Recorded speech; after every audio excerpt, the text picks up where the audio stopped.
Welcome everybody to the NGE Shadowverse Open number 9. Number 9, apparently we learned that it's number 9 here. Something like that. Number 9. I've never seen that before. Like that. Never in my whole life. Apparently it's something to do with Japanese What's people wrong getting with what's wrong with just 4, 5, 6, 7, 8, 9. I don't know. I'll have to investigate more. But Shadowverse Open starting up again. This is the second to last open entry tournament you can participate in to qualify yourself into the playoffs. Let's look at the format of the Shadowverse Open as a whole here. Open entry tournaments to all North American players will allow the first place finishers a direct invite into playoffs phase 1, which will be a 16-player invitational. So now 9 players, because the 7th has become a consecutive winner back-to-back as well. That's correct. 9 players will be directly invited to playoffs phase 1, and we will have 7 players invited from the leaderboards.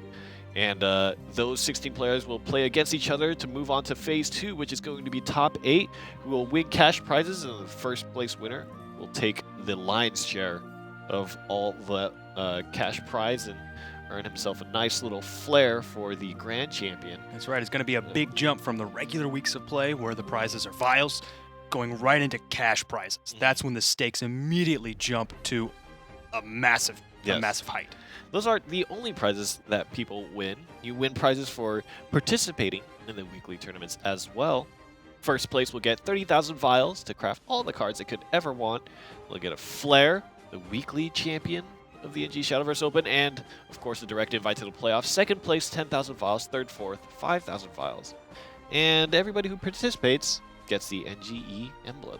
Very cool. Very nice. And I'm sure a lot of people already have that emblem, but there's still a few chances if you don't.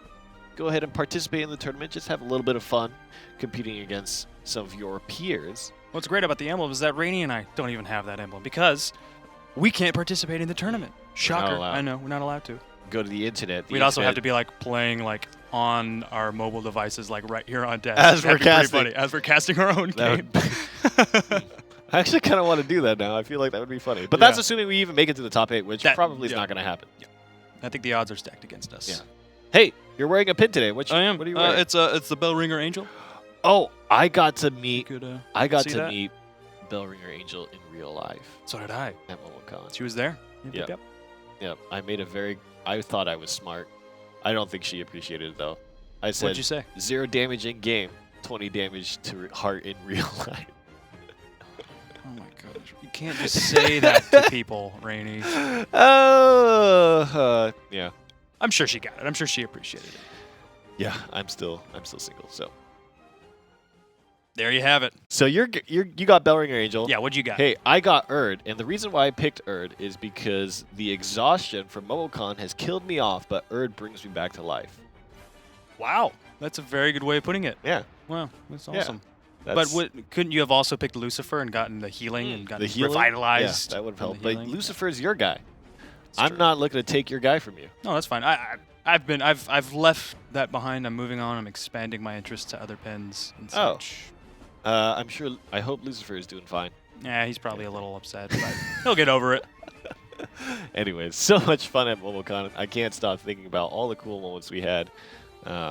Thanks again to everybody who made it out there, and all those people watching the stream as well. I know some of you were Shadowverse Open fans, and here we have just another one of those tournaments for you. Let's take a look at the bracket to see who is going to be competing against each other today. The round of 8 will be filled out by none other than the man himself, MS Noah. Manasurge's Noah. Again and again and again. How? How do you do that? Please teach me. I want MS Noah to give me a call and say, here is how you consistently win at Shadowverse. Because I can't Probably a little more out. complicated than a phone call. A long phone call. Yes. You just got to be good at the game. That's all it is. It's that simple. Yeah. So Noah will be fighting against Potwasher. And of course, HSK Taka, who I believe either HSK or Taka himself, a 2-time appearance in the top 8. That's correct. That's correct. Opponent yet to be decided. And then we've got Saber versus another opponent yet to be decided. And then Yamalaz versus Auto Aim Crimson Fencers. So what's interesting about Crimson Fencers is both Potwasher and Auto Aim are actually top points earners on the leaderboard as well. So their participation in the round of 8 is just furthering and ensuring their invite into the playoffs. And they're in separate sections of the bracket, so it's possible that they could advance to the semifinals, maybe even the finals as well. But those 2 empty spots, they could go to Shadow Nexus members or EXG members. At the moment, those are the 2 highest points earners for the teams. They're 50 points between them. EXG has got 820. Shadow Nexus has 770 points. Yeah. Very close in points. That's super interesting because when we talk about individual points earners, of course, Mana Surge's Noah is going to be really high up there. He's up there. The 7th has overtaken him in total points earners. And that's really off the back of huge back-to-back performances from the 7th and Omega. 2 first-place wins is 400 points total. That's huge. Yeah. And then, of course, the Omega back-to-back second-place finishes. But must be pretty heartbreaking losing to your teammate twice in a row. That's very true. We'll have to see how they participate in the playoffs. So lots of very interesting kind of storylines developing here.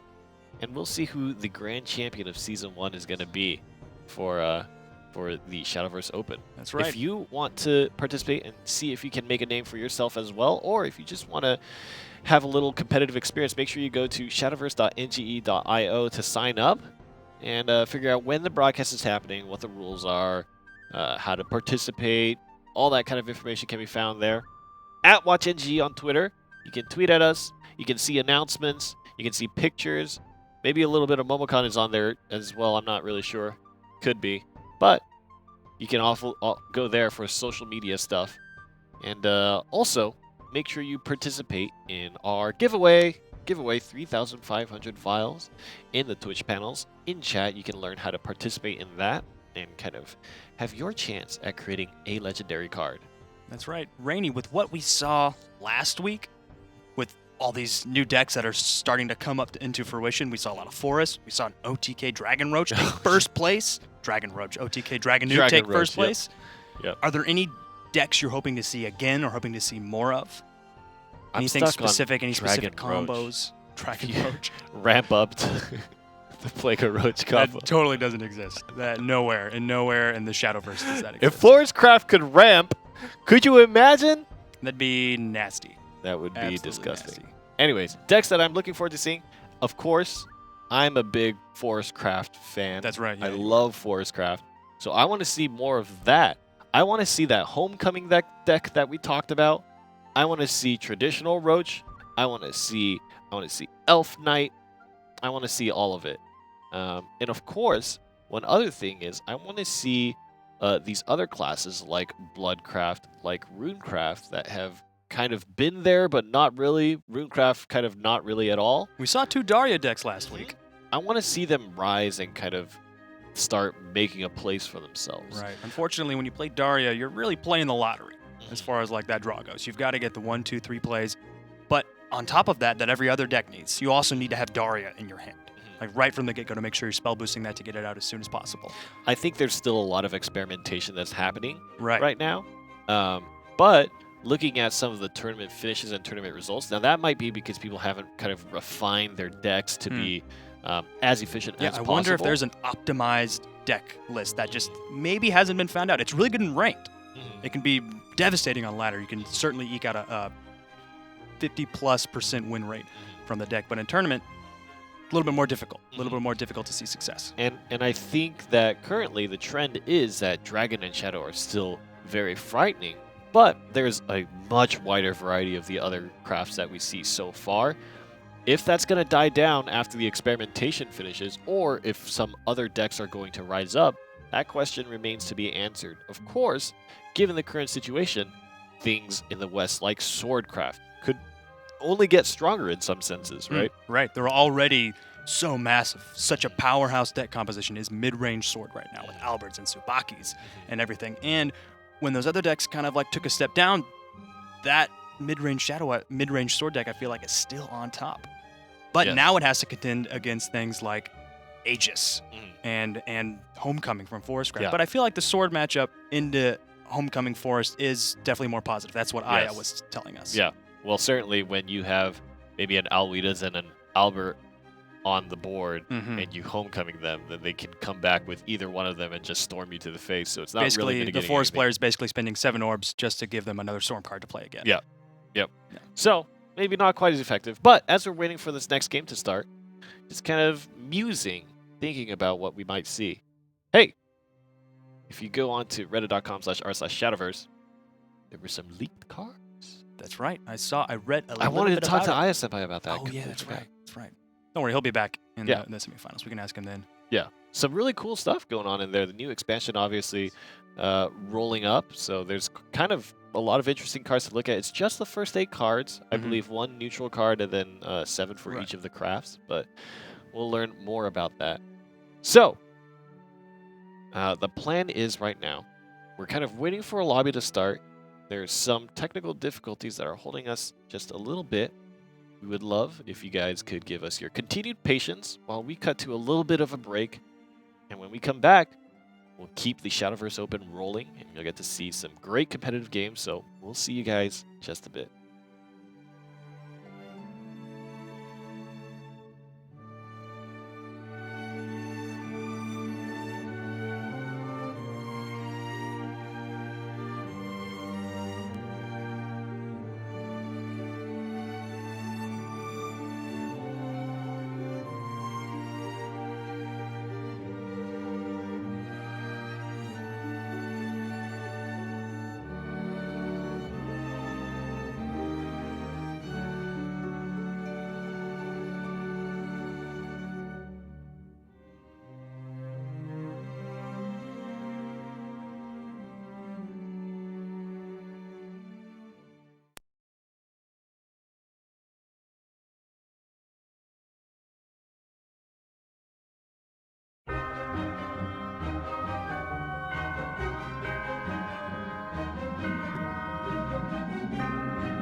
All right, we're back from the break.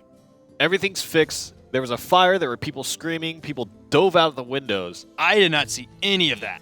Heavenly Aegis was just walking through our building, so we had to be please Stomping just around. don't. Oh, jeez. Please, Aegis, come on. Hate it when that guy comes around. He's just such a bully. Anyways, we're going to jump into the first game now. Sorry for the little break there, but we're back for the NGE Shadowverse Open, and our first match is about to hop on screen. So We were talking a little bit about the decks that we hope to see. Stormhaven, I feel like, can be such an aggressive deck and do so much damage in the early game. But I mean, I have a hard time weighing it in my mind as far as like comparing that to the Aegis Haven deck. yeah, I feel like Aegis Haven is kind of really good right now just because you have so many good defensive options, right? You have banishes, you have board clear, both through ALS as well as through Dark Zone. Counter to Shadow in some ways. And you've just got so many good options, and you've got like good healing, good self-healing. And of course, Aegis puts a really strong timer on the board to kind of prevent your opponent from kind of drawing out a victory, right? Because if you have the Aegis down on the board, they don't have that many turns to just keep drawing top decks. So, into our first match, Pot Washer versus Noah. Two of the powerhouses of the NGE Shadowverse Open in a shadow-on-shadow mirror matchup. This could be very exciting. I'm sure they've got very similar deck compositions. Potwasher has mulliganed out the Shadow Reaper. He's got the Grimnir and the Catacomb in hand, as well as the Dark Conjurer. Really solid early drops. He could make a real solid 2-3-4 play with the Catacomb, especially because he's going first. He's going to be able to get that Catacomb out first. That could be a crucial advantage that he's able to earn. He also has Phantom Howl in hand as well, and so does Noah as well. So this could be a very fast-paced and aggressive game that we see from both these players. Yeah, and you know, having both of these guys kind of with such strong opening hands is... This is going to be a doozy. Mid-range Shadow, alive and well. Yep. You know, and this just goes to show that Prince Cat, you know, this is what it is like to be a smart businessman. Prince Catacomb was like, hey, I'm going to charge you 4 play points now. And so he's like, sitting pretty. He's making lots of money. Yeah. He's not mad at all. Please. We'll keep buying your services. Now, if anything, he's going to get more expensive. Yeah. He's still very viable, still a very strong card. Yeah. We'll see. Maybe he's going to charge us 5 next time. Hopefully not. That would be pushing it. That'd be pushing it. So he's probably going to sit at 4 for a while right now. We'll see if Potwasher decides to play him this turn. I think he's deciding whether or not he wants to maybe play the Orthrus, maybe get his Shadow Reaper out on the field already right now. But I feel like Catacomb would be such a strong play, even though you've only got one follower on the board. But Grimnir, he's not going to be able to trade into himself and clear himself off. They'll both be left with 1 health unless he Orthruses, does a 2 damage and then buffs him up as well. But then Grimnir will be sitting at 2 health and 1 defense, kind of an iffy target, especially because there's a Lyrial Archer in the hand of Noah, being able to ping that for 1 damage next turn. Yeah, thought a lot about that turn, and this is kind of, it makes sense that this is a turn that people spend the most time on, right? Because this turn 4, turn 5 is so important for the rest of the mid game and late game, and transitioning into the late game for a Shadowcraft deck. Right. You really need to weigh your options very carefully. And so it looks like Noah's response and going second is going to kind of allow him to do this on his 4th play point turn. Plays Lyrial with the Shadow Reaper, and the Evolve is going to give him some good board control. And look at that, just like that. Now you have a Shadow Reaper on board. You've taken away all the extra last word skeletons on the side of Potwasher. And now Potwasher has to find some way to respond efficiently.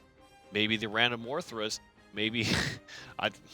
He just came into a Bone Chimera. That could be devastating if he chooses to evolve that, trade into the Lyrial. But he doesn't have a Shadow Reaper of his own. If he wants to play that, that would be the play for the Bone Chimera Shadow Reaper combo. He is sitting on a Soul Squasher as well. That could get rid of the Lyrial, but again, you're buffing up Noah's Shadow Reaper. We'll see what the option is, and you know, Orthrus is a very, very high-risk option, right? Right. You lock yourself out of any other play point option. If you look at Potwasher's hand, he doesn't have a one play point drop, and so it's going to be tough to justify. I mean, 50-50, get rid of that Shadow Reaper, and buff up your skeleton so you can take down the Lyrial sounds great, but you take a big risk there. He's going to go for the safe play. Yep, going to evolve the Bone Chimera, trade into the Lyrial Archer. Let's see what Noah does to answer this play. They've both got a Shadow Reaper. Noah was able to get his out 1 turn ahead, making it that much stronger. Goes up to 3. And now the same situation, or kind of a similar situation. Ooh, just turned into a Cerberus. He needs to figure out what the best way to kind of clear the board is, but as he's clearing the board, 3 skeletons means 3 damage onto the Reaper and 3 more health. Right. How do you get 5 damage onto the Shadow Reaper? It could very easily get out of control. And remember, there's still more Evolve Orbs available, and so Potwasher is going to be able to trade into followers to continue buffing that Shadow Reaper. Oh, check out the skeleton. My God. Missed by 1, but that is a 5/3 Shadow Reaper. If he chooses to evolve it this turn, not knowing if Potwasher could have Soul Squasher in his hand as well, that could be a very good play. He's going to go with the Orthrus as well. Get a little bit more board clear. Buffing up Potwasher's Shadow Reaper, of course, but that's still 5 damage right to face on turn 5 for Noah. Potwasher is on a very important turn right now. There is possibility for him to really make something big happen, and another Bone Chimera gets drawn here. We'll have to figure out 7 shadows in the pocket for Potwasher. But he doesn't have Cerberus, and Noah does, so that might change Noah's line of play here in just a bit. Remember, Noah is sitting on the Phantom Howl as well. Play Cerberus, you get basically an extra 4 damage in your Storm combo, plus an Evolution Orb. 11 damage, 6 damage. Got 5 on board. That's 11 damage reach for you. Yeah, an 11 damage reach right on turn 6 if you're able to play Cerberus, and get that's those just cards. With 1 damage tokens, right? Right. All right, it looks like Shadow Reaper is going to get buffed up a little more, and because he did not evolve his own Shadow Reaper, that 5 damage will get sunk into the Bone Chimera, and that is a great trade. That is a really great trade, especially because you still have the Soul Squasher to send out, destroying that Orthrus and gaining a massive swing in tempo for Potwasher. And really, I think the Evolve Cerberus to trade as a Shadow Reaper, maybe, but then how do you deal with these 3 skeletons and a little Soul Squasher? Yeah, that's there's such a tempo favor of Potwasher. Even the Evolve Cerberus would just take out the Reaper, and I think that's what you're probably going to have to do. Just the Soul Squasher without the Necromancy, and that's going to limit his play point options here. Yeah, Doesn't want to commit the Catacomb as well. The Phantom Howl will be spent here. Gave him the shadows he needed, and he's going to be able to at least clear out the Shadow Reaper and the skeletons as well. And I think this is important, right? It's more important to take off bodies on board than it is to get rid of that. You know, getting rid of 2 skeletons is better than getting rid of 1 Soul Squasher. But he's going to opt to get rid of the Soul Squasher there. I have to wonder, right? More bodies means more potential for things like Ector to buff up, for Catacomb to give Last Word effect, you know, and those things give, you know, it's just there's so many benefits for Shadow to have cards on board as opposed to strong single cards. So Right. Potwasher was able to Soul Conversion and get the Ector in hand as well. We'll see what the draw is for Noah. It's going to be an Ector of his own. Here comes a Cerberus, and has enough play points to immediately spend on Coco or Mimi. Will you take down that 3 damage? I mean, if you don't, I think you risk lethal here. Right, absolutely, especially with Phantom Howl and it would be 1 well. point off. 1 point off lethal. This head can't be taken. But still, Potwasher able to get the Ector out first. Could possibly set up for lethal next turn with Phantom Howl. We'll see how Noah decides to answer this. This needs to be a definitive turn, and Ector is definitely not necessarily your ideal option. Right, and with the Phantom Howl, he used those few turns ago. board You've clear. only got 4 shadows left. And Ector would not have been able to clear the board. That's going to be Noah tapping out and Potwasher taking the first game in the round of 8. Yeah. This is very, very interesting, and that's kind of the classic Shadowcraft matchup, right? The mirror matchup in terms of like the player going first. They have a lot of weight behind their turns just because they get to that play point 6 faster. They get to play point 7 faster. And really that tempo was not able to be bought back, despite the fact that there was such a strong Reaper turn kind of for Noah. I think that his Reaper was in a pretty good position. The only issue being that he didn't quite get enough buff up that he needed. He was sitting on 3 health, and that allowed that Bone Chimera to evolve and trade in. And I think that was really the turning point there. If he had evolved the Reaper, he would have still been taken down by the Soul Squasher, you know. But maybe those shadows being lost meant that the Ector in the future would not be as potent. It's hard to say, right? It's hard to say. It's really hard to say. I mean, that's just 1 less zombie, right? So probably not that relevant. But you have to wonder. was there any line of play that could have saved Noah from that situation? Into the next game, however, and it's going to be Bloodcraft versus Sword, and Noah's going to lean back into the deck that he must feel performs better against Blood. And I can imagine it, right? Blood lowers its own health to kind of the 10 health area, and then that's Sword exactly comes what in. Sword wants for an Albert or an Alweda's. We'll Comes in see for the finishing exactly blow. what happens here. Botwasher does have Belphegor in hand as well as Diabolic Drain, setting up for a massive Vengeance play on turn 5, turn 4, when Belphegor is going to be able to come out on the board. Going second, I think, is going to be rough right now for Potwasher, because it's very possible for this game to end right as Noah expends his Evolution Orb. So that third Evolution Orb might not really make a difference. It's going to be a lot about how much can Potwasher heal up or ward up.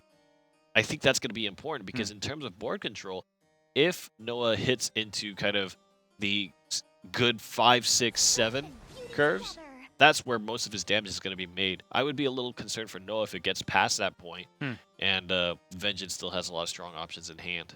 And I love the Succubus card for the Bloodcraft deck, especially with the Vengeance Blood being able to make that 3-drop deal 2 damage to the enemy, because you're going to be dropping low on health yourself. And the more you're able to do damage to your opponent in that matchup is absolutely massive. Here's the Evolve Orb for Potwasher. He's going to be able to summon Belphegor, put himself in Vengeance, but it's only going to be able to do 3 damage to himself. He was able to really optimize that play. Yeah, and this is really the big issue playing against Vengeance Blood is almost it seems like your early damage, if it doesn't get them below 10, it's just as you would say Keikaku, right? Just as planned for the Bloodcraft guy. Now, Potwasher could have just as easily had Soul Dealer in his hand, and that would have been a little bit more risky, because Belphegor drops you to 10 health no matter what. But Soul Dealer, it cuts your health in half. So if you're already at 13 health, that would have put him at 7 health, if it's not rounded down. Here comes kind of the slightly more efficient play, and I think Potwasher is trying to get, or rather Noah's trying to get Potwasher to spend an extra Evolution Orb to remove that Luminous Mage, but now that you're in Vengeance, things like Dark General become very relevant. Things that Dark, yep, very true. He could Dark General, go for that face damage, get the Vengeance effect, and then Diabolic Drain to get rid of the Luminous Mage. It would heal him back up to 12, so he'd be out of Vengeance next turn, but I don't think that Sword is going to have any problem putting him back down at Vengeance. He's going to go with the Spider Web and get the full effect out of that card without dealing damage to himself, because you're already in Vengeance. A 4 health board is great, actually, just for two play points. Absolutely. Those are stats you expect from a 3-drop. I think there's actually a neutral card that is 3 cost, but it has 1 attack, 4 health, and ward. So for Bloodcraft, being able to have that exact cost for a 2-drop, it's absolutely massive. We'll see where the Evolution Orb goes. It could go to the Imp, it could go to the Ambling Wraith, and I think that's exactly what Potwasher is going to choose to do to get rid of that Mage and keep his follower alive with just 2 health. And there's already a pretty massive tempo in the favor of Potwasher, but he's at 9 health. Noah's already at 17 health. That's quite a bit. So I think this comes to be a very tough spot here. The Novice Trooper is not bad.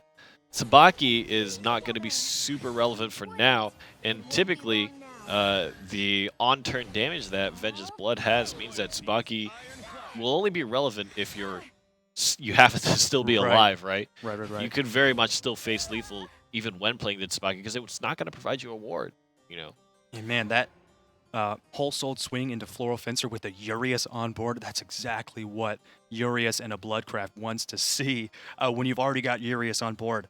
Because now Potwasher was at 17 health, but now he's at 13 health. That's a lot of damage that Potwasher is able to eke out.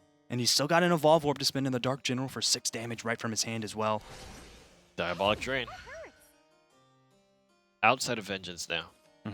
Just 1 health outside of Vengeance. But with the Succubus, he's going to be able to still do more damage to Noah. Oh, that's going to damage him. Oh, no. And the Urias can still trade into a Knight, possibly go for face damage as well. I think gaining just a little bit more of tempo in your favor is going to be crucial, especially because you're not in Vengeance.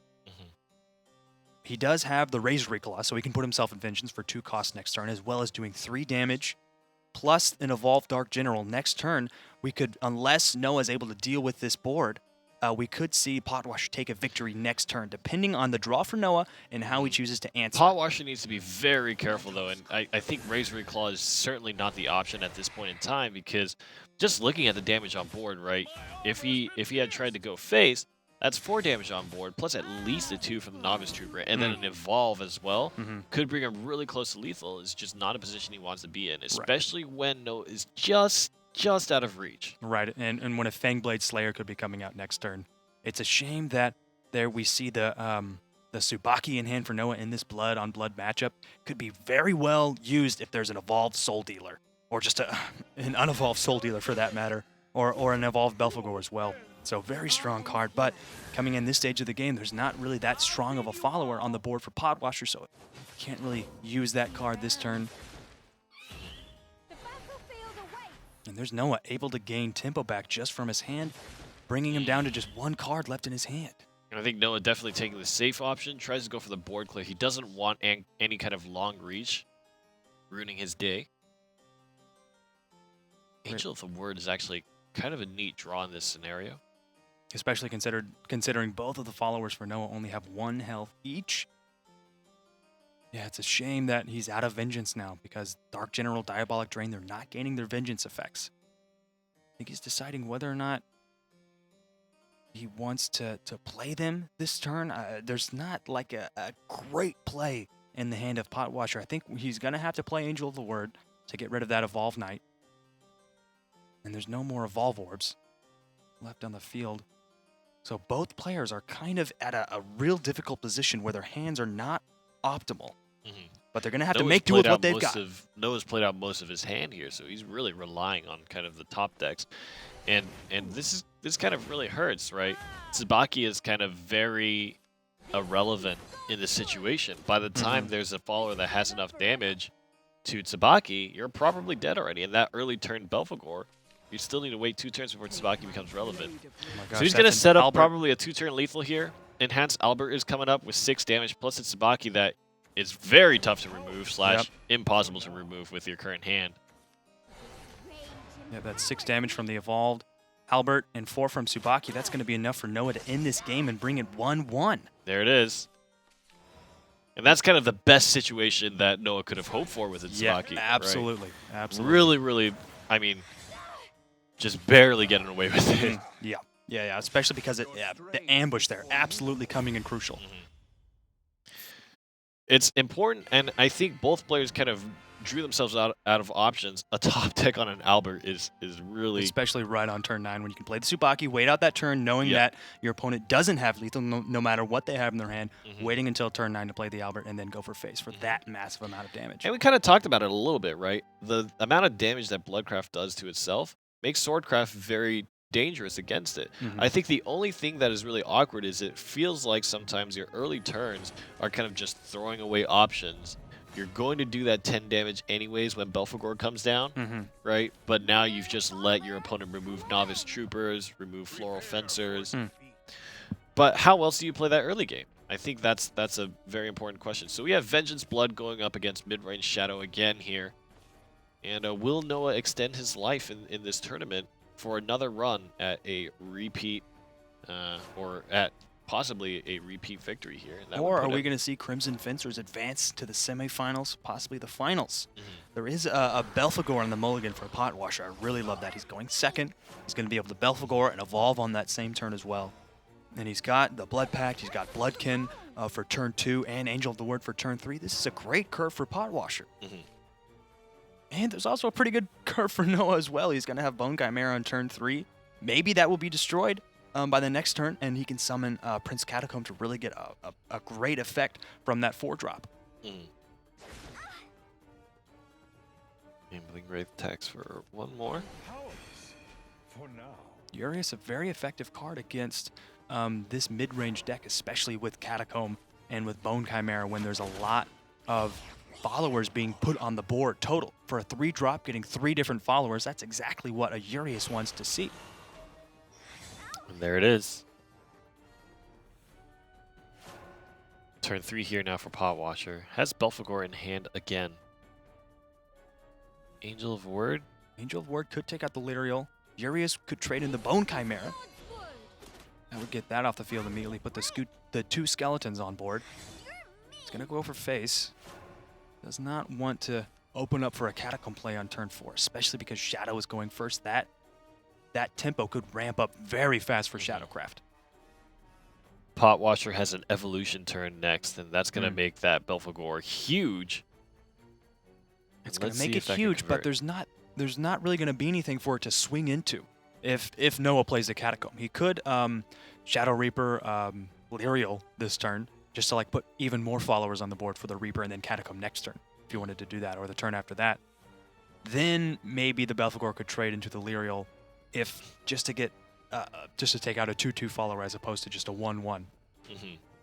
Right now, the situation on board is kind of Noah in this scenario where he would like to build more shadows, and he might be able to do that here. Right, and what's interesting is we see the opponent of the Vengeance Blood being lower than the Vengeance Blood player. Yeah, that's so interesting. Yeah, Urias has done more than his weight in terms of value. He's paid for his weight in gold. Oh, God. Oh, my goodness. You're buffing up the Shadow Reaper, but you're just doing more damage to yourself from that Urias. That Urias, man, MVP of this game. We'll see. Oh, the Air Jammer might on be turn very 5, dangerous. that's so dangerous for Noah, especially because Potwasher's on Vengeance right now. He was at 19 health. That is one painful Belphegor, a massive risk that he's taking. Now, this can be taken down by a Soul Squasher, because there's going to be a way for Noah to get the shadows that he needs, and he already has it here at this point. Playing it will make Noah take at least 1 extra point of damage here. Unless he's going to opt to run the Shadow Reaper in. I think he might just want to bring the Shadow Reaper. Oh my gosh, now he's going to have to play for tempo. He can trade the Lyrial into the Belphegor, just get that massive 6/4 follower off the board. Now he's going to trade into the Urias and Soul Squasher the Belphegor. A good reversal of fortune here for Noah, and he has lethal on board here, if nothing else. Air Jammer could defend him. It could bring a Spiderweb Imp onto the board, but that's a risk. There's other 2-drops in the bank for Potwasher. Could bring 2 Urias. He does have Ambling Wraith, so it could bring an Ambling Wraith on the board, and that would be devastating. So it's a risk to play Dark Air Jammer, especially when you've got Diabolic Drain for 1 cost in your hand, and a Dance of Death as well. How do you reach 5 damage? The only way is really... I mean, unless you spend 2 cards on it, the Blood Wolf and then the Diabolic Drain. But then you need a 2-drop follower to kind of get rid of maybe the Soul Squasher. He's going to Dark Air Jammer. He's digging. And he didn't get the Spiderweb Imp. He's going to have to evolve, trade that into the Reaper, real good, so that the Air Jammer will be left with 1 health. And now the Wolf to the Soul Squasher. And that's it for his turn, so... Oh my gosh. What is the Noah top can deck? Swing for 1 damage. Oh! It's going to be a Skull Beast. But either way, he can Skull Beast and then Catacomb. And then no matter what Potwasher does, even if he draws actually into think probably the Grimnir is the safest option here. Oh, right. You don't want to risk any kind of Dark General coming out and ending the game for you here. Yeah, there is 1 Evolve Orb left for Potwasher. The Evolve... Really want to make sure, massive. Yeah, really want to make sure that you kind of eliminate damaging possibilities here on the side of Potwasher's board. He's going to go for the Evolve to eliminate it. So no ward. But I think he set up lethal for himself that turn, because now Lyrial and the Skull Beast are going to summon a skeleton when they die. So even if Potwasher clears the board, but that's a Spiderweb Imp in hand. That's going to be absolutely massive. Those skeletons, it's going to take them a long time for them to chew through that 1/4 ward. Again, it depends on the top deck here for Noah. There's definitely cards that he could play that would give him that reach. Right, especially on turn 7. Oh my gosh, an Ector drop would be absolutely crucial. Or even a Cerberus as well. Gonna evolve. That's his last Evolve Orb too. Spin on the Imp.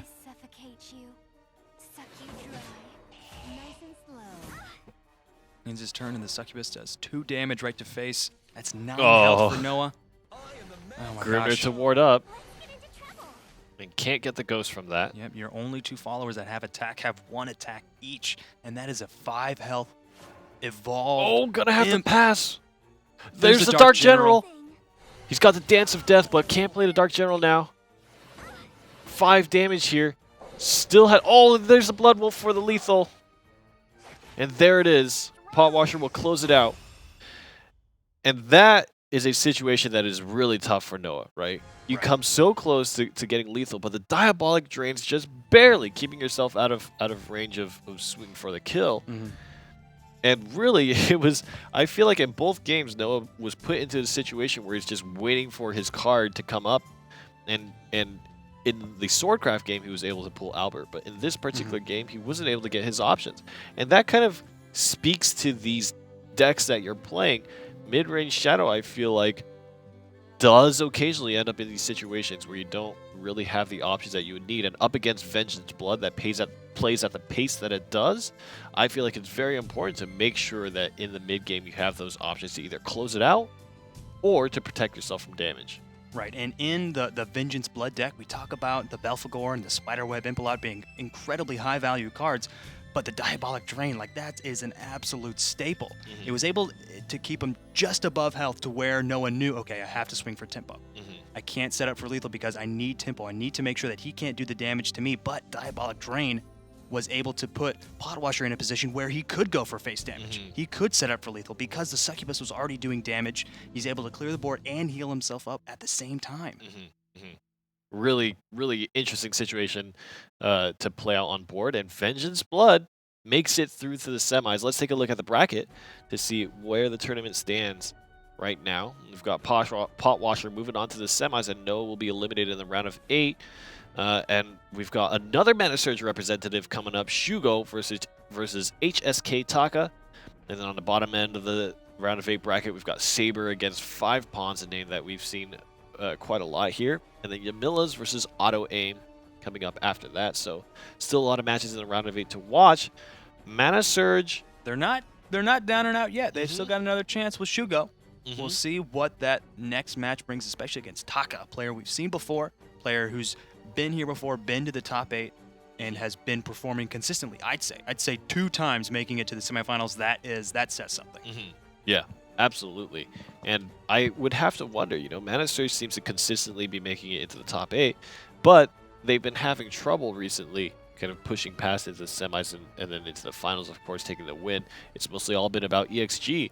I'm interested for me, seeing if 5 Pawns has gleaned anything from the 7th and the Omega that would provide him the stopping power to push all the way through for a first place finish, or if it's going to be somebody else from either his side of the bracket or otherwise. I feel like the Vengeance deck is looking effective, but not overly so. I'm a little concerned for Potwasher. It really did seem like some of those games came down to kind of like his opponent's deck not really kicking into high gear. You're the Forest guy. Would you say Vengeance Blood has an advantage in a Forest matchup? No. Short answer, we're getting right into game here.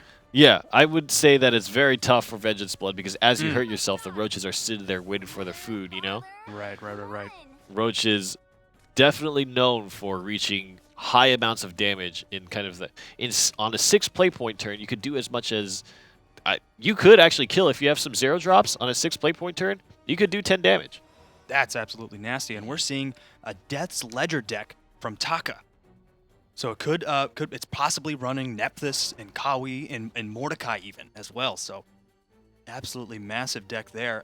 The 2 drops and the 3 drops are neutral followers because you don't want the Death's Ledger to draw up a Skull Beast or a Sport Choice. I wonder if the Nephthys is in this list as well. It probably is. It most likely is. So it's, when you look about removal options that are not just destroying a card, that's tough for most classes to do. In terms of Swordcraft, I don't know if there's a lot that's available, if anything at all. How do you stop a Mordecai from constantly swinging at your face? It feels like it's going to be kind of a race. A push for damage here. Yeah. Whereas maybe in some other options you might have Banish, maybe you have Bounce, or maybe you have Transmograph. What would you call that effect? Transmogrification? Kind of like Mutagenic Bolt or Crystalia Lily, that Transformation. kind of thing. Transformation. Yeah, Transformation. Gotcha.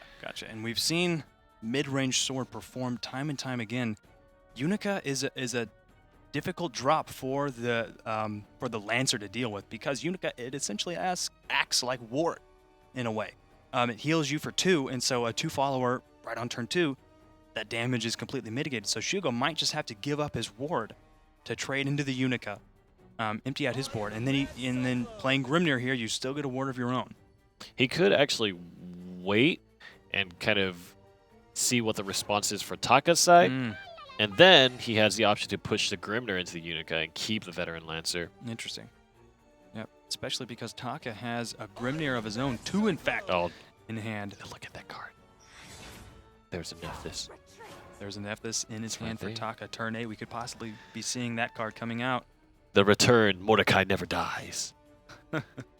And this is interesting for the Death's Ledger deck. On turn 4, if you go second, if you really want to get that Death's Ledger full effect, playing it on turn 4 is great, but then that's the first Evolve Orb that you're not able to gain any tempo from. Yes. It summons the follower at the end of your turn, so you get the Lich from Hell's Unleasher or Attendant of Night at the end of your turn, which is pretty great for having a 4/4 follower right then, but you don't get to gain any tempo. Ooh, an Albert draw. This might be the Lyrial Ping for face. Oh, he doesn't have the Evolve, doesn't he? Yeah, turn 5. He'll have it next turn. Oh, Grimnir versus Grimnir is just... it's so awkward. It's like when you're walking down the street and there's somebody else on the opposite side and you step left and he steps right, and then you step right and he steps left. Yeah, no one wins. And then both of you stop for a little while and kind of... Oh, sorry. And you kind of bow your head a little bit and then you walk into each other. No one wins in a Grimnir fight. It's going to take that Quick Blader to finish him off, and that's the Death's Ledger coming out right on turn 4 for Taka. Oh, God! Oh, it was the Lurching Corpse! Oh, it's just the Maid Leader. Leader. It takes out the Quick Blader. Oh, no. Nobody cares. For a 4-drop, that's absolutely not what you want to see, especially when there is an Albert and the first Evolve Orb for Shugo available on turn 5. He could swing for 7 damage right on this turn if he chooses to. We'll see what he decides to do. He's got the Geno. It's not really going to be able to trade into anything, so the rush is kind of wasted, of course. And the play orbs are just ramping up, waiting until Taka gets to that turn 8 Nephthys that he's sitting on right in his hand. The interesting thing about it is if you play a follower with incredible amounts of damage in this scenario, and it will probably be more relevant towards the kind of middle part of the game. The instant the Kawi comes out, you kind of shoot yourself in the foot, right? That's very true. And so it's always kind of a, you know, and Kawi is what I like to call quote-unquote random, right? He's pretty much targeted, you know, to pretty be much honest. targeted because it targets one of the strongest followers on your board. Yeah. So almost guaranteeing that it takes out the Albert as opposed to the unevolved Grimnir. But we're not on turn 7 yet. Still a few play orbs away from that. And it's difficult for Sword to deal with because Geno, Rush, great. If there was just a Kawi on your opponent's side of the field summoning a Geno, you'd have to evolve it, but then it would have 5 defense. And so it wouldn't be able to just clear it out immediately just for Rush. You'd have to deal with it in some other way. So it's a real difficult play for Sword to deal with. Very massive card. Look at these guys. Oh, and here's the first evolution orb being spent here on turn 5 towards the Grimnir. I think he just wanted to trade in and maintain health on Ward here. Lurching Corpse. Another Lurching Corpse. Yep. So not bad, but he could have had 2 Liches on his side of the field right now. Another card to have gained tempo next turn, and this is turn 6 for Shugo. He's got the enhanced Geno, as well as Tsubaki as well. If he wants to just get the ambush, there's no follower with 5 attack on the field for Taka. I think you really want to save the Tsubaki for a different scenario. Yep. Especially when there could be a Nephthys coming out, being able to We just see get rid of that one Mordecai follower. in hand, which, you know, as a Shadowcraft player, I would love to throw to you. Sure. How many Mordecais is too many Mordecais in hand? At least one. At least one Mordecai is probably too many, especially when you've already have Nephthys. Being able to just have that 8 play. Okay, I have Nephthys, great. That's all the 8 drops I need. That's what I need for turn 8. That's my win condition right there because it can summon a Mordecai. So what you want with Nephthys is possibly an Erd in your hand as well to be able to destroy that Mordecai and get 2 on your field right on turn 9 and with some other combination of card. So having Mordecai and Nephthys, it's not where Shadow wants to be. Here comes a Geno play. Evolve to get rid of the Unica and leave a 3-1 and a 1-1 on board for Shugo. Be good. And the Death's Ledger is going to be going away this turn, so turn 6 for Taka. The Carrot is going to be coming out this turn. And he could just soul convert his carrot here. Very well could. Just give himself another 2-drop in But his again, hand like as you well. said, does he want to draw more? Right. I mean, maybe to survive, because you still got 2 turns to go. Right. It's still, yeah, exactly. 2 turns left. There's still turn 7. He does have Zombie Party for an enhanced effect, but when you enhance effect the Zombie Party in this with this deck composition, you fill your board with zombies, of course. But then if That's your less opponent space is for less space for Nephthys, so Nephthys. if your opponent wants to go for face, if they were trying to like, because Shugo obviously knows what the deck composition is going to be. It's going to be Nephthys. He knows that. He knows Nephthys is probably going to be coming out on turn 8. It's Death's Ledger. He can see that. I feel like he so he really could- wanted to hit his Kawi there with Yeah. the soul conversion. Mhm. Not going to happen, though. So 7 play point arrives. Luminous Mage in hand and Alvidas to consider. Hmm. I feel like it's a pretty sensible move to run the Knight into the 4-1. Or he could ping the Carrot Master with the 1 damage from Lyrial Archer. Last Evolution Yeah, Orb. It's the last one. That's valuable When for you a can Swordcraft evolve, player. yeah, exactly. Very true. You could evolve the Mage, and then that's a free orb right there. Mage would be left with 1 health. And that's a board that Taka's going to have to deal with, especially with not a solid 7-turn play. He doesn't have Kawi, and he still has an Evolve Orb himself, so he's going to be able to swing. He's going to be able to get some tempo in his favor next turn. But it all depends on what Shugo does this turn to gain the tempo in his own favor.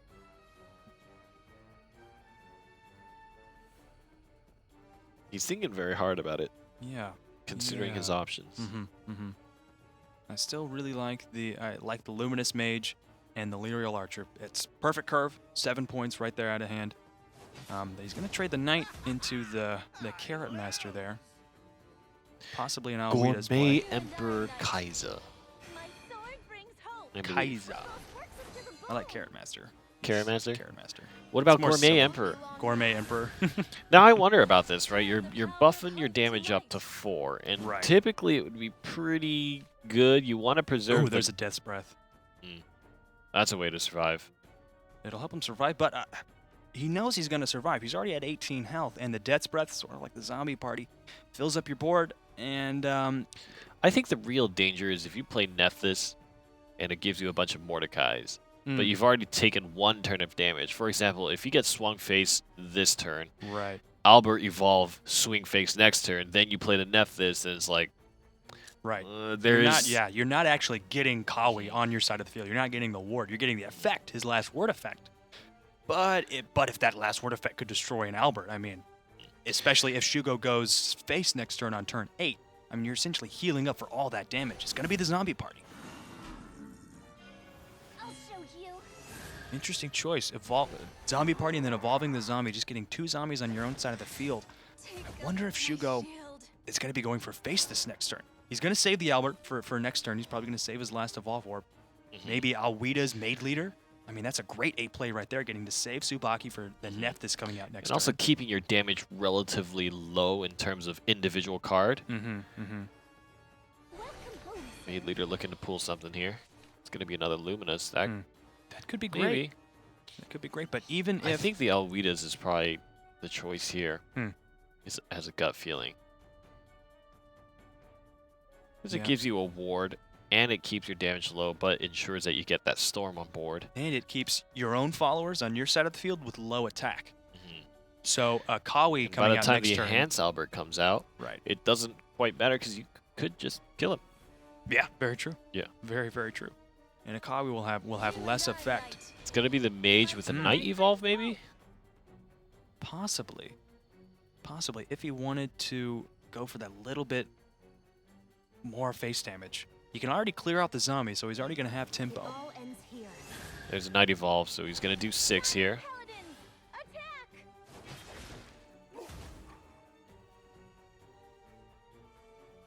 Deciding whether or not he wants to ping for face. It's going to get Clear rid of the board. zombie, so that's a clear board for Taka. That is going to be one massive Nephthys play coming out this turn. All right.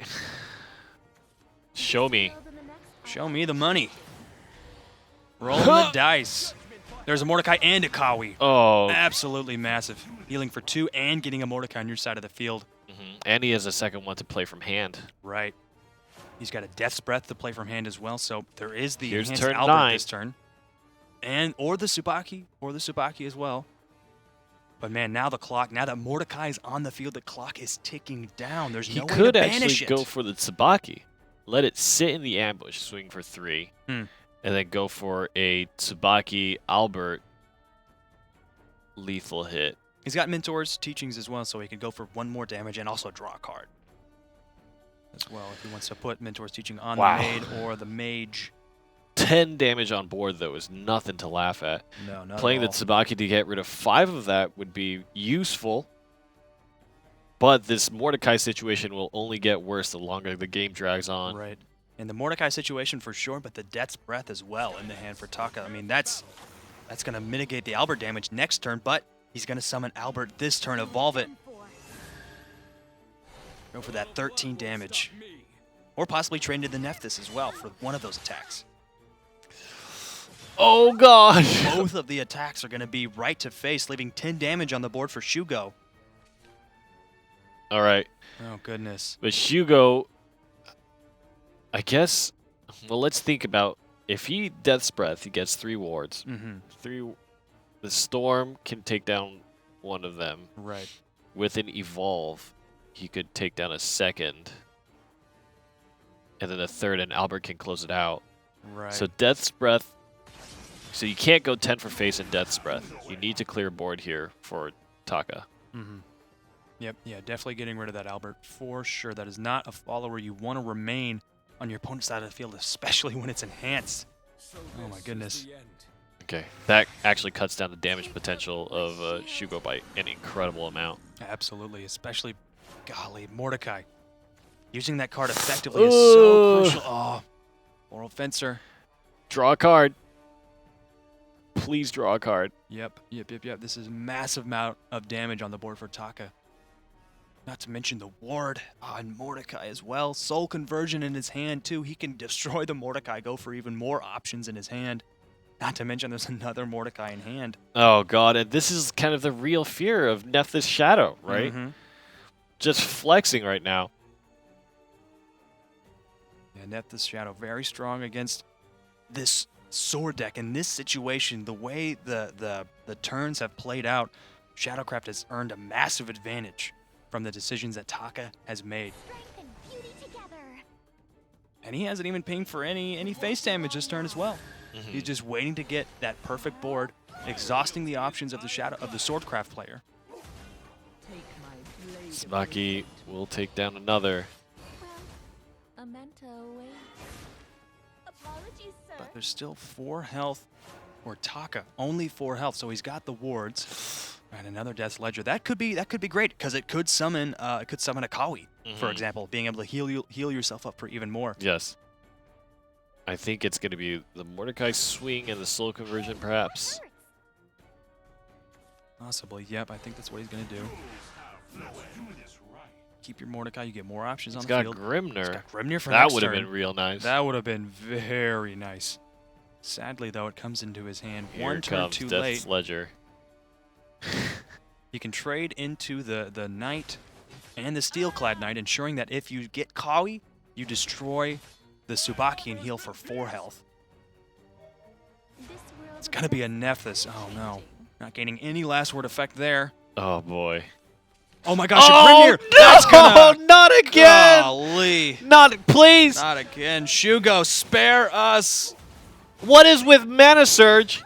It was Noah last time, and this time it's my Shugo. Gosh. Are they... Oh, what is the secret? What is the secret to the Grimnir top decks right when you need them? That is what I want to know. If I had Shugo on the phone right now, that's what I would talk to him about. How do you get those Grimnirs? Massive play. Shugo's got that ear-to-ear grin on his face right now, God. being able to take that game away.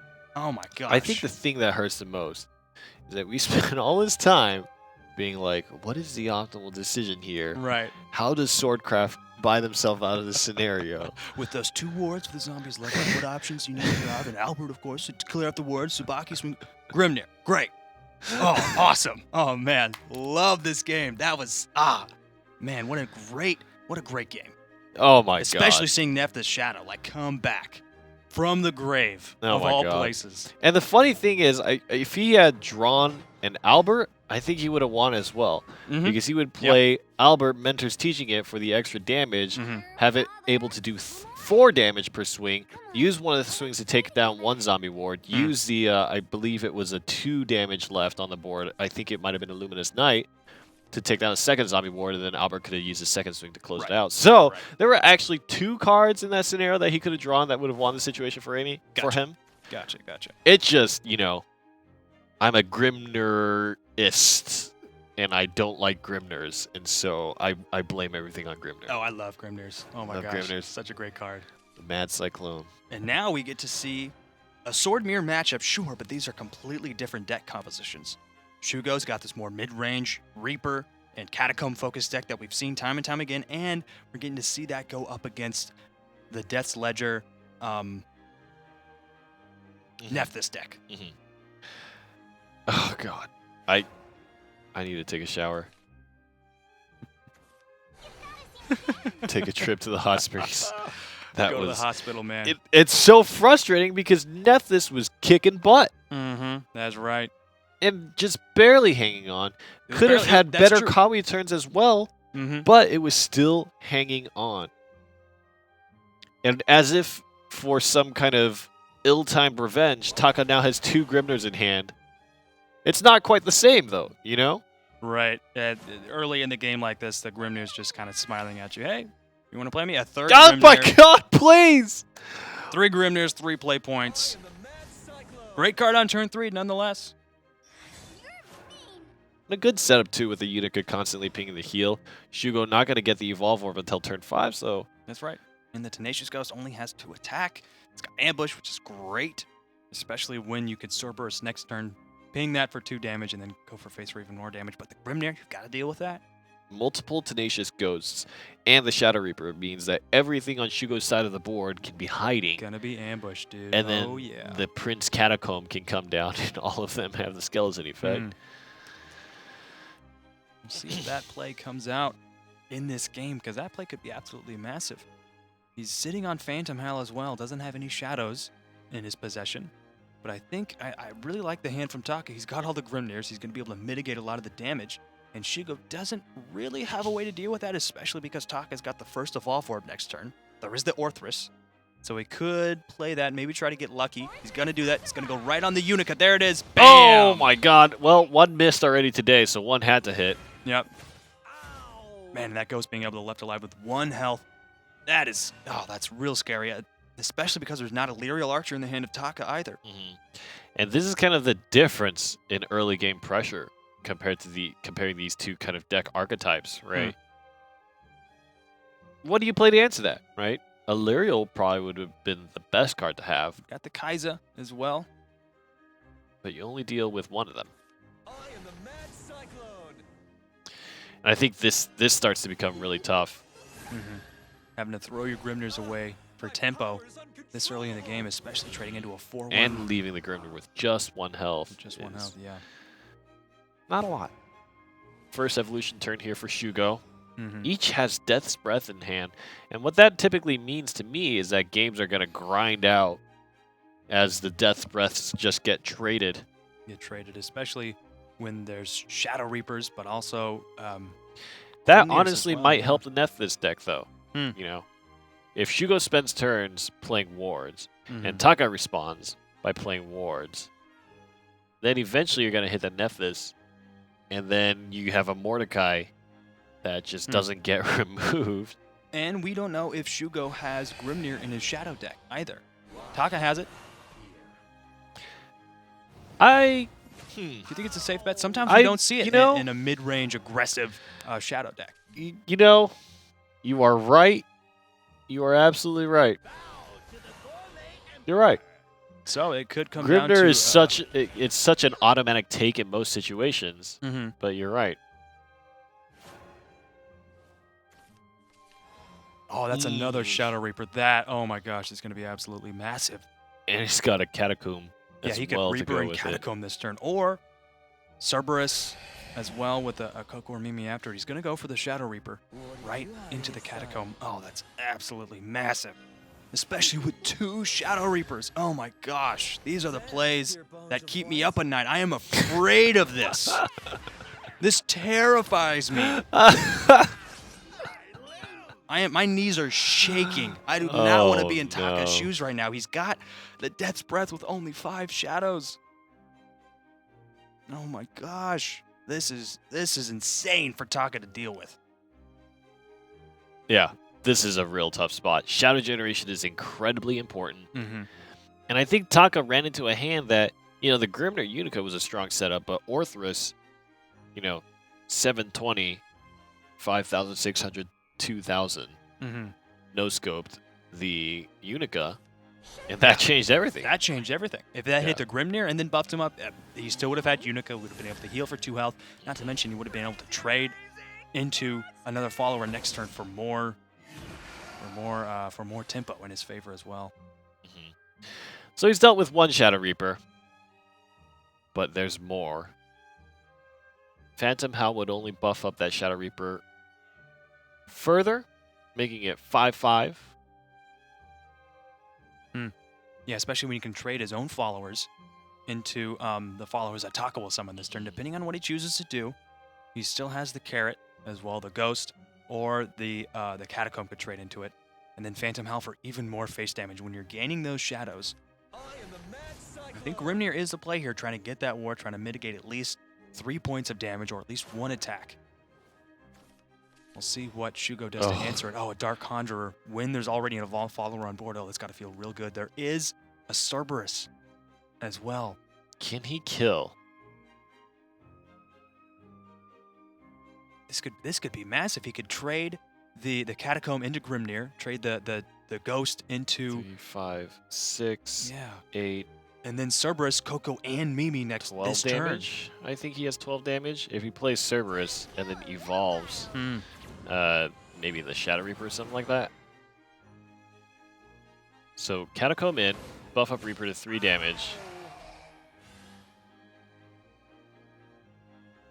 6 damage on board, can be buffed up to 8. Right. Plus the 4 from Coco and Mimi is 12. And he's not going to be able to play the Conjurer. He His could board's gonna stretch a be little full. more here. I was about to say, he could stretch a little more. If he had traded his Skeleton, it would have buffed up the Shadow Reaper and given him space to play the... but if he played the Ghost, the Dark Conjurer, he wouldn't have enough for Coco Mimi. Still, very frightening. Very frightening board, especially when And he you're... chose not to evolve anything. I think that's pretty smart because you have Phantom Howl in hand anyways. You've got Phantom Howl and maybe next turn. So even if Taka is able to clear this board, there's still that to deal with. There's Zombie Party, Death's Breath, and an Evolve Orb. I think that might be the play, especially knowing that there's Phantom Howl in the hand for Shugo. Taka doesn't know that, but I feel like getting those wards when your opponent has this board could be crucial. But that's all you're going to do that turn. Death's Breath, Evolve, probably trade into the Reaper. Yeah. Death Breath, Evolve, trade Reaper. The Skeleton with 3 damage is really a problem maker. Yeah. You can't do anything about the Cerberus either. Yeah, that's going to be staying on board till next turn as well, being able to take out one of the zombies and stay alive with 1 health if Cerberus wants to do that. So he's got 11 health. Mimi in hand. The fact that that last Skeleton survives is actually very important. Very, very important. Does he have enough? I don't think he's got enough for lethal this turn. There is the Evolve Orb with the Phantom Howl as well, but with a Death's Breath having to deal with that.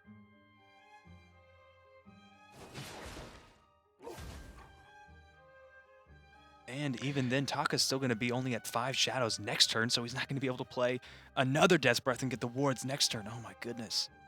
Oh, that's crucial. I think he might be able to, if he does, he gets 3 extra damage. If he swings the Skeleton in, Conjurer Ghost in. Okay, he's not going for lethal. It may have come real close, but this is a strong board state. Yeah. Very strong board state, making a statement. Shugo could be taking this match 2-0. There's a Mordecai in hand, but no Evolve Orb. That would be a dead hand if he plays Mordecai. that would lose in the game for sure. He's going to have to Death's Breath, but again, there's no ward on those zombies. Yeah. Yeah, there's no real way to... He's going to have Soul Conversion on the Lurching Corpse, getting rid of one of those followers, but again, I don't really think it's going to be enough, especially considering there's the Dark Conjurer and the Phantom Howl. Yeah. And the Evolve Orb left for Shugo. That is absolutely huge. He still has an Evolve Orb. Yeah. He's going to have more than enough damage he needs. Yep. The Phantom Howl will just kill him now. Yep. If anything. Absolutely. Oh my goodness. And he drew the Grimner for the cherry on top. Knowing next turn you had that card, that's So he gonna did have the feel Grimner. Real good. He did have the Grimner. He does There it have is. it. There it is. Mana Surge's Hugo. And I really think that all comes down to, you know, making the deck as efficient as possible on the side of Taka. The Nephthys was very close to working. And I feel like in this Shadow versus mid-range Shadow, you need to have a good transition. You need to have a good bridge, right? Mhm. We didn't really see anything Kami-wise. We didn't really see anything to help him survive, kind of ward up, heal up, not anything like that, you know? And I think that's just too rough against the kind of board that mid-range Shadow can build against you. Right. And this is not even considering what would happen if Ector was drawn, right? If Ector was added into the picture, then all of a sudden the Right. situation becomes even more difficult Right. for So you to there's handle. plenty of options that mid-range Shadow had to deal with the Death's Ledger Shadow. And the real tragedy is being one necromancy behind each time. I feel like if he had the turn before been able to play the Death's Breath, it would have given him a much better tempo to kind of not lose as much health to face, clear out more of the board, and change the perspective of the game immediately there. Right. Shadow Generation was something that was so strong about mid-range Shadow, and I think we see how crazy that effect is when you don't have the shadows. But to say this, we also didn't see a Death's Ledger in the hand of the Death Ledger deck. And we Yeah. also didn't see a Nephthys either come out in that second game. So not being able to draw on the options you need, it could mean that the deck composition itself is tough to deal with when the options you need are so few. Yes.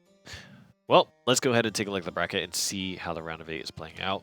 We've just gotten past 2 of our round of 8 matches, and there was a lot of deliberation in both. It feels like we've been at it for quite a while now, but it's Pot Washer versus Mana Surge's Shugo. Next up, we're going to have Saber versus 5 Pawns, trying to follow in the footsteps of his teammates, and Yamila's versus Auto Aim from Crimson Fencers. And so far, it seems like Crimson Fencer and Mana Surge will be leading up the semis as kind of a familiar sight here. Will EXG join the fray? Right. We'll see. We'll see if one of the newcomers, Saber or Yamila's, who haven't made it into the top 8 before, we'll see if they can advance into the semifinals. I think that would be really exciting, having all these big teams and a fresh face. A fresh face to see what they can do, to see what they can bring to the table. Still want to see more Forest. Play Forest. He wants to see Forest. I'm kind of cool. I'm cool with this. In today's society, I like this Shadow Sword mix that we go in here.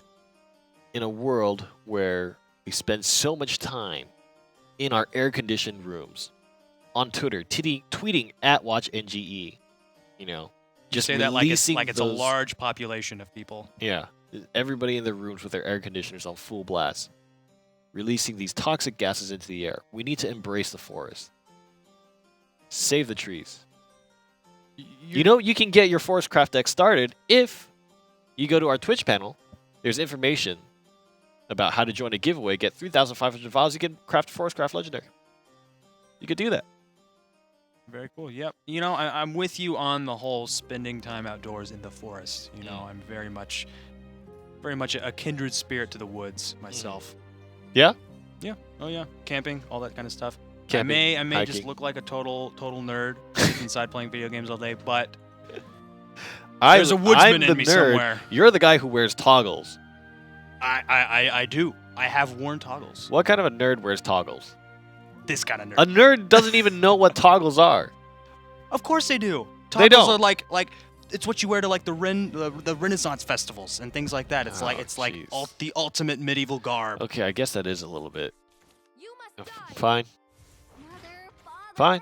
I got you there. Totally got you there. Well, oh man, that's a skull beast in the hands of 5 pawns. Ooh. And a 2-drop as well.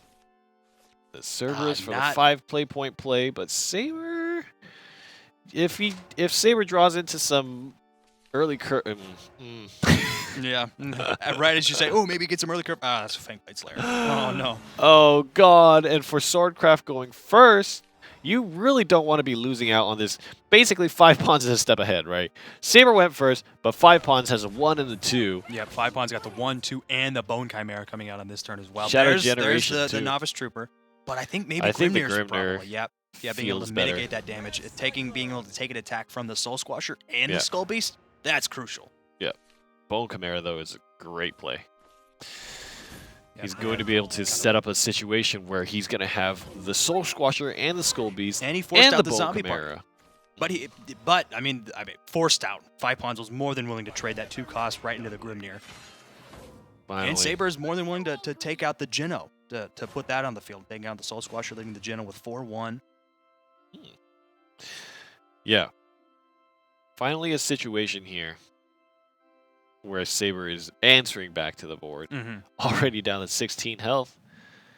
5 pawns with a huge opening. It's just these early cards that are so effective for Shadowcraft.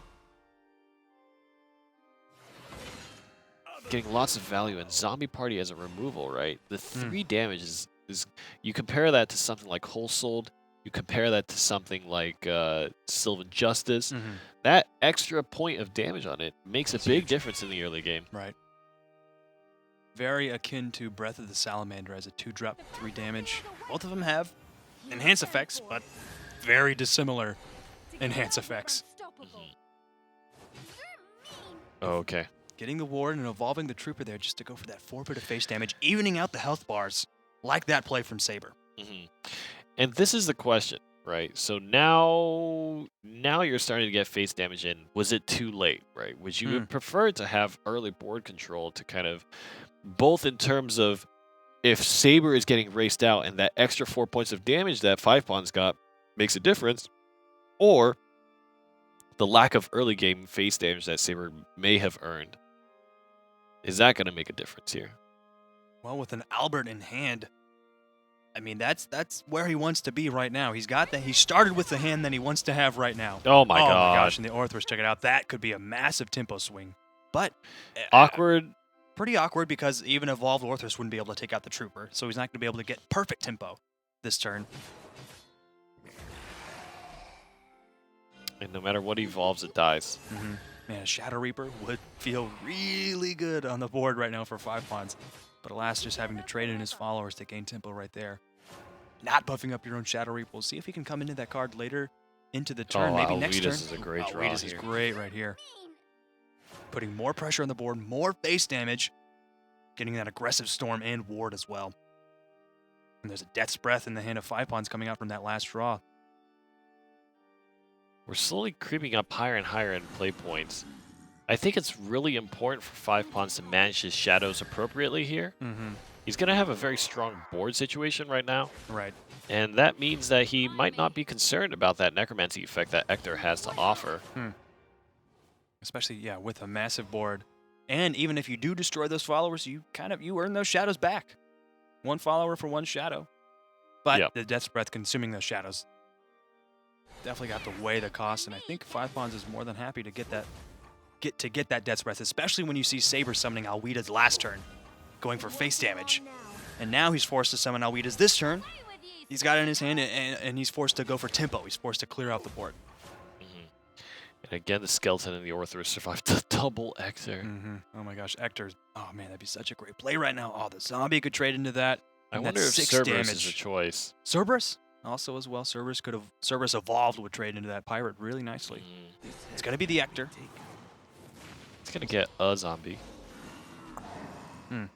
A zombie, very true. We'll see if he decides to spin the evolve orb here, go for that extra damage. I don't think that is the play, knowing that you have another Ector next turn. Oh my gosh, absolutely crucial, especially with So he Fangblade needs Slayer. to be careful here. Right. Saber really needs to consider. Oh, Oh my gosh, he's I think dead. that might, I think that might be game. So if Yep, he, yeah, Ector, an evolved Orthrus or Skeleton with Ector, that's lethal right Yep. there. Yep. Man, Yeah. really great from 5 Pawns. And that's being what we're able to- talking about, right? Yep. That extra bit of damage or that loss of pressure Gotta take what opponents you could change everything. And Very the true, Death's very true. Breath as well. Kind of really putting a stop to any kind of aggressive strategy here. 5 Pawns going to take the first game off the back of a very solid set of cards in the opening moments of the game. Very so true. So he had a we'll see great if draw, I- and he was able to read Saber appropriately, knowing when he should go for tempo, knowing when he should go for face, seeing, okay, Alwidas is going for face damage, tempo. Okay, and then I've got the actors, now I can go for face damage. Now I can really ramp that up. And he didn't even need to play Cerberus. yes. Yeah. Mid-range Shadow showing us that it's still a powerhouse in the hands of the right player. Yeah, absolutely. And I think that board clear is just, I mean, that situation is just so strong. When you do play that Cerberus as well, I mean, it's not like he was out of options, right? He still had another actor, still had that Phantom Howl. all who You know. oppose shall be crushed. We haven't Okay. seen this all day, and I am loving it.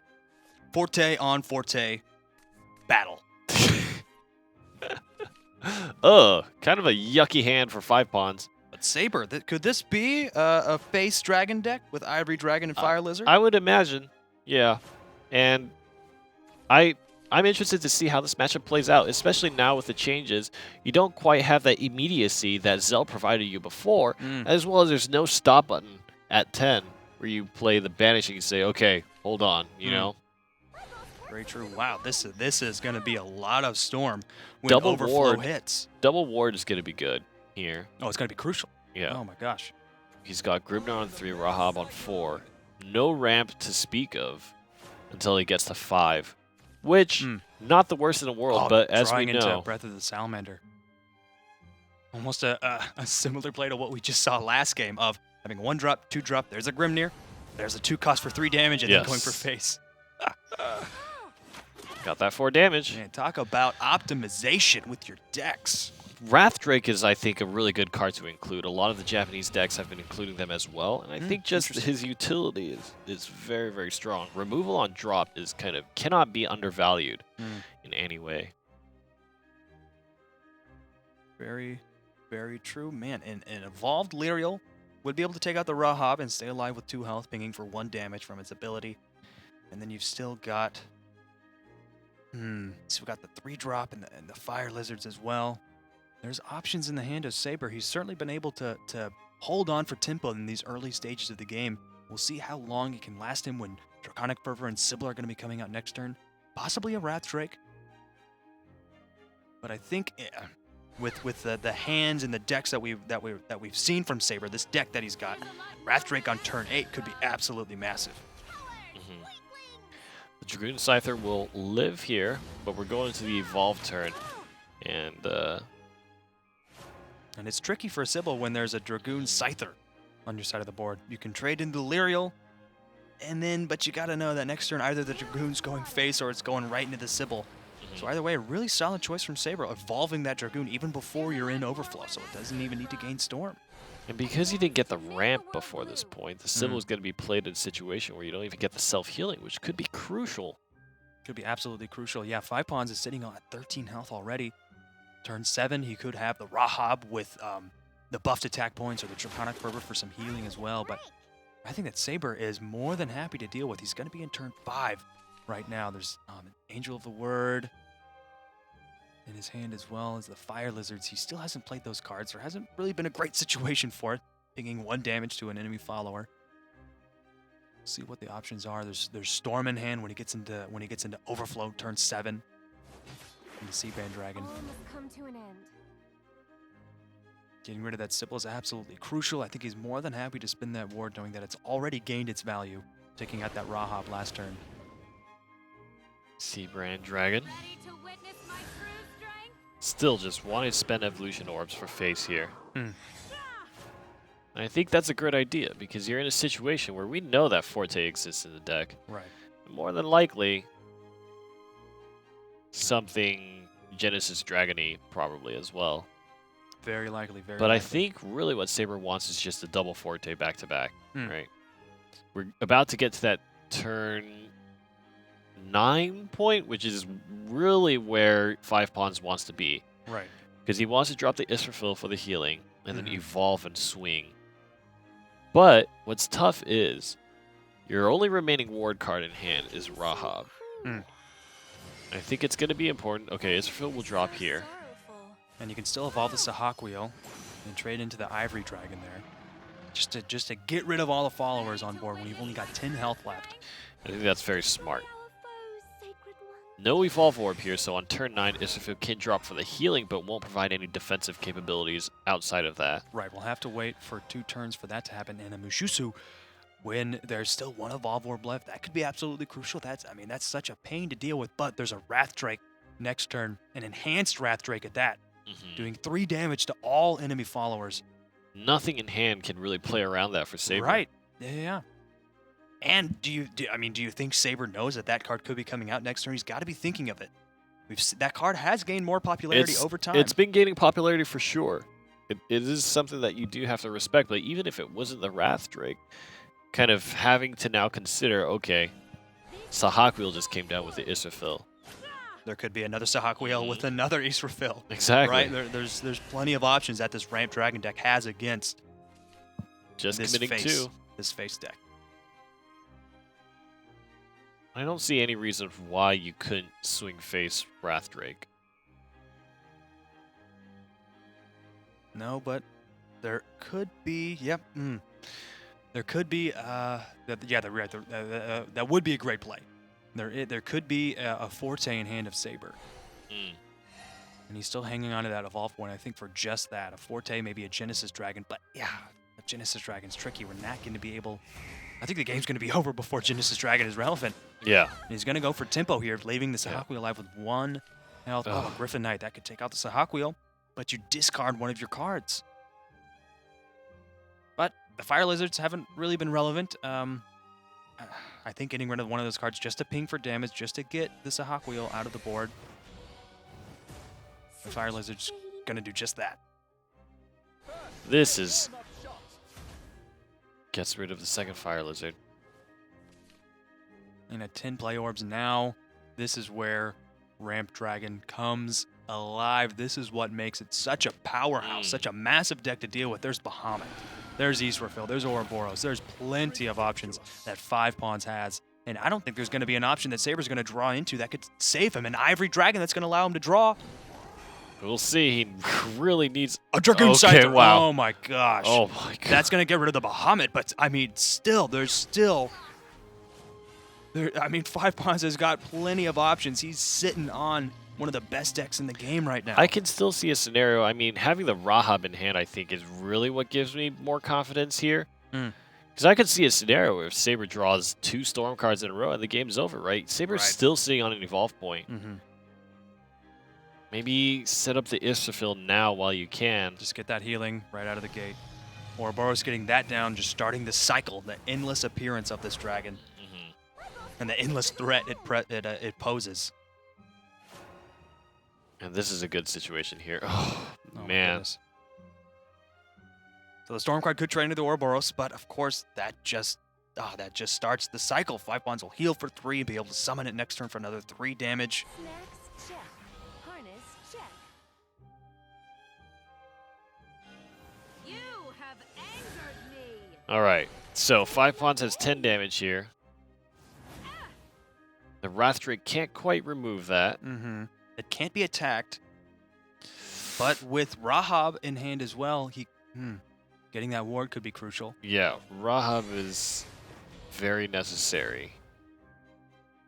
And this is why the ward is important, right? Because both Forte also works in this fashion. Healing up for 4s. Going to put you outside of that immediate lethal range. But again, if you draw into a second Storm card, I can definitely see a situation where you lose. I think the ward is going to be what 5 Pawns wants. Especially being able to the ward, being able to mitigate 1 attack from 1 Storm follower. That could be what wins 5 Pawns the game. Especially when that ward is able to get 5 attack or 6 attack if that's the only card you play. And that's enough to take out the Ifa there. What a decision you have to make at this point in the game. Playing Israfil, this could lose him the game. Ifa can't be attacked. Okay, reduce damage on board as he can. 8 damage to face. Oh my gosh, what's the The draw? second turn is going to be... Seabrand Dragon. Oh my gosh, that's 10 damage. Oh my... God. Goodness. God. Saber, what are you doing Why? to us? Why? 5 pawns and... Oh my god. God. Goodness. The oh, one man. thing that was real strong here for 5 pawns was having the Rahab. And what must you be thinking about in that scenario, right? You play the Rahab, and what ruins your day, right? Another Dragoon Scyther, Right, yeah. and then the same situation where you draw the enhanced the Storm Drop. That could lose it for you. Mm-hmm. Yep. But the Ifa would have only had 4 attack. The Dragoon Scyther would have been able to take out the Rahab. Either way. But Saber, man, coming in clutch, man. Making the right decisions, knowing when to go face for with Aphia that one turn, knowing his deck would come through for him. Barely skirting kind of a lethal situation here against 5 pawns. He's going to tie it up 1-on-1, and so now Saber is back to Swordcraft, this time against Ramp Dragon. A situation where Ramp Dragon has a ramp aspect of Ramp Dragon. And he still needs to kind of draw into Sybil, and if he does, I really feel like it's incredibly unlikely that Saber will win out the match. And I love the Alia into this Veteran Lancer. The Veteran Lancer is not going to trade into Alia. But next turn, you can do just that and get that orb. Doesn't quite have it. No turn 5 Sybil. But he's still ramping. Provided the opportunity to take the Alia and trade in.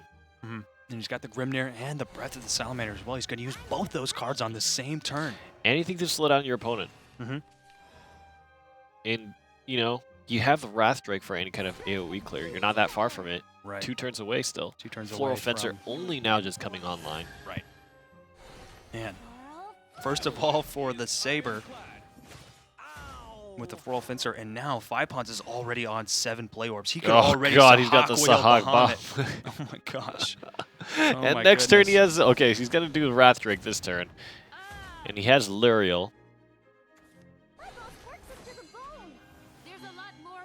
That's gonna clear the board effectively, for sure. Being able to ping that for 1 and trade in the Floor Fencer as well. But what's the next turn for Saber? He's got the Albert.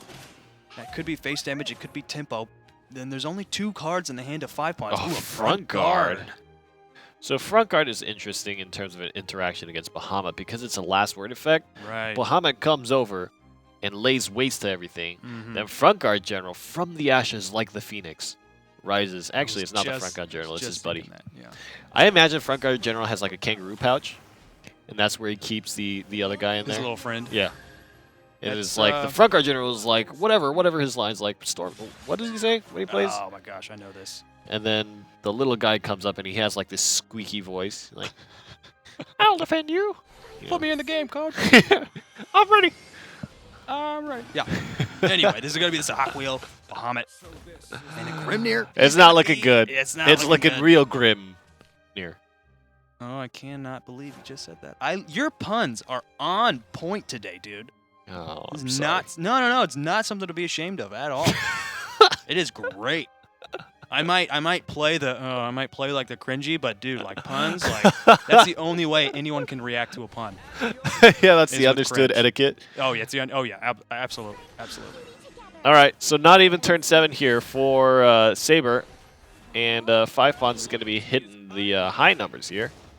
Hitting the very high numbers. Turn 9. Oh my goodness. This draw is going to be important, I think, for 5 pawns. Draconic Fervor. Yeah. He's gonna heal. It's not the worst thing. It could have been. I think it's going to be pretty dangerous because front guard added into the mix next turn here. Plus, if you're going to be taking all this face damage. Now, all 3 of the evolution orbs spent by Saber kind of hurts them, right? And you still got the 2 blazing breaths as well, so you're gonna be able to get rid of the Floral Fencer and the Steelclad Knight. And one of the other knights if you want to do that, but it's gonna be face damage. Yeah. 12 damage. Or 12 I mean, with health those for 2 Saber. cards in hand that 5 pawns has, it may just be 2 cards, but it's 2 great, fantastic cards. It might be the front guard If by general, some miracle situation Saber can make it to turn 10. You've got back-to-back Grimners.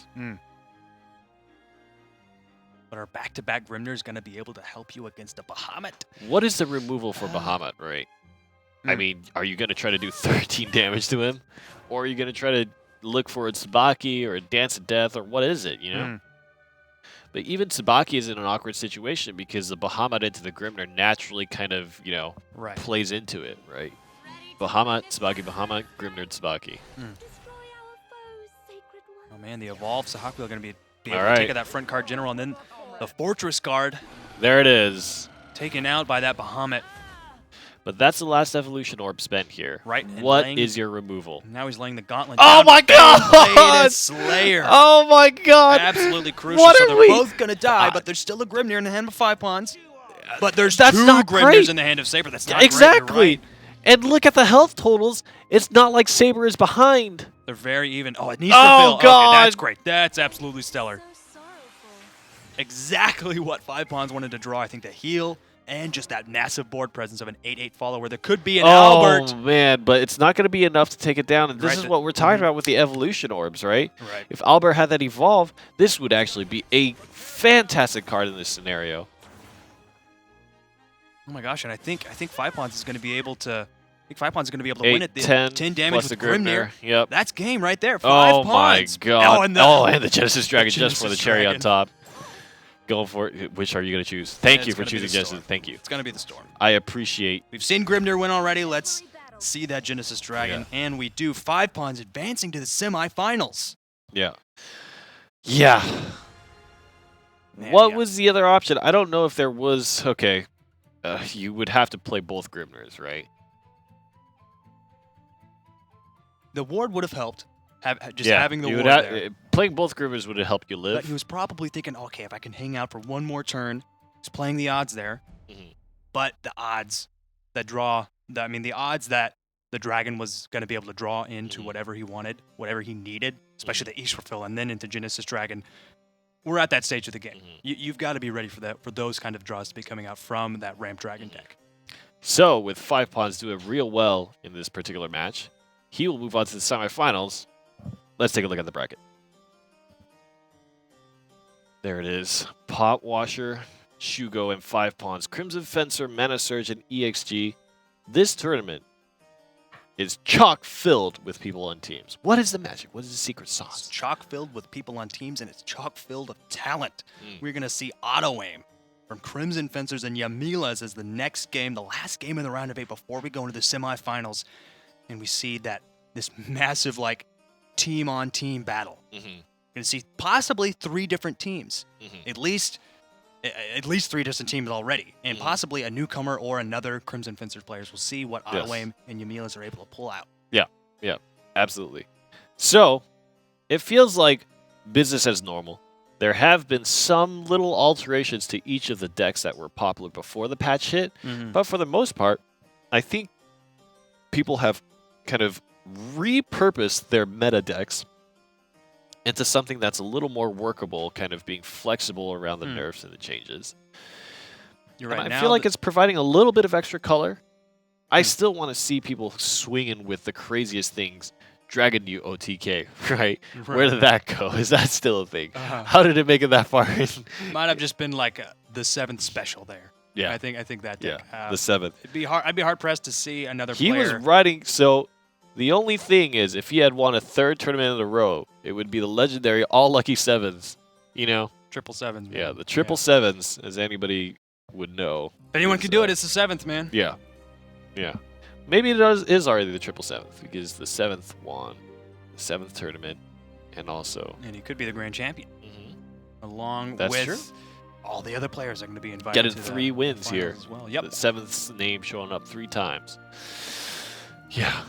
Either way, a very good tournament it's shaping up to be. You mentioned a little bit about how players are having to change up their deck compositions just a little bit because of the variance of decks that we're seeing. Yes. Now the shadow players before was okay, mid range, great. I know what that deck composition is. Yeah. And now they're having to build mid range. Okay, maybe it's going to see a forest. Maybe I'll see a haven. What are the little changes I have to make? Maybe no lurching corpses because I could just get banished off right off turn 2. And so we're seeing a greater variance of decks now, Yeah. which is refreshing. Yeah. Very refreshing. Very refreshing. Indeed. Very refreshing. Very I'm so sorry. I don't know what came over me. I always imagine, like, it's kind of like the cartoon depictions of dogs always, like, have them doing that weird, like, I can't really speak kind of thing, right? Uh-huh. That was, like, exactly what that was. Yeah. I feel like you could be hired as a voice actor for the cartoon impression of a dog, and that would, like, fit. Yeah. Movies with talking animals are made like all the time. Yeah. It's not... Sorry, I didn't mean to. No, but sometimes, like, okay, there's never a depiction of a dragon that doesn't speak, like, eloquently. Okay, right. I You see know? what you mean. Like, yeah. what if a dragon is actually just like, like, it just can't speak? I think that kind of like works against itself. If there's like a terrifying dragon, Yeah. who's like, "We're ready for my treasure hoard." Like, I'm sorry, what? It doesn't really like. I would love to do what you want me to do, but I need to understand that first. I want to understand your voice. Why are you the way that you are? Because oftentimes dragons are just like, they always just like talk, and it's like, oh, this dragon studied English, like it took hooked on studied phonics or English something. at like some university. Yeah. Yeah. I mean, it Yeah, makes very sense. well spoken. Dragons are typically ancient creatures. They've been around for a long time. Yeah. Like, if they can speak, which is one thing that bugs me in movies. When animals who don't have the anatomy of a human can speak English, that bothers me. What do you have against so Zootopia? much. Everything. Hey, Everything. the sloth How- was correctly depicted. How do the okay? animals speak English? A sloth. There, I have not seen a cartoon that has depicted a sloth better than Zootopia has. That's very true. But they still speak English, and that's impossible. I will not. How many sloths I will have you not seen get in your over life? this. How many sloths have you seen in your entire life? Like in real life. Yeah, I've seen 2 in the wild actually. 2 in the wild. Yeah. Okay, well that's Costa 2 out of how many Rica. sloths in the world? How many sloths are in the world? Yeah, I'm just making the point here that you've not seen all the sloths in the world. That's true. But There might be a society of sloths that actually. Unless a sloth is somehow able to mutate and gain like a similar anatomy to a human to make those same sounds that we can, How did we even get to this point? we've got a game to watch. Why are we You're here? talking about sloths, and we've got this blood on shadow matchup. I was talking about sloths. We were talking about sloths. Collectively, we are about to lose our jobs. Collectively, wait, are we in this together? I'm sorry. All right, Shadowcraft versus the Vengeance Blood. Oh man, I love Devil of Vengeance so much. For a 3-drop 4/4, it's like, oh, it's so tricky. It's like it defines like how risky the Vengeance Blood matchup is if you don't have those draws. Oh my gosh, he's got oh my goodness, he's got Devil of Vengeance, Belphegor, and Dark Airjammer. What a great combination. He's going to be able to attack with Devil of Vengeance on turn 4 with the Evolvor because he's going second. Oh my gosh, this is going to be massive. 4 play points here. You do have Catacomb in hand, so you could make the mess of skeletons. Oh, but trading into the Devil of Vengeance. Yep, setting up for Catacomb right there. What a great play, getting those 2 extra cards for those 2 extra skeletons. I feel a little concerned, right? You play the Belphegor, you lower your health down to 10. Mm-hmm. It is very... You got an Evolve Cerberus. It is very Who is concerning. gonna- What's going to happen there? I think it's pretty clear what's going to happen. The Shadow could run away with it, but Yamilas, he's got options. Death's He's Breath might be the saving grace here. got... Mm-hmm. There's, I mean, just counting the shadows on board, there's probably like 8 shadows in there. Yeah, there's already 8 shadows. Could possibly have them for a long time. But there could be a revelation that Yamilas draws into. He's got Dance of Death, Hungering Horde as well to deal with all of did those it. skeletons. He did it. Oh my gosh, He he's did down to it. 10 health. There's another That's Belphegor. another Belphegor. There's 2 Dark Generals. He's not on turn 8, so he's not going to be able to swing for 10 damage with an Evolve. I really think that board control. Oh man, but What did he even go if for? you board control, man, I'm having nightmares. Oh my gosh, he's going for base. Yeah, and I think this is the right move, right? You just force your opponent into that situation where they need to control the board, they lose the next turn. Right. What is the 10 damage reach here for auto aim? Possibly Scott, Cerberus next turn. 7 this turn, damage yep. here if he swings face, but if he does that, he's dead. Hmm. He needs to kill. He needs to kill at least one of them. Belphegor, he could swing into the Devil of Vengeance, but Belphegor could just be evolved next turn as well. I think evolving, trading into the Belphegor, leaving Cerberus with 1 health. That would be great, but there's still a Dark Air Jammer. Not to mention a Dark General as well. Haven't let loose lately. I think you really, because you don't want to play too safe either, right? Because you need to close out your opponent as well. You need to threaten your opponent as well. Right. So is it too safe to take out both cards on the board? He could very well. He could trade into Belphegor, and then he's got. You get skeletons. Then you got 5 damage from the followers you already have on board to deal with that Devil of Vengeance. You get skeletons. You get shadows. I mean, okay. Give it to me again. It looks like he's going to go for tempo there. I like that trade. And now the pressure is on. Yeah, Milas, he could be smelling another Cerberus in hand next turn, but there's already the Coco and Mimi in hand. And the Cerberus, the 5/1 Cerberus, Oh, he's going to have to God. deal with that. And there's not anything like a Diabolic Drain in the hand. But look at this Hungering Horde. Look at the Hungering Horde Milas is going to have. If you play the Hungering Horde, you still have an out. You still have an out, but that really just, yeah, I mean, that's so much value right there, being able to get rid of all those skeletons. Needs to But you're spend just an giving the orb to shadows board away clear. to auto aim. Yeah. And then that's only another 3 orbs you have to play with that turn. But I mean, I think that might be his only option. He's got the Grimnir for the ward to mitigate at least 1 attack.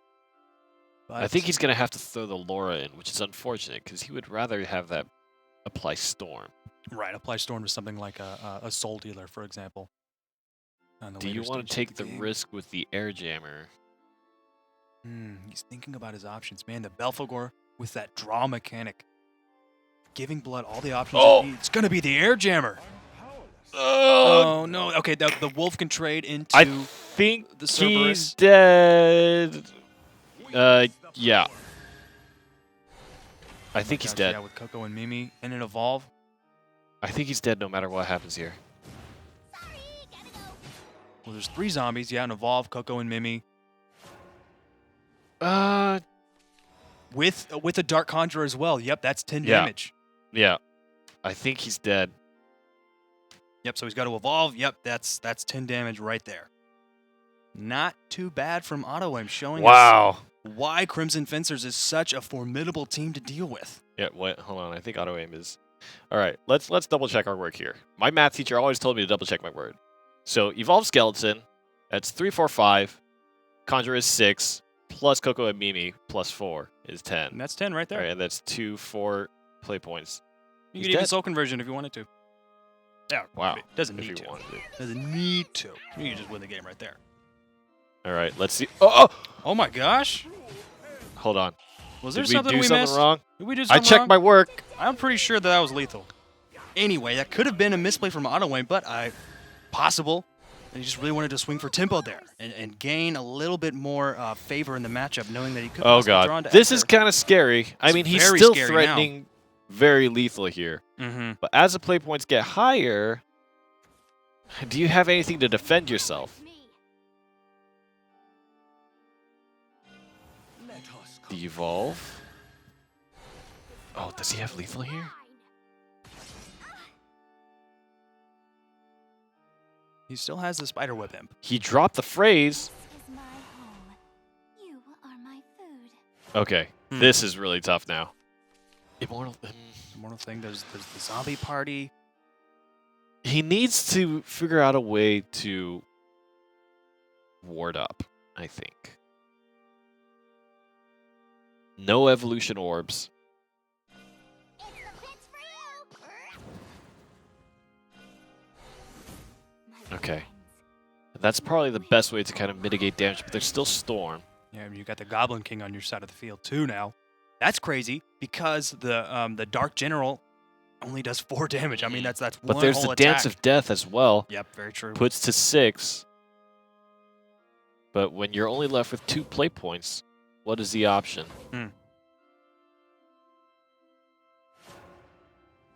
Brings the Spiderweb Imp down to 2 health. Ooh, the Diabolic Drain, that's crucial. But that would take you out of Vengeance. Oh my goodness. What are the options here? Diabolic, that could do 4 damage to the Goblin King, but it's gonna be the Dance of Death just to get rid of that follower. He's only got 2 play points left for this turn. He could Hungering Horde on the Goblins, just get rid of those followers there. Oh god, the situation is so unstable right now. This Vengeance Blood deck doesn't quite have the immediacy. You're committing yourself to offense and giving up defense, right? You're not going to get... It's not like dropping Grimner on 10, right? Where you get the damage and you get the ward. It's just you're dropping your Storm followers and there is nothing preventing your opponent from saying, okay, I'm going to swing phase 2. Which is really the big problem here between these two players, Yamila's and Auto Aim, is that they both need to choose one or the other. Very true. And now Yamilas has got a difficult choice ahead of him. Do you want to play the Hungering Horde? Do you want to lose that card? Or do you want to heal yourself back up to 11 health with Diabolic Drain? It's going to be the Hungering Horde. Oh, God. A 2 health ward. Death's Breath. Okay. The Death's Breath is a great play. He's just because trying to set up a now a board Laura situation. Soul Dealer combo won't be able to finish him off this turn. There's Devil of Vengeance. All right, and Auto Aim is going first, so he's going to get to the Grimner first. Right. Which could be very important with the way this game is going. That could mean the end of the game. I feel like that could be absolutely crucial. Okay. He uses the Laura combo there to give Devil of Vengeance Storm.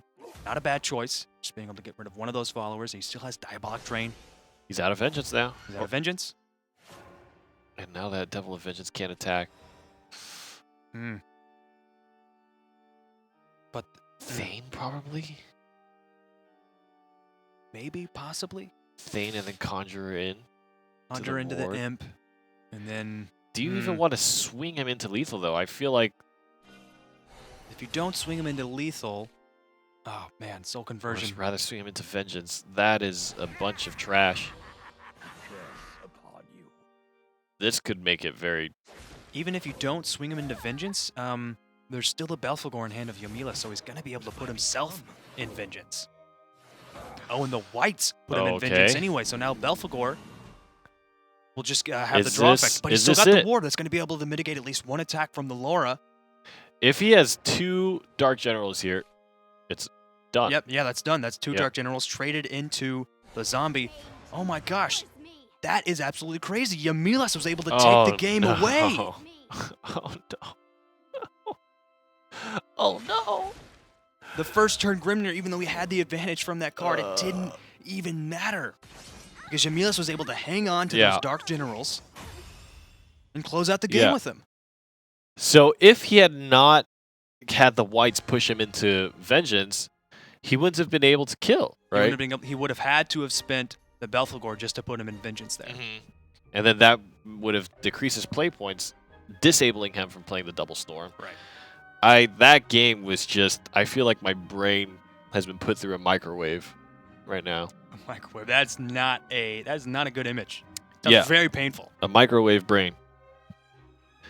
Oh my god. So that was just the first game of the series. By the way, we still possibly have 2 more to watch. Possibly 2 more games. Yeah, we'll see. We'll see if that Shadow deck comes back in the next game as well. But the Blood deck is off the table. Oh my gosh. Crazy to think about. Yamilas showing that he is a top contender.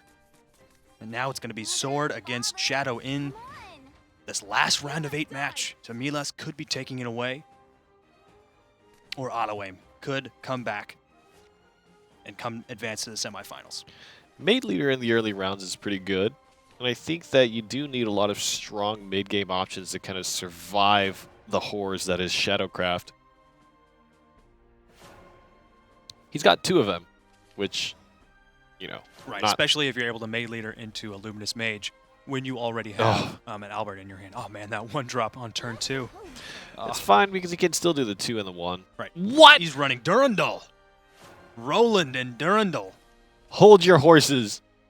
What? Hold your horses, indeed. This is not a card that we've seen in the NGE Shadowverse Open. In 9 weeks of play, we have never seen a Roland. Every single time I played Roland in Take 2 against IS Empire, I lost. Really? Yeah. Roland is such a good card in Take 2. I just got IS decked. Empire is just a good player. I think that's what that says. Literally every single one of IS Empire and my Take 2 drafts are all just absolute stinky stuff, like Support Cannon and Word Wielder Ginger, or like yeah. just really disgusting stuff. We don't... Yeah. I feel you. I feel you. But this is I'd say a really solid hand from Auto-Aim. He's gonna Roland, huh? have the little Soul Squasher, Hector and Cerberus as well as the Bone Chimera. What does the Roland mean for the mid-range Shadow? How is that going to affect the turn of the I don't game? think it's going to affect it that much, because Really? mid-range Shadow is all about the huge amounts of swings rather than the one rather big than the swing. one big swings. That makes a lot Rating of sense. 101 tells you, when you're trying to figure out your mitigation. Rainy 101. should be a segment on some news channel. All right, ladies and gentlemen, thank you for the evening clock news. We're going to go swinging over to Rainy 101. Thanks for the pass, Sterling. Today on Rating 101, we discuss mitigation. That's how I would talk on a news show. And that's how, oh my gosh, yeah, that's great. We should Skeleton go evolves. into news. Yeah. Forget the band, man. Forget. Yeah, I already forgot the band. Everyone forgot the band until now. All right. We're somehow, in the blink of an eye, we're already on the 5th play point. Yamila's has a few decisions to think about. Now,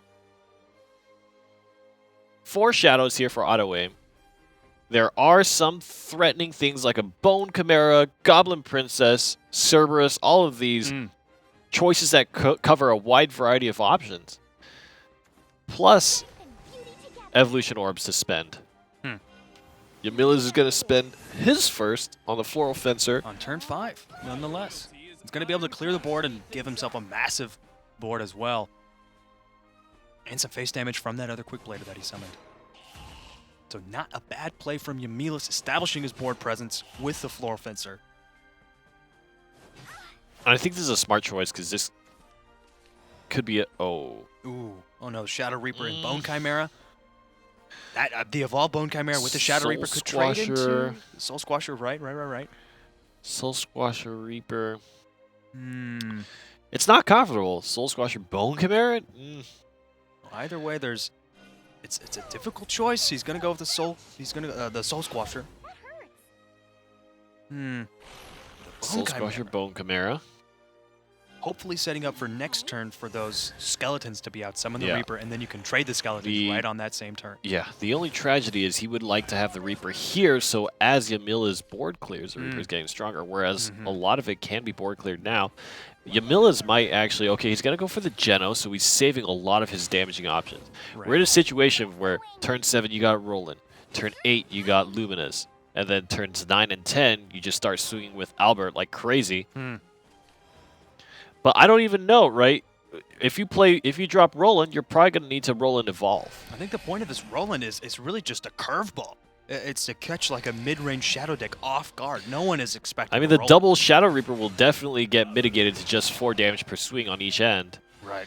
But double Shadow Reaper is still pretty ridiculous. Pretty ridiculous indeed. And how do you remove it here, you know? I'll show you.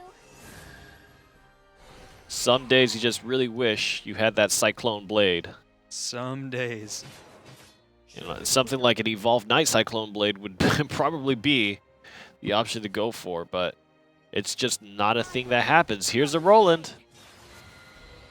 Right on turn 7. And do you evolve it? Or do you save it? Well, there's already the saved it. evolved skeleton. You don't want to buff up the Shadow Reapers anymore. But with... yeah, now with... So they're going to go up to 4 damage, which is the most that they can do here.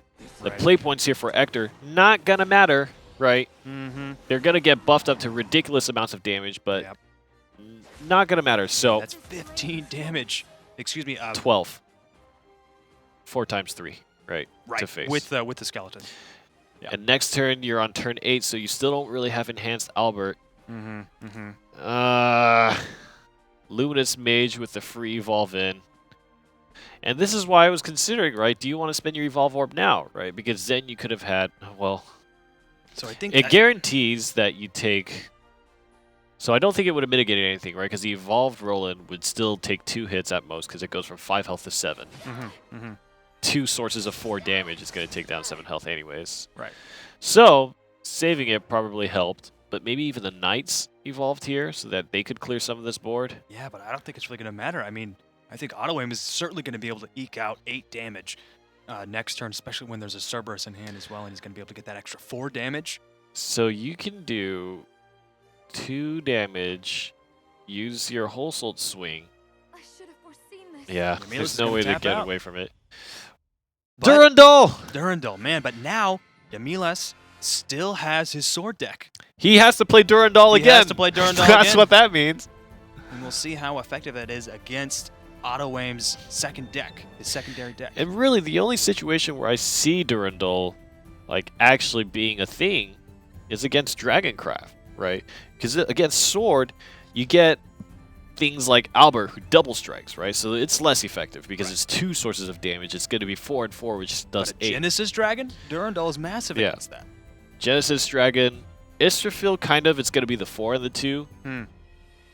Ouroboros is going to be the 4 and the 3. And Auto Aim's second deck is a Haven Craft deck. Durandal, when there's Aegis on turn 9, That is probably one of the only solutions you have against Aegis. Aegis, right? Yeah. Mitigating its attack to only 4, no matter what. Yeah. And this might be how Yamiles is getting all the way to the round of 8, right? And he's running Test of Strength as well. Okay. The combination we don't usually see with Aegis deck. A lot of players choose to forego that card. Otto is going to take this moment to just sit down for a while. Appreciate his surroundings. Appreciate the people that make him who he is. Giving a sacred plea.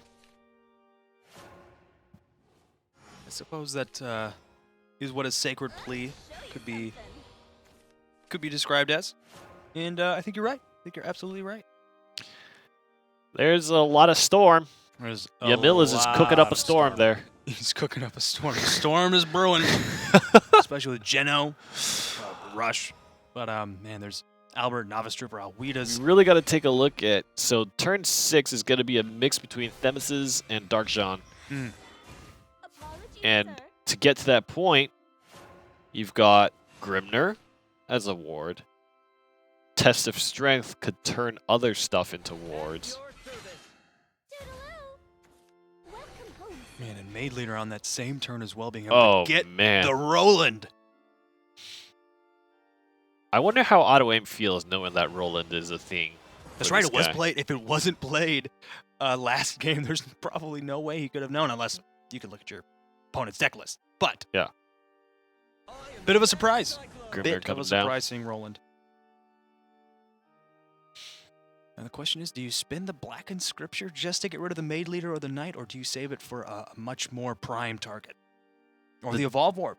The dangerous thing in this scenario is turn 9 is where Albert kicks into high gear. Mm. Turn 9 is also when Aegis gets dropped. So on turn 8, when your Albert is not quite as effective, Test of Strength comes down. And if they live to that turn 9, then all of a sudden you play this Heavenly Aegis, and they're sitting there having to attack the Aegis. Right. And because the Aegis just degaffs, it just kind of walks around and smacks you to the face while Test of Strength is there. But Aegis is a kid that doesn't play by the rules in school. Everybody's like, oh, let's arm wrestle, let's see who gets the food. Aegis just walks up and takes the food and leaves. yeah, that's And exactly what everybody's just like, God. on top of that, he stabs you with a knife. Yeah. And Does Aegis really use a knife? no, it's probably a little bigger than a knife. Huh. I mean, he's like, if you look at his art, he's like as big as a city. He's like crushing a city. Yeah. That's his knife. It's a knife for Aegis. Yeah, he's like picks up the city out of its roots and throws it like a baseball. That's the Heavenly Aegis we know and love. But look at God. that Dark John. Ugh. Oh man, that's oh jeez. Cool. That's why there's that card. Yeah. That's why. And he's Otto got Wayne runs another that one card. just He's got waiting. Another one just waiting, just Yeah. lurking in his hand. The only thing in here is, against Storm, no ward means you're still getting hit in the face, right? Even if you clear the board, the card still hits you in the face. Mm. It's kind of in retaliation, and I think that's fine for Yamiles. Safe with me, Captain. Oh, is he going to challenge the Dark John? He might just straight into the Dark John. Or face. Put him to 10. That's real tempting. Put him in 10, yep. It's got to feel really good. And there's still one Evolve Orb on the table for So we got the Yamilas. Falcon. Drop the Dark John. You were done Oh. for. Yep, Evolve the Tiger. Now you've got the enhanced ability from the Heavenly Hound. It's not an enhanced ability. It's a fanfare. Oh, that's good.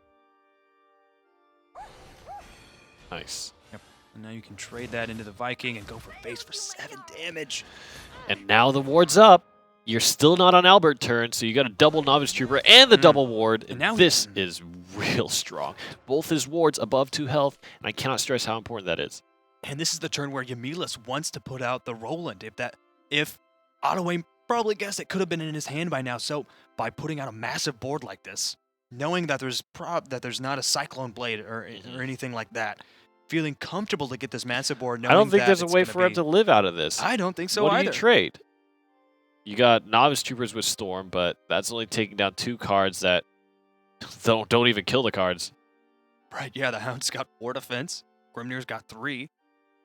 Not to mention a 5/5, 2/1, and a 6/1. This is... The fact that Oh my everything goodness. lived with just barely enough health. Okay. So that's going to be 4/4. It all ends here. Okay. 8, 10, 12. Dark John as well for that extra bit of damage. But, I mean, the extra bit of damage, it's not going to matter much for the... So this Roland will survive attacks from at the most 2 different cards. Mm-hmm. Oh, to banish. And now it's just going to be 10 damage here. I should have foreseen this. Oh, Yamilas Or is tapping 12. out. Even Wow. if you played the Dark John, the Dark John that's already on the field, and the Tiger would have still done 4 damage, but the Grimnir would have done 4 damage as well. Still only would have been 12 damage. Mhm. And Yamilas was sitting at 13 health, so it wouldn't have closed out the game. But I mean, with that massive board, there were Yeah. so many resources Yeah. that Yamilas I would have liked to needed see that deal with situation play out, just because I don't really have enough foresight to kind of imagine what it would have been Right. like. Mhm. But, I mean, Roland made it to the top 8. That's pretty cool. Pretty cool. That's pretty cool. So, we have our semis filled out. Let's take a look. And just as the leaderboards would suggest, Pot Washer and Ottaway make it in, representing Crimson Fencers on opposite ends of the bracket. Meanwhile, Mana Surge's Shugo will go up against the Pot Washer, who I believe does carry a Vengeance Blood deck. Mhm. And then 5 Pawns will be going up against Auto Aim here. So, lots of Swordcraft. Still a good amount of Shadowcraft. Bloodcraft is starting to rear its head quite a bit now. And a good bit of Crimson Fencers as well. It's possible that EXG has had its day from the last 2 tournaments, tournament 7 and 8, and now it's Crimson Fencer's turn to really come back with week 9 and week 10 to try to even out those points. I think the round of 8 has been very interesting. Just a whole variety of just top decks and just intricate situations. Bloodcraft, Swordcraft, Roland showing up, and even a little bit of Havencraft there too. So Yeah. Havencraft making it through. Test of Strength Aegis, nonetheless. We didn't see either of those cards played, but in the semifinals, I think we're bound to. Hear more about the Shadowverse Open at WatchNGE. That's our Twitter. Definitely check that out if you want to see some funny pictures or just announcements about anything broadcast related when we go live, all that kind of stuff. Make sure you participate in the giveaway. 3,500 vials up for grabs. Get the information in the Twitch panels. Also, I'm pretty sure the bot is spamming it in chat. I say spamming, but probably just kindly placing a reminder. Kindly reminding. Yeah, good sir. May I remind you? Please, excuse me, something like that. Put me in the game, coach. Well, I must acquire more of this. As do we must gather our thoughts. And when we come back, the Shadowverse Open continues.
You know, I just realized if the microphones were live while that thing was happening, people would just hear me sing very terribly.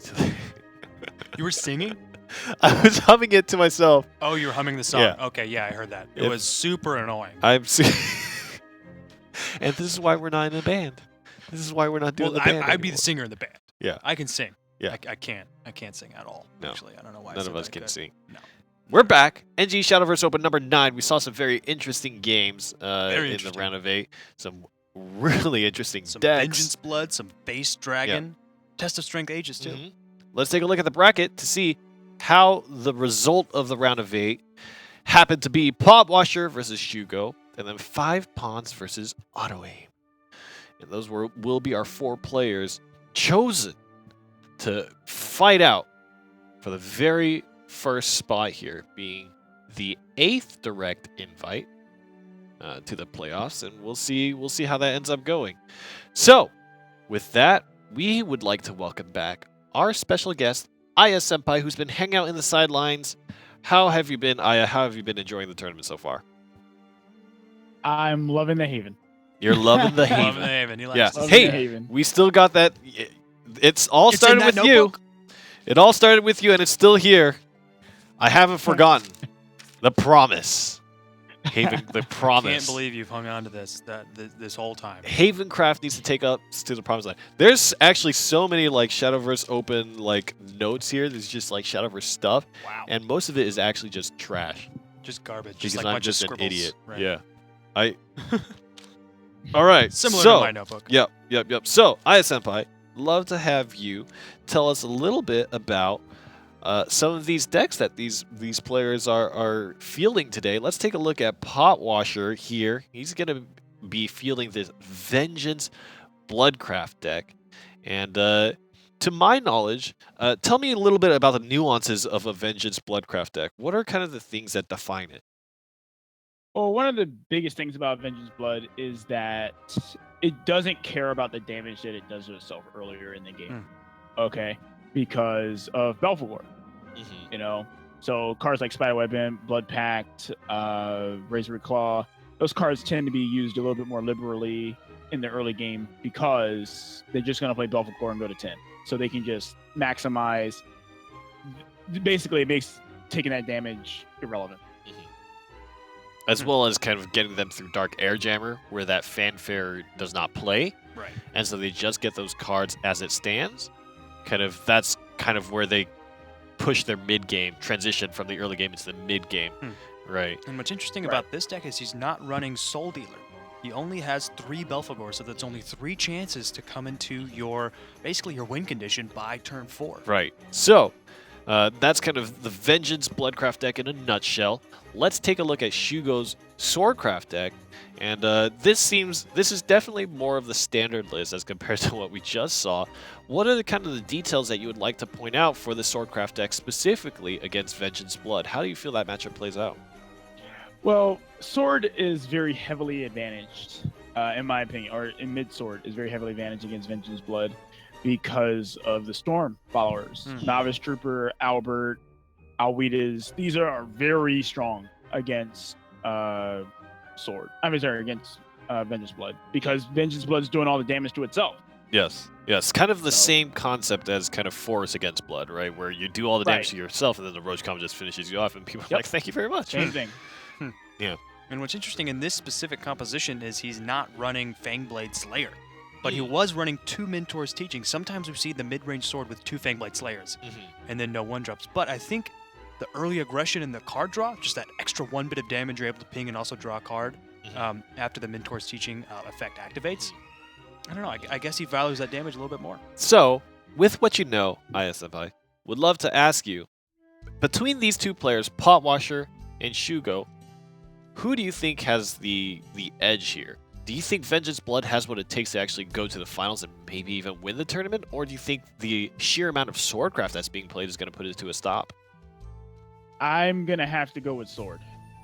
Vengeance Blood, as much as I personally love the deck, in my experience, I have a very difficult time fighting Sword with Vengeance Blood, and I would have to give the edge to Sword.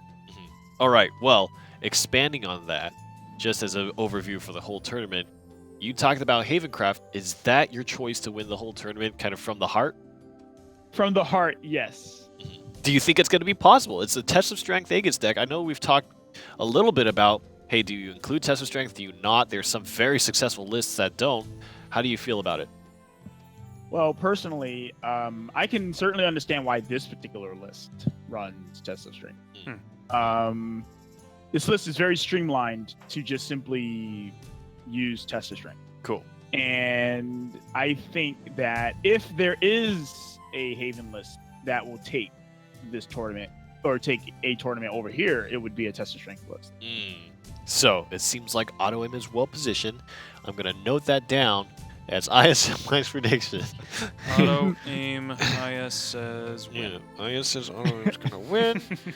Note, if Auto Aim loses, blame IS Senpai for Caster's Curse. You're writing very fast, if that's how fast you're writing. Yeah, It's that's not about how fast. fast I type.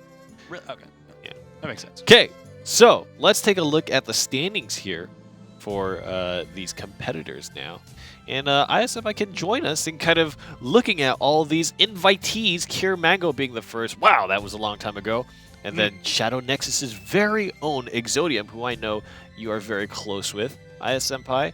And then we've got Lest, Mana Surge's Noah, Shadow Nexus's Unlucker, Mana Surge's JZ. We got EXG the 7th, twice. And we are yet to decide who open bracket number 9's winner is. And then going over to the current top 6, of course, EXG Omega would be first on the list as he has gotten 2 back-to-back second-place finishes. The man himself, Auto Aim, who we've been talking about, is going to be second there, and then it's going to be Stoles, Potwasher, SP Marts, and Alternative, set to be invited to the top 16 through points. So, that's how the current standings are. Shadow Nexus is not doing too bad. How do you feel about both Unlucker and Exodium? What have they been up to in kind of the Shadowverse scene? Well, Exodium and Unlucker have been playing together a lot, actually preparing for the top 16. So they've been scrimmaging a lot. So I wouldn't be surprised to see them do well when the top 16 rolls around. They're going to be coming back with a lot of knowledge, with a lot of tools in their backpack, with IS Senpai leading the charge. And hopefully IS Senpai has the same fanfare effect that Findy did for all his teammates. God, that was effective for 2 weeks. That's insane. That's like a wind god that lives 2 turns. That never happens. That never happens, yeah. Never happens. Anyways, thank you so much, IS Senpai. We'll have you back before the next semifinals match. But for now, we're about to get ready for this game to get on the way. We'll see if IS Senpai's prediction comes true. He says Sword will win over Vengeance and Aegis wins over all. So Aegis wins over all. I agree with him with the Sword over the Vengeance Blood. You know, I kind of have to. It makes sense. But Aegis wins over all. It'd be tough to see. It'd be tough to see because of the necessary things you have to have. You've got to have the Aegis, or excuse me, you've got to have the Test of Strength on turn 8, and then another follower to kind of turn up maybe an Angel to evolved heal and being able to trade and gain tempo that turn as well for Aegis on turn 9. So we'll see if Auto Aim is able to pull off that combo. Meanwhile, this is the first semifinals game of Week 9 of the NGE Shadowverse Open. We've got Mana Surges, Shugo versus Potwasher at Crimson Fencers. I like how the name forces you to say it that way. Potwasher at Crimson Fencers. Yeah, pretty cool. Rather than Pretty like cool. Crimson Fencers Potwasher. Right. Just because he wrote his name the opposite way. Hmm. We're just sheep. Literally, We don't read just whatever the understand anything. teleprompter says. Wait, we have a teleprompter? The teleprompter is telling I me to didn't know say we had a this. teleprompter this whole time. The teleprompter is telling me to say that. Full disclosure, we do not have a teleprompter. We do not. And that's why Alright. we have no idea what we're talking about half the time. All right, this is... Oh, man, this is... it's a slow game so far. There wasn't a 1-drop from either player. But Shugo and Potwasher are both sitting on pretty solid 2-drops. So we're going to be able to see what the tempo is going to be able to look like for both of these players. But the Shadow is going first. Going to have to give that as a huge advantage over to Potwasher. There's a Dark Conjurer without anything to conjure. Mentor's Teaching. And that was kind of an interesting card to include for Shugo, I believe. Right, yeah, Mentor's very Teaching sure. is kind of it's +1 only for the turn that you're on right now, so it does not persist. It draws a card. I think it makes sense in terms of aggression and also to even out your curve just a little bit. And it fills your hand up back again, so you're not losing a card, you're not losing any momentum there, and it gives you the chance to draw into another option. Yeah. Yeah, that's what draw is. Yeah. So for a 1-drop and for how aggressive and how full of a board Sword can have, I think it's a pretty solid play. But is it a solid option in place of Fangblade Slayer? They're very different. It's so hard to imagine, right? Because the utility that Mentor's Teachings bring, it might not be as flashy or as expensive, but it could be just as valuable, right? Very true. It's just very a true. different, it impacts different points of the game. Yeah, like right now, Mentor's Teaching, he could put that on the Lancer, trade that into the Grimnir, getting rid of both of the wards. I don't know if that is the optimal play. He still would have May Leader even after that. Oh, that's what he's going to do. Oh, and it drew him the second Veteran Lancer, so he will remain safe if he chooses to do so. He'll remain safe, and he'll still have 5 cards in his hand after that. He's going to put the Literal Archer right on turn 3, giving him the option, if Potwasher chooses not to trade into it, he can evolve it next turn. Fortunately, Potwasher's going to take that right off the board and not spend a 4-drop at all. That's a huge tempo loss, as we can see in Potwatcher's hand.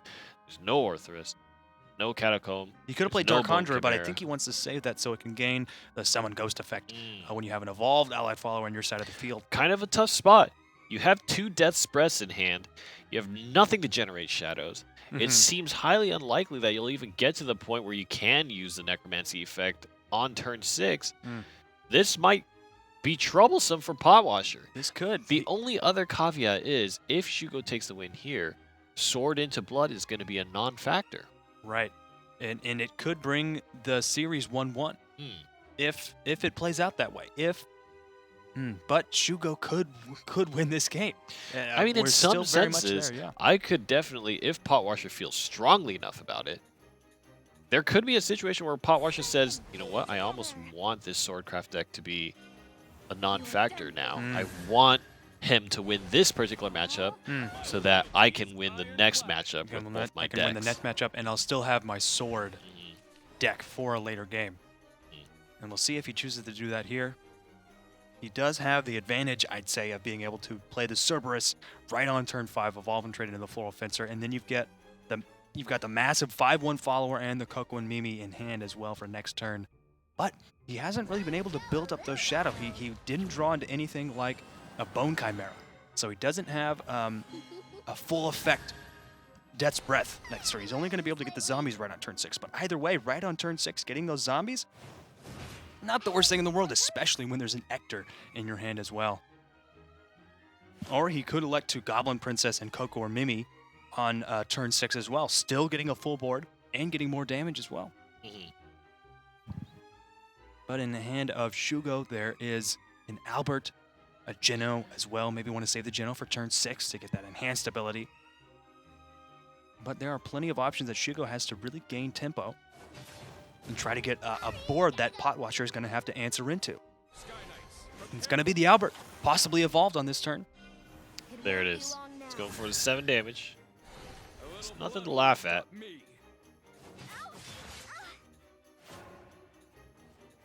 Nothing to laugh at all, but this could be real difficult for Potwasher to deal with.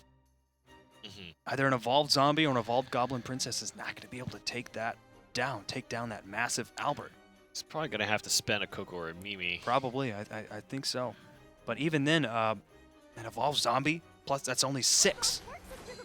That's only 6 attack if he uses one of them. But the Lyrial Archer pinging for that 1 extra damage, bringing that right down to 6.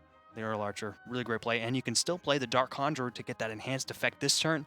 It's your last Evolve War. That's the last chance you're going to get to really utilize that card. Looks like he will. I'm coming for you. Still, that's a lot of resources that Potwasher had to spend to get rid of the Albert. He had to spend Coco and an evolved Lyrial Archer, but all Shugo spent was the evolve point on the Albert. And now all that's left to speak for Potwasher is the Dark Conjurer. You've avoided a lot of damage. God, drawing at that Luida's is actually great. It's really good. There is an Ector as well as Death's Breath for Potwasher next turn, but I really like the enhanced Geno on this turn. Summoning that immediately, rush, and it still stays alive because the Dark Conjure won't be able to finish it off, and you get to clear the board, gain tempo, and you don't spin an Evolve Orb. Yeah. I like that move in the sense that you play the Geno, and you let the Ector trade into the Geno, and then you play the Alvidas for the ward to protect against a turn where the Ector zombies can actually swing. Right, very true. So we'll see what Potwasher chooses to do. He drew into a Soul Conversion. That could be very useful, especially with Goblin Princess in hand. Being able to spin Soul Conversion on one of those goblins and get that sweet, sweet card draw. And the shadows, too. Right, yeah, it gives you shadows. 2 shadows for the follower that you destroy and the card itself. So not a bad trade at all. But there is not an Evolve Orb for Potwasher. Meanwhile, Shugo still has that bit of currency to hang on to try to gain some extra tempo in the later turns with the board that Potwasher is going to be able to gain this turn, either with Goblin Princess, Ector, or Death's Breath. I think Potwasher is trying to be a little bit careful for a scenario where he places Ector into a situation where it just gets removed by something like a Tsubaki, or just gets outplayed just because there's not a lot of shadows or board control for Potwasher at this point in time. He's not really sure what cards Shugo has in hand. Very true, very true. Meanwhile, Shugo drew into a Grimnir, and we're on turn 7. This game could very well last for another 3 turns, depending on the decisions the players make. If there's Ector or if there's a Goblin Princess, I mean, I'm not wrong in saying that Ector could possibly be coming up before turn 10. I think that's rather obvious. But, I mean, I love the value that this Geno has been able to get. Luminous? Yep. Yeah, Luminous Mage. Oh, that's really good. My sword brings hope. Man, being able to get that board presence, and Geno getting massive value. He's been able to attack twice. I think this Luminous draw is so important because Evolution Orbs is definitely what Shugo wants to do to stymie this Death's Breath kind of pressure. You need a lot of those resources, right? Against the second Death's Breath, against a kind of big Ector play. Evolution Orbs are so valuable right now. To be able to get one for free is going to be very helpful here. Very crucial, very crucial. There is the Also, Shadow it's kind of a Reaper. pseudo ward, right? Because you don't really just want to let that Luminous Mage live. Right. So it's going to be soaking up at least a attack here. Yeah, I think this one zombie that doesn't have ward is going to be trading into a Luminous Mage there. Bringing into the night, leaving the zombie with ward alive with 1 health. And you still have the Shadow Couldn't Reaper. play the Shadow Oh. Reaper there. The But Shadow now Reaper we're in a with Goblin situation Princess, yeah. where we could play. I mean, we've got like this turn 8 play where you play Alvidas plus something. And you got the turn 9 Albert, and you close it out with the turn 10 Grimnir is For sure. very strong. So you could play Alwida's Veteran Lancer as well, getting massive wards that the Shadow deck has to deal with. This could be the Sword deck running away with the game. He's going to go for face damage here. What's the draw? It's going to be Cerberus. But there's no Evolution Evolve Orbs. And even with a Shadow Reaper in his hand, I don't think it's going to be enough. I think with the So enhanced Albert has Albert 10 next turn, in the chamber, right? You need some kind of ward. Oh my gosh. That's Potwasher bowing out. There it is. Swordcraft prevails, but this also means that Swordcraft can't fight blood. So the question is, Shugo's alternate deck, does it beat out Shadow, does it beat out blood, right? If it can't win against both of those, then we're in trouble. If we were to assume that, okay, I think eventually Shadowcraft can be successful, and if we were to just look at statistics, right? I know this isn't actually how you would look at it, but if you were to look at statistics, Shadowcraft would probably win this next matchup. Then it would go to alternate deck versus Vengeance Blood. Right. And Vengeance Blood is that X factor, right? It's this new deck that's coming in. Well, not necessarily new. It's been around for a while, but it's coming in now into a situation where it's like, where you have to wonder what those interactions are going to be, and it's not as comfortable to play against just because it hasn't been showing up in the Shadowverse Open in a very long time. Right. Very true. And it's a shame that we've seen the Death's Ledger deck get knocked out. So both of these Shadow decks in this mirror matchup, it's going to be a mid-range against mid-range. We'll see how the players are able to manage their shadows, manage that currency being spent to really squeeze out the little advantages that are going to make the biggest difference in this game. We'll see. Shugo has the opportunity to just close it out right now. Very true. Very true. With a pretty decent draw from both players, they both have very similar hands. We'll see which one is able to get the advantage. Potwasher's going first. He's got that advantage. I favor Potwasher in a sense that you can play the Conjurer into the Bone Chimera, and that gives you a very solid, and you have the option to go Grimner as well, but that gives you just a very solid option that's tough for Shugo to remove, because even if you try to ping out the Bone Chimera, you still got the 2 skeletons. Especially if you're able to draw into something like a Grimnir, for example, or excuse me, a Shadow Reaper or a Grimnir. He does have Grimnir in his hand as an option as well on the next turns, and the next turn. I think that little advantage, I mean, based on the draws, could turn massive, but it just puts Potwasher in a slightly better position in the mid game, and he's leading in terms of play points. Right. It's going to be important for him to, A, build shadows, which he can do better with the Bone Chimera. Oh, and he draws into the Ector. He would have liked to draw into that a little bit later, but not too concerning yet, because you still have that choice of like Chimera or Grimnir here, and I think both are good options. Yeah, Shugo's got the Death's Breath, and Potwasher has the Grimnir. So we'll see how those cards are able to really make a difference in the mid game. Hit face, yep. Yeah, Puts him in a situation where maybe Grimnir is going to come out as a response here. Now that Catacomb's but no longer a thing on turn 3. Yeah. Shugo is definitely feeling the effects of being one step behind Potwasher. Yep, there's a board already established for Potwasher, and Shugo doesn't have anything like a zombie party to deal with the board and the Grimnir and the war that Potwasher is able to put out. So we'll see what Shugo does here to try to climb back in this game. It's a real difficult position, the position that he's found himself in, because of the advantage that Potwasher has of going first. Because now we're seeing that Potwasher's drawing into the options like Cerberus, really cementing his advantage that he's going to have in the mid game.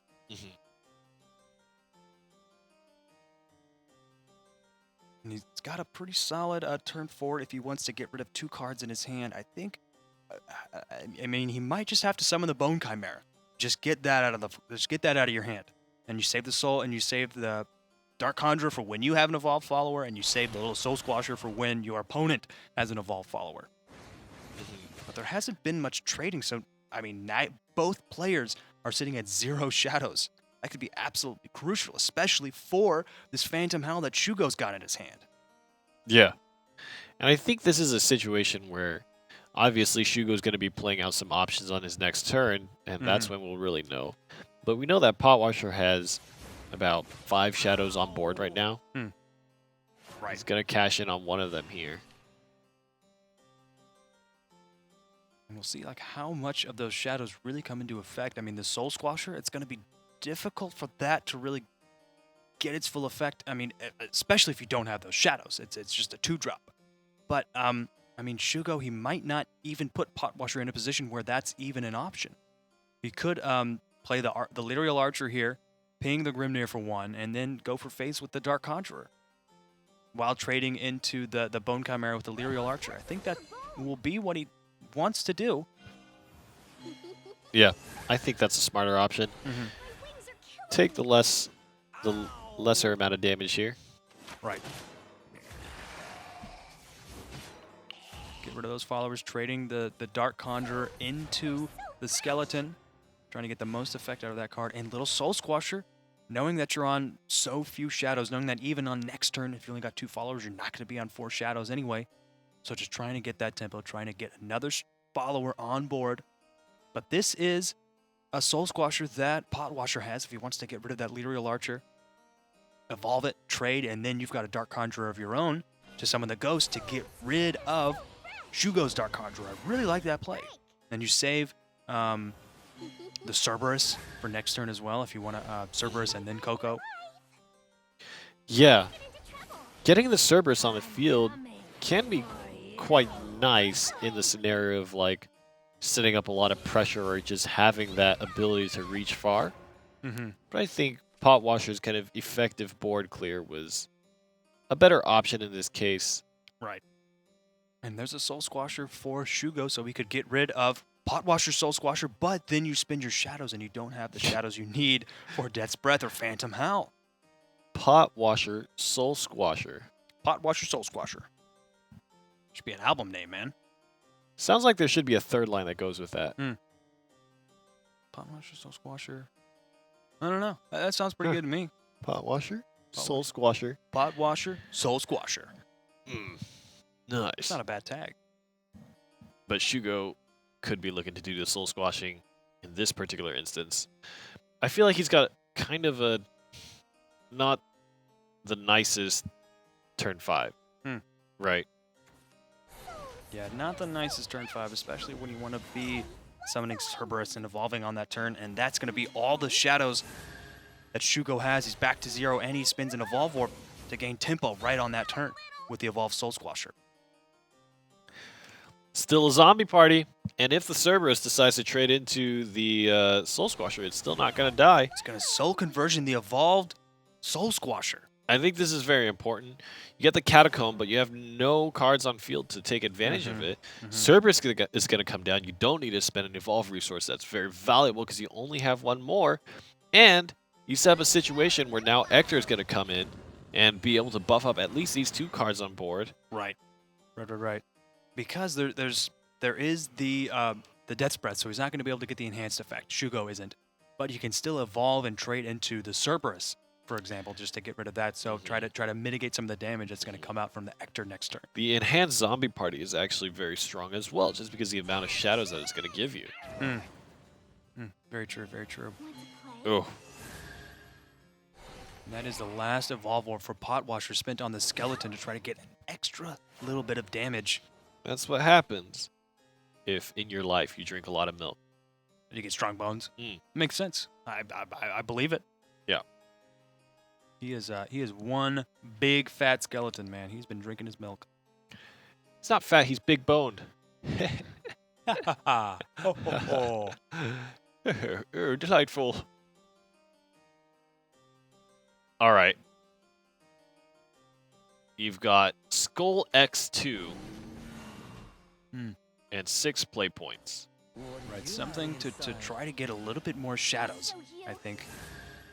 The Skull Beast and the Catacomb being able to get more followers, and the Skull Beast has last words, gains 1 shadow, so he's trying to set up for an Ector play next turn as well, especially destroying his own Soul Chimera, trying to get those options, trying to earn more shadows, which he just did. He's sitting on 6 shadows now, which is great, but now there's an Ector in the hand of Pot Washer. He could. I mean, maybe Zombie Party is the option here, just to get stuff on the board. Yeah, maybe.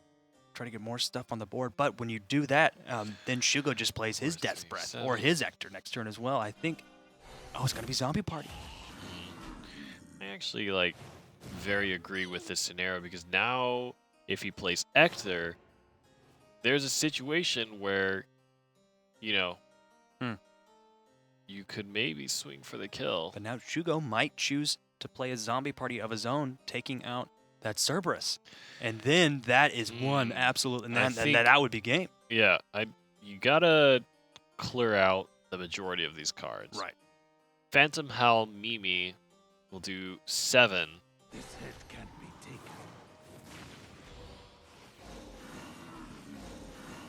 All right. 4 cards to 3. I think he might be dead. Because you got 2 damage, plus 4 is 6. Oh my god, he is 2 health off. Oh no. Oh, a Goblin Princess. Another way to really fill up your board as well. So he's got the options. The win condition is Ector and then the Mimi as well. And he's still sitting on Phantom It's so Howl. interesting because in this scenario, if you had something like a soul conversion, you could actually close out the game, right? You swing the zombie soul converted Phantom Howl, then you Mimi. Gotcha. But because that's not the case, the zombie takes up board space and you can't really suicide it and do phase damage. And so you only get the 2 plus the 4 is a 6 plus the 2 is the 8. Right. So you're 1 damage off. 1 damage off. Not It bad, might though. even be worth it to just Ector and, well, if you Ector, it uses up all your shadows. But bringing Shugo's Ector down to 4 health, so a zombie with Rush will be able to take it out.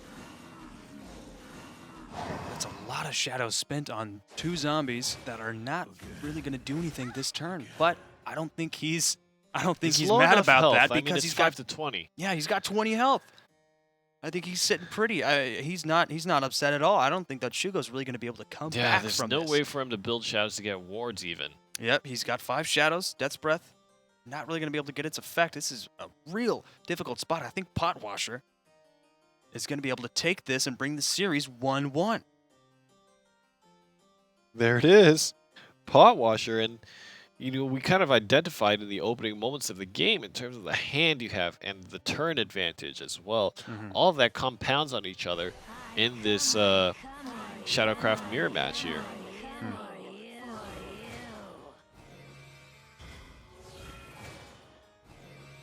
He's looking to try the zombie party. Yep. They'll get the zombies, but now that's still a lot of damage coming out next turn for Potwasher. Might. Yeah, well, yep, he's got the shadows. He's got the shadows. Yep. Oh, Not boy. a bad play from Shugo to try to play out his options. Didn't quite want to tap out, but He wants his opponent to show it, right? yeah. Very true, very true. Very well played from both of them, which means we're going into the 3rd game of the series, and Potwasher is going to bring his Blood deck against Shugo's Shadow deck. What an interesting matchup. Blood into Shadow, I think that's very different. This is a situation where Bloodcraft isn't as... So, the reach for Shadow is actually very high as well. But, basically we're looking at a turn kind of 6 scenario where that's really going to kick into high gear, because that's when you can play your Phantom Howl and play the 2 Coco and Mimi as well, right? Right. That's where that reach really gets crazy, and then maybe the turn 7 where Ector starts increasing your reach by a significant amount.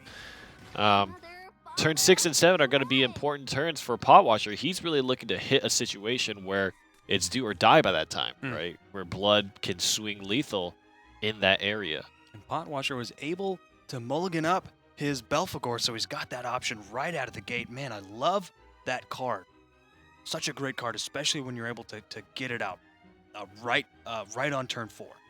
And whether you go first, whether you go second, it's such a strong follower. And we talked about the deck composition, his deck composition, where he was foregoing the Soul Dealer to try to get some other options to play with. But he only had 3 options to draw Belphegor, and he was able to do that right with the mulligan. So Potwasher is I think this is about, very important for Potwasher.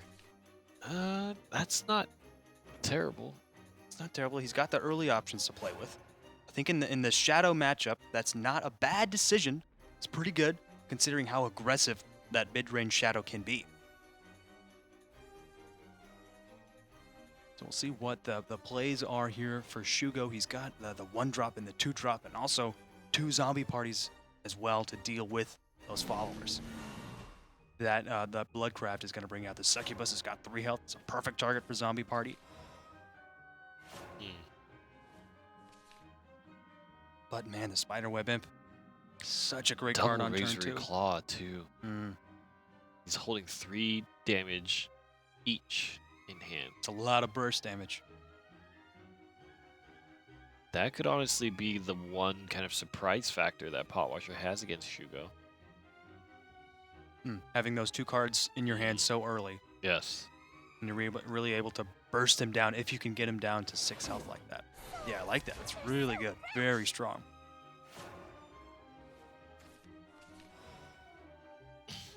We'll see if Potwasher is able to play, is going to choose to play the Bloodwolf or the Spiderweb Imp on this turn here. I love the ward. It's gonna do 2 damage to himself, but it's gonna be difficult for Soul Squasher and the Skull Beast to trade that out and get it off the field.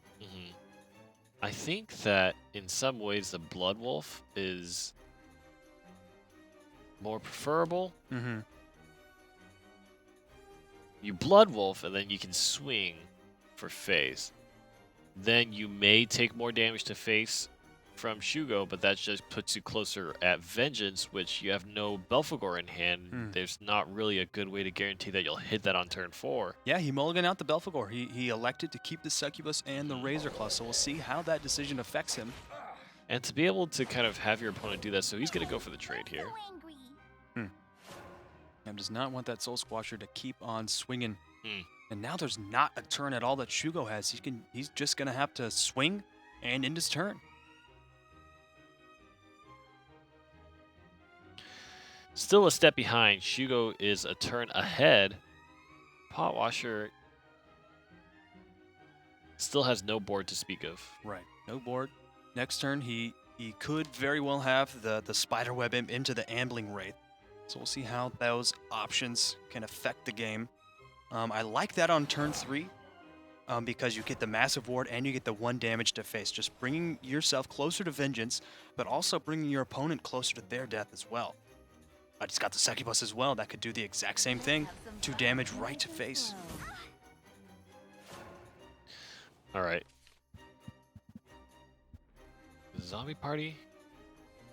He Or could Zombie Orthrus? Party or Orthrus. The Orthrus is not the most... I mean, you can Orthrus and swing, but then you're going to take 2 again. Right. And again, you do have to wonder, and this was the thing that Aya Senpai was talking about, where doing damage to a Bloodcraft leader to put him at 10 health is like... Yeah. Yeah, just doing the job for him. Yeah, not ideal. And in many ways, like, you're committing cards, for example, like if you zombie party the Succubus, you're committing cards to get yourself to be able to swing into a situation where the Blood Craft Leader wanted to be in the first place, so you're kind of using resources and getting nowhere. Right.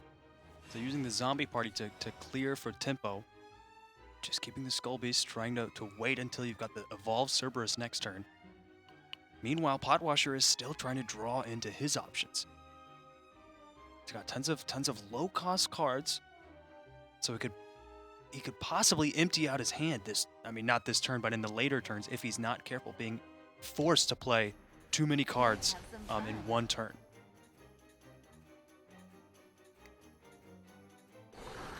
See if Potwasher decides to evolve the Ambling Wraith or the Succubus this turn to try to gain some tempo, but either way, it's just going to be answered by the Evolved Cerberus. And I think that the tempo is really being set by the Shadow deck here because of the fact that there's no Belphegor in the hand of Potwasher. The only thing here for the Shadowcraft deck is there's not a lot of actual shadows being generated. Right. Yeah, very true. This is going to give him 2 shadows, but Take it.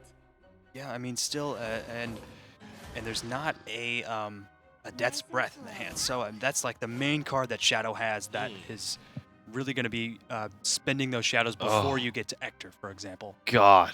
And look at that evolved Ector. Oh, such a good card. And now the evolved Cerberus can trade into the Succubus very well. The Ambling Wraith there is actually pretty good because it'll be able to just swing in and kill the Cerberus. It's concerning that Coco and Mimi are going to be waiting on the sidelines. But again, Shugo has actually been really, really screwed in terms of followers. Yeah, very true. It was a difficult play that he had to deal with. But, I mean, Potwasher is also not sitting on the best hand in the game. So both players are having to really try to gain those little advantages with the cards that they've been dealt. It's difficult. It's really difficult. The health levels are pretty much even. That's the thing, right? Very true. And now it is going to be even. You have to play the imp, and he does. Closer and closer and closer to vengeance. And this might actually be the worst case scenario for Bloodcraft sometimes because you're just at that point where you don't have vengeance, but you're the easiest to rush down, right? And now Shadowcraft has got a difficult play here. With Zombie Party, dealing 3 damage, it's not going to be able to take out the Imp or the Ambling Wraith. I mean, an Evolve Orb on maybe the Skull Beast and the Orthrus, if one of them is evolved. Man, a great play, Skull Beast into Orthrus. And if it hits the Angel of the Word, that's great. If it hits the other one, I mean, you're going to have to evolve the Skull Beast either way. Oh, it hit the Ambling Wraith. Oh, no. But now that's a great target for Mimi. Who's going to be able to get that right off the board. possibly evolve the Skull Beast. You have to have the right amount of attack, 5 attack, to deal with that Spiderweb Imp. So he's at 6 play points here. The Air Jammer comes in. Not in Vengeance. Not in Vengeance, and The Razor Claw. Claw would put you into Vengeance, But but then then- you won't have enough for the Air Jammer. Yep, very true. Or at least, yeah, so playing the Air Jammer. I think it might just be play the Air Jammer anyways. Right, because that could evolve, trade into the Skull Beast, and he'd still be left with 1 health. So I like that play, depending on what card that the Air Jammer is able to bring up, because you could definitely gain tempo with that card, and the Angel of the Word can trade into Orthrus. Yeah. If the Air Jammer brings up a Blood Wolf, that could be useful. Very useful. Or a Urius, for example, if there's an Ector coming out next turn, and with 6 shadows, possibly 9 actually. That's the Ambling Wraith. Oh no, that's that's the risk of running that card. It's a great as a 1-drop, but if you don't have it on 1, then then you run the risk of Air Jammer bringing it up, which is exactly what happened there for Potwasher. Oh, man. Oh no. This game has been interesting to say the least. I feel like they've gotten just like half options the whole game long. Mm-hmm. Really trying to make do with very untasty soup, as it were. But that's going to be going for face damage right there, I guess. Potwasher thinks Shugo doesn't have the damage to finish him off this 10? turn, does he? He has 10 damage in hand. With no Evolve Orb, If he yeah. plays the Cerberus, he will still get 10. Mm-hmm. But with the Ector, he's able to get a lot of damage, and he's going to be able to clear off the Angel of the Word and the Air Jammer as well. The thing is, I'm not entirely well, he needs to clear board, you know? Right. Right. And Shugo needs to realize that, because 8 health is not a lot to have against Vengeance Blood. No, but there's no Evolve Orb for Potwasher. Yeah, Ector could be an absolutely massive play. And depending on the top deck as well, like, definitely clear the board. Mm-hmm. Knowing that you've still got Cerberus and a Coco in your hand and another Ector. It's absolutely massive. I think Shugo is going to be able to take this. Yeah, 7 damage to face is going to be massive here. Oh, gosh, absolutely massive. The top Another deck needs to be like, incredible. Revelation. Even Yeah. if it was Revelation, would he live? Yeah. Nope. You're mean. 2, 3. No. Oh, gosh. One Gosh, damage just short. He's God's word. Just Look at that. short. Both 1 players damage. on 1 health. My God. Oh my goodness. What? And that's such a tragic way to lose. It was literally a matter of it. If you look at the scenario this way, that Air Jammer pulls a Blood Wolf, you swing the face with a Blood Wolf. Right. That's would've been it. Game. Yeah, it Yeah. depends on. That's why in some of the blood decks we've seen, they completely forego a 1-drop, ensuring that the only drops that the Air Jammer can bring Yeah. up are Even the if it Blood was a Wolf or the Urius. Urius. Yeah. Yeah. Even if it was a Urius. Sometimes we even see a Galaretto in the Bloodcraft decks. You summon it with Air Jammer. If you already have a board, then it prevents your other followers from taking damage from spells. Just for having that follower on board. So, first semis is done. Let's take a look here. And we still have yet to find the opponent for who will face off against Shugo, who is now going to move on into the finals off a 2-1 scoreline. EXG 5 pawns against Auto Aim from Crimson Fencers here.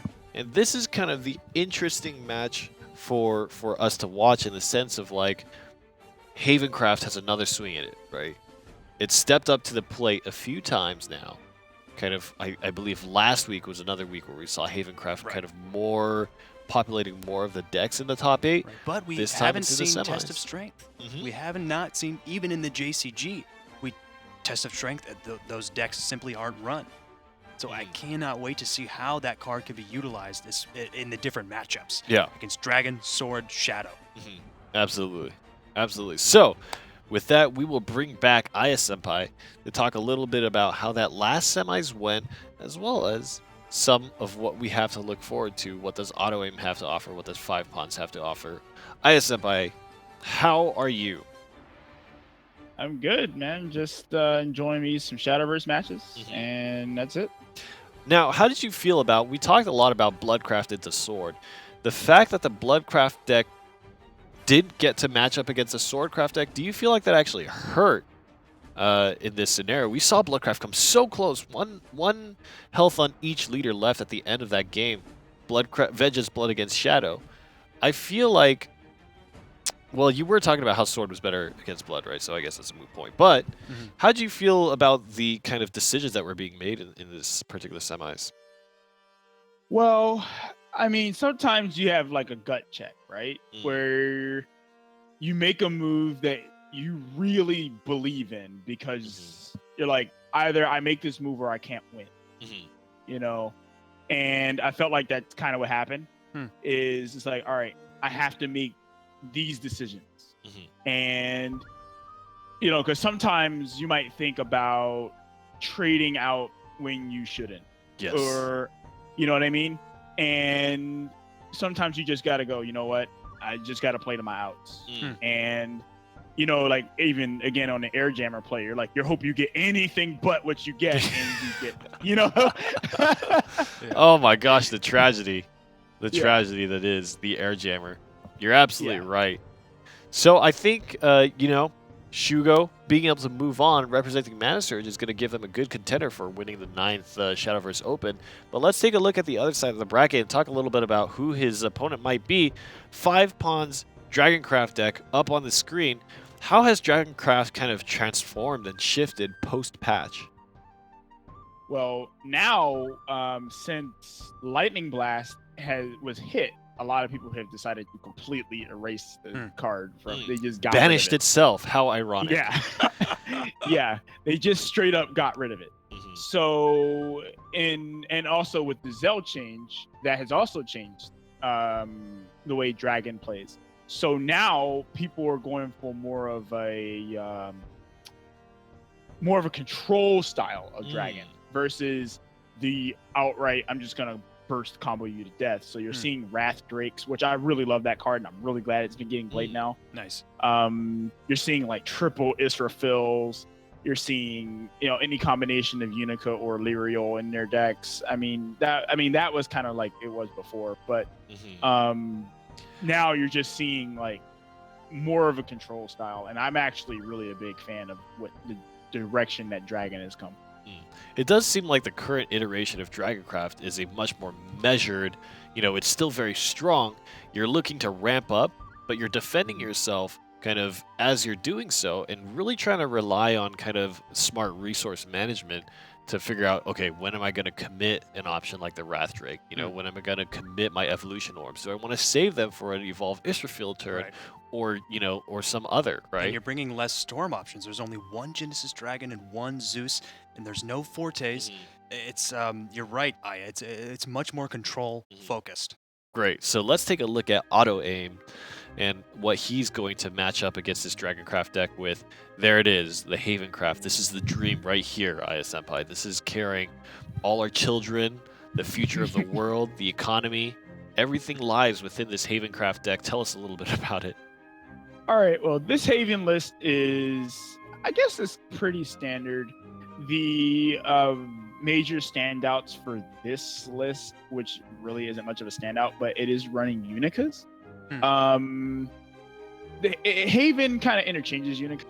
Sometimes they'll switch Unica out for Minus or even Lyriel sometimes. You know, Lyriel is just that good of a card, but Unica is actually very strong here. It's like a pseudo ward. But the rest of this list is pretty streamlined. Prison Priestess helps with getting a beast called Arya or your Test of Strength later in the game, along with your Tribunals or Sacred Plays. And this list is running 3 Darkjan. Very, this list isn't Evo heavy. You know, you got 1 Ancient Lion Spirit. So they're trying to preserve those evolution points. Because oftentimes Aegis Evolve is kind of the only way you can buy yourself an Aegis. Right, is the only way to make that turn really worth it if you're able to evolve the Aegis and then trade it, gain some tempo. Right. Yeah, I guess when it comes down if it doesn't do something on the turn, it's so hard for it to actually be played already. and without being able to evolve it when it comes out to actually be able to deal with something, it just is a skip your turn. Mhm. Can you imagine So- a deck that was running a Seraph and Aegis 2 turns back to back where you essentially Why? get nothing? Well, But why? Just I did- imagining like the I did worst, try that. the worst deck But possible. why? For the dreams? Well, yeah, but it was bad. Think They about don't it. do You, It was you bad. give yourself 2 win conditions, right? Yeah. I feel like that was most of our conversation over our Take Two matches I Senpai when we were playing at MomoCon was, but why? Because of the Why? dreams, it was bad. That's like the 3-step conversation that we had. Yeah, it was.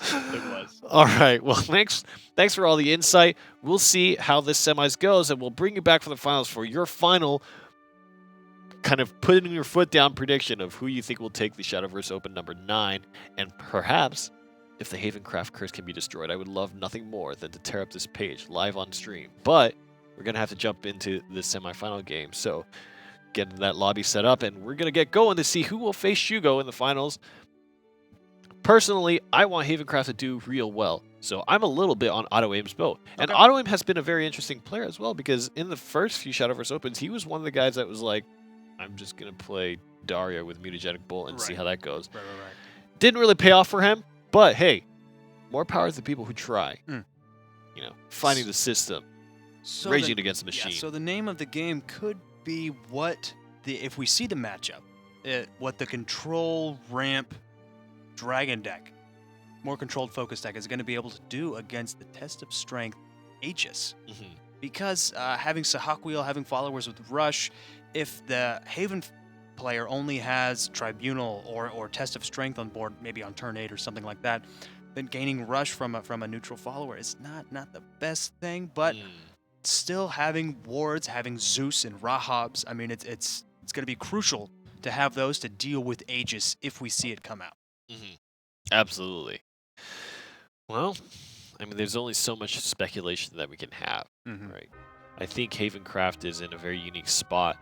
It always just feels like to me, Havencraft needs to be drawing into their options consistently. Because you have a lot of removal, but a lot of it is on kind of later turns, right? Right. And so you need to make sure that you have the early play points and kind of the early curve, the right ordering of cards to kind of tide yourself over. So Right. we'll He's see if got that's the he's case. got the 2-drops. He's got the Unica and the Hound as well, but like he's running 3 Dark Johns and 3 Themis. Like that's a lot. That's all 6-point stuff.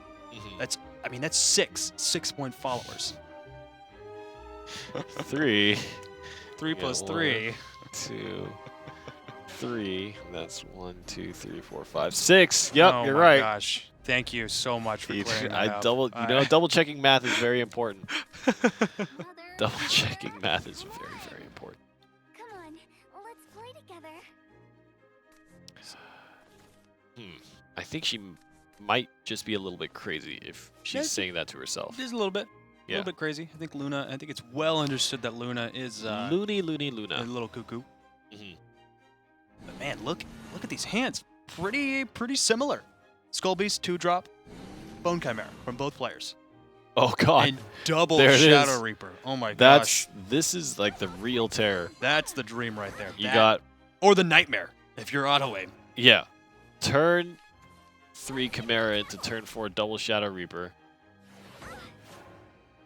Oh my goodness, we'll see what 5 Pawns does, how he plays it out. If he plays both Shadow Reapers on turn 4, if he's got another follower to evolve on board, that could be really nice. Or if he saves those 2 followers for later stages of the game and uses other options to gain tempo back, because this is a massive board that auto aim is set up. And he's got Catacomb next turn with 3 other followers and a Bone Chimera that could be split up into 2 other zombies. This could be massive for auto aim. Mhm. All right, how does he want to go into this situation?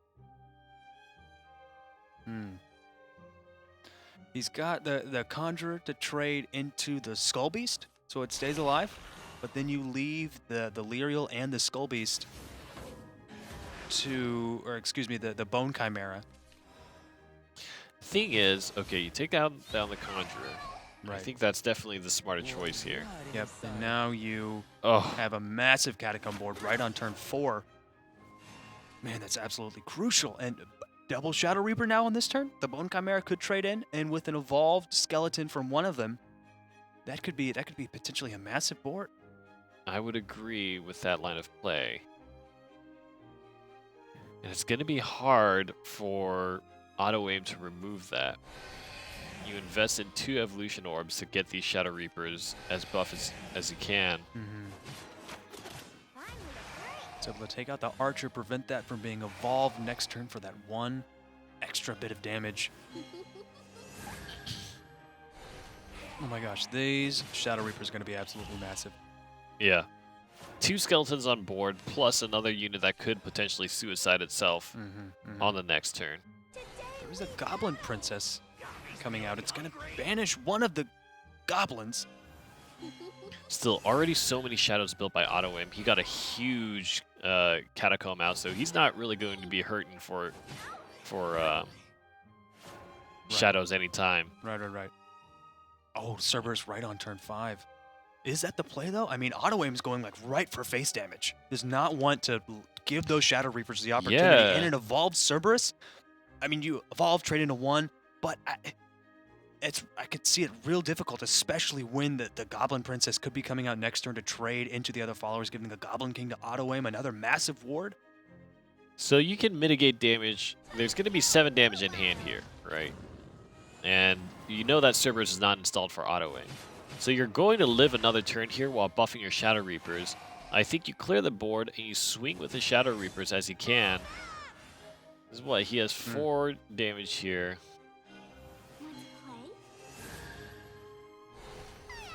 But man, the Goblin King coming out next turn could be absolutely crucial. But, I mean, Evolved Goblin King could I take think out this is the ideal Cerberus. move for 5 pawns here.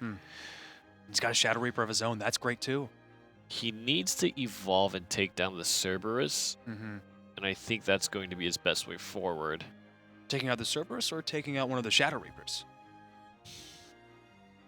Certainly the Shadow Reapers, but he has enough play points to do the Goblin King Shadow Reaper here. Right. That could be crazy. But, I mean, he's got 3... if he evolves He's the got Goblin 8. King and trades, then the 12. Catacomb and the 2 skeletons... Okay, he's not going to get the Shadow Reaper. But the 3 damage to that other Reaper, oh man. So now he can still evolve the Goblin King, trade into the other Reaper, and go for face. And he wasn't able to completely clear the board. There's still He needs to preserve health on the ward, because he could very well still die in this situation. Right, so the evolved skeleton could take out the Cerberus. Interesting play, considering that 5 pawns is still sitting on the Coco and the Mimi. So it's good that he didn't evolve the Goblin King, Right. because it would have been soul squashed. Soul Squash.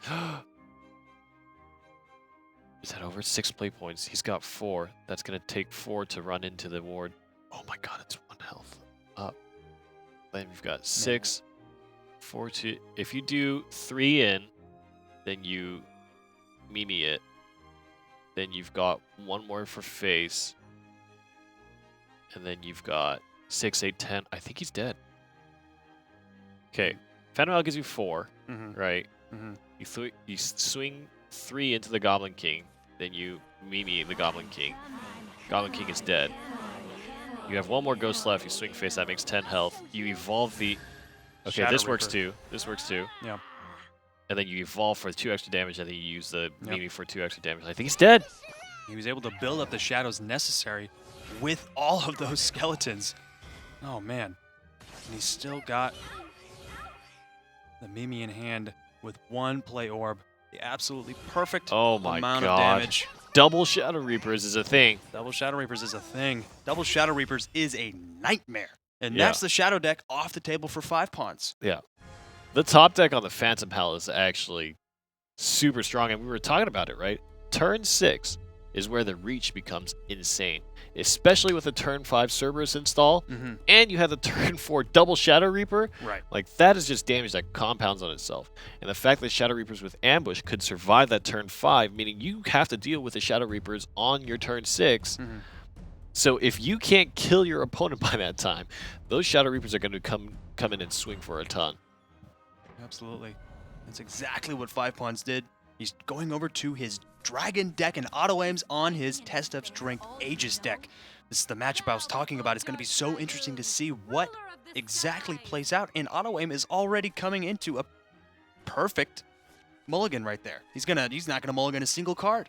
He's got the Sesame Street Dream. Yep, he's got Sacred Plea for card draw and coming into Beast Call Aria again for another great 2-drop. Saving the Hound to get the enhanced effect. When you have an allied follower on your side of the board. That's a very expensive hand on 5-Pawn side. Very expensive. 2 10-drops and a 9-drop. But he does have the Lirio for tempo and Alia as well to ramp up to those massive options that he already has in his hand. I believe the Bahamut and the Genesis were his one-ofs as well, right? He's got a few Bahamut's. Okay. But it's just 1 Genesis. But 3 East refills and, and a 3 Sahak. Sahak wheels. So there is potential. Oh, there's no more potential for that Ayla to trade in. Yeah. Maybe if auto-aim decides to play something this turn. Oh, man. Oh, goodness. That is going to be a lot of Falcons and a lot of Tigers. Auto-aim for the United States of America.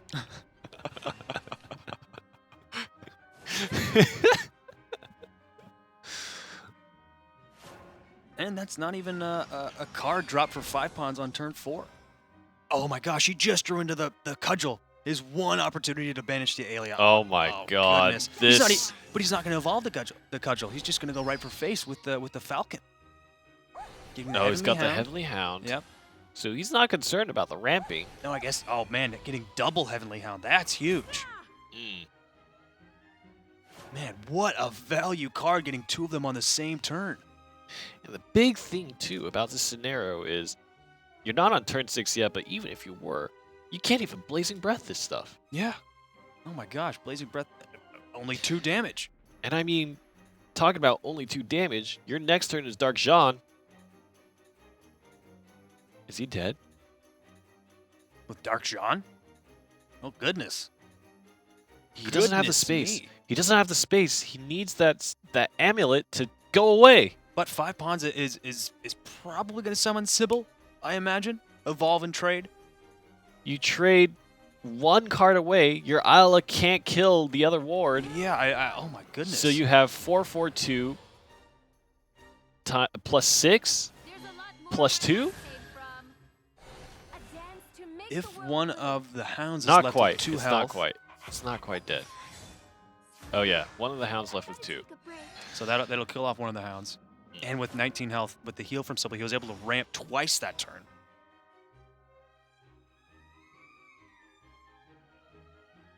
Themis is not the best card at all to play right now. Well, if you swing face, if you Themis and it destroys the amulet, then it'll summon a Storm Falcon, right? Next turn, if you summon the well, amulet. the Themis will destroy... Oh, it only destroys followers. Only destroys right. followers. Yeah. It's not a Bahamut.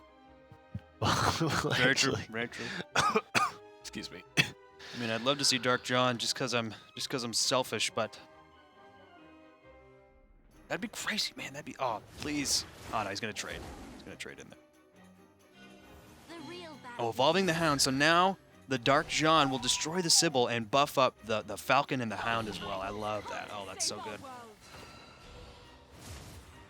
Oh man, 12 damage. Jeez. Ugh. Oh god. That's gotta hurt. Forte, I'm sorry.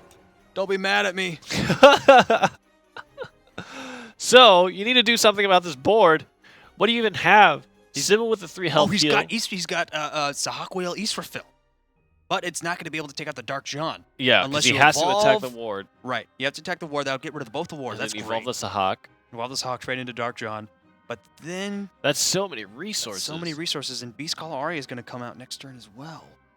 For another 2 damage. But there is plenty of board clear in the hand of Auto-Aim with Themis. And healing, card draw, Radiance Angel. So I think Auto-Aim has got the options and the opportunity to really stay alive. I think, though, if 5 pawns is staying alive, that kind of works against Auto Aim's favor, right? We see that if he top deck an Aegis, that might change things.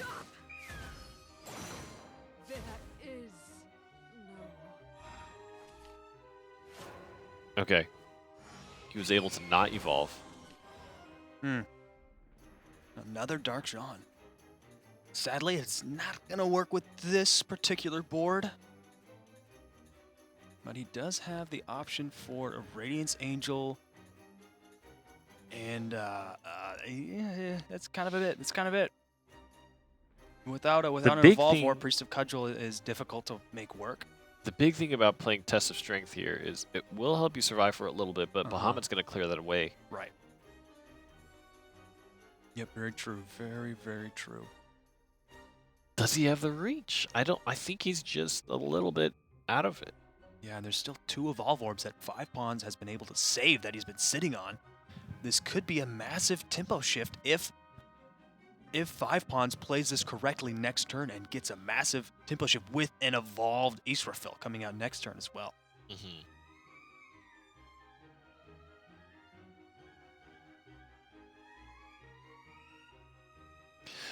Oh, man. What is even the play here? Yeah, you don't have an Evolve Orb. It's oh man, it's difficult. It's so difficult because you can heal and maybe get a chance to draw Aegis, but you're still 2 turns away from playing it on turn 9, and you don't even have an Evolve Orb, so it's going to be a dead drop. Meanwhile, 5 Pawns it's got Genesis Dragon and Bahamut as well to clear out Test of Strength. Yeah, he's just going to try to fill out his board. Maybe play Grimnir this turn just to get a ward to try to mitigate some of the damage, knowing that the Israfil evolved would have to attack into the Grimnir if Sahakwiel doesn't attack the Grimnir. Mm. Which, either way, I think it's probably the way he would want to do that to preserve health on the Sahak wheel. Mm-hmm. Right. Israfil can take a little more damage. Yeah, very true. And that way, yeah, you can still take out one of the 4/4 or the 3/4 of the Cudgel. That 4 health heal, too, is so important because being at 9 changes it from 1 swing to 2 swings on Heavenly Aegis, Aegis, very which true. might play into it. Might play into it, but he hasn't drawn Aegis yet. Mhm. We'll see if he's able to get it this turn or next. I feel like if he doesn't draw into Aegis, there isn't going to be a way for Auto Aim to win. Right. Very true. He had a great Dark John play, but Dark John now with a 10/10 Israfil. Oh, God. Goodness gracious. It's not the best card, but he still has Themis. But on turn 8, you can't Themis and Test of Strength. I mean, he's gonna have to Themis, and then he could still get Sacred Plea. Oh man, real difficult choices. Yeah. The real issue of not being able to Test of Strength this turn and Themis, I think, hurts. I think. Yeah. It makes a solid board clear and then Test of Strength combo basically impossible to have Themis and then Test of Strength right on. Bahamut will come down and make him draw. Bahamut or Genesis Dragon for 7 damage, putting him at lethal next turn. Yes, and I think this is very important. Oh no. Well, the Radiance Angel will be able to heal, but he still has the Evolve Orb saved up for another 9 He needs damage. to test. He can only test. Yeah, he can only do that. He's got to get rid of that card. Put a card down, evolve, kill a Radiance, Genesis swing. Is what I would imagine. Right. And there's Draconic Fervor and a Sybil, so he could potentially heal for another 6 health this turn. Like, that's massive. 5 pawns. Oh my gosh. So he's got to trade out the Angel. I think he's looking for some removal here. No, not gonna get it. Does he save the Evolve Orb? No, he spins it on the Sybil to go for another 7 damage with the Genesis Dragon. That's massive. Man, Genesis Dragon And being as able long to as the attack Genesis twice, Dragon yeah. is there, the kill move Oh God, he really Goodness. wanted to top deck. Yep, The that's Aegis. definitely game for 5 pawns, being able to take it away. He's got 2 followers, though, and no Evolve Orb. But still, He's just trying to play stuff. yep. The more, he still has 1 more turn on his Test of Strength. And a Blazing Breath and a Oh. Wrath Drake to get rid of all of those followers. Yep. He has to just swing with 1. There it is. And Aegis will fall. 5 pawns takes it 2-0, and AutoM just could not find the options. He had a huge swing in the mid game with a Dark Jean play and put 5 pawns really, really low on health. But you have to wonder then, I mean, was it the play to banish Isla? I feel like that was the most impactful If you could have evolved the Cudgel early to on slow the turn down 5, yeah. to slow down just by 1 extra turn, right? Was Right. that the play?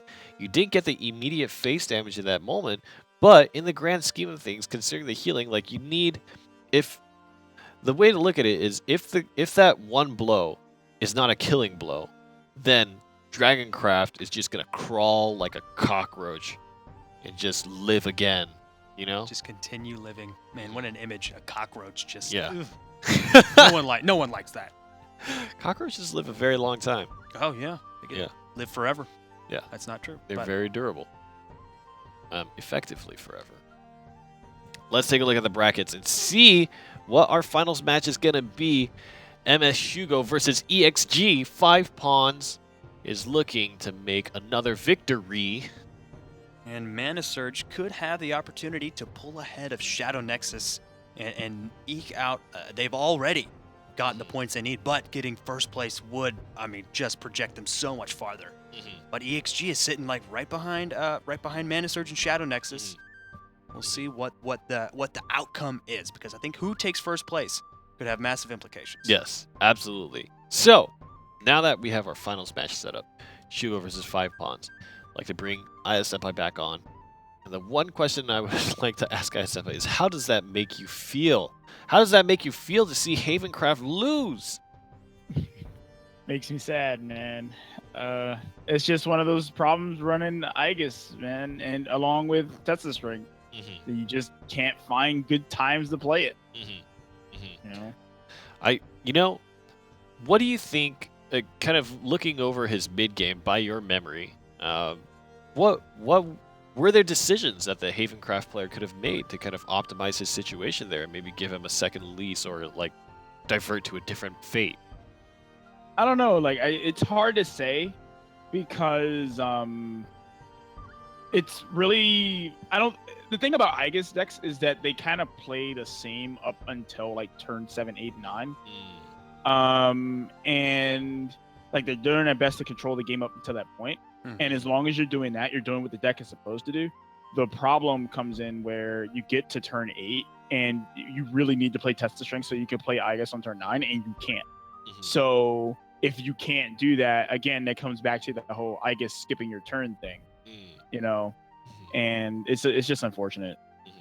Great. Well, not great for the Aegis player, but great for 5 pawns. Let's take a look at this matchup. Shugo versus 5 pawns. Shugo, his final deck, Shadowcraft. And this has proven itself to be incredibly consistent, incredibly strong. Double Shadow Reaper plus the Cerberus on hand and that Phantom Howl top deck to push him into the finals. I don't know if there's much more to say. I had post-nerf, I guess. Let's talk about it a little bit. Prince Catacomb up to 4 cost, and in fact, there's only 2 drops of it in this particular deck. What place does Tenacious Ghost fill as a 3-drop? Is it the ambush that makes the card so valuable? Actually, yeah. Tenacious Ghost along with Orthrus is pretty good, especially since Tenacious Ghost is not like Shadow Reaper and you losing ambush at the end of the turn. Right. So, I mean, if you really wanted to just let the Tenacious Ghost sit there until you were ready to push for more damage, you could.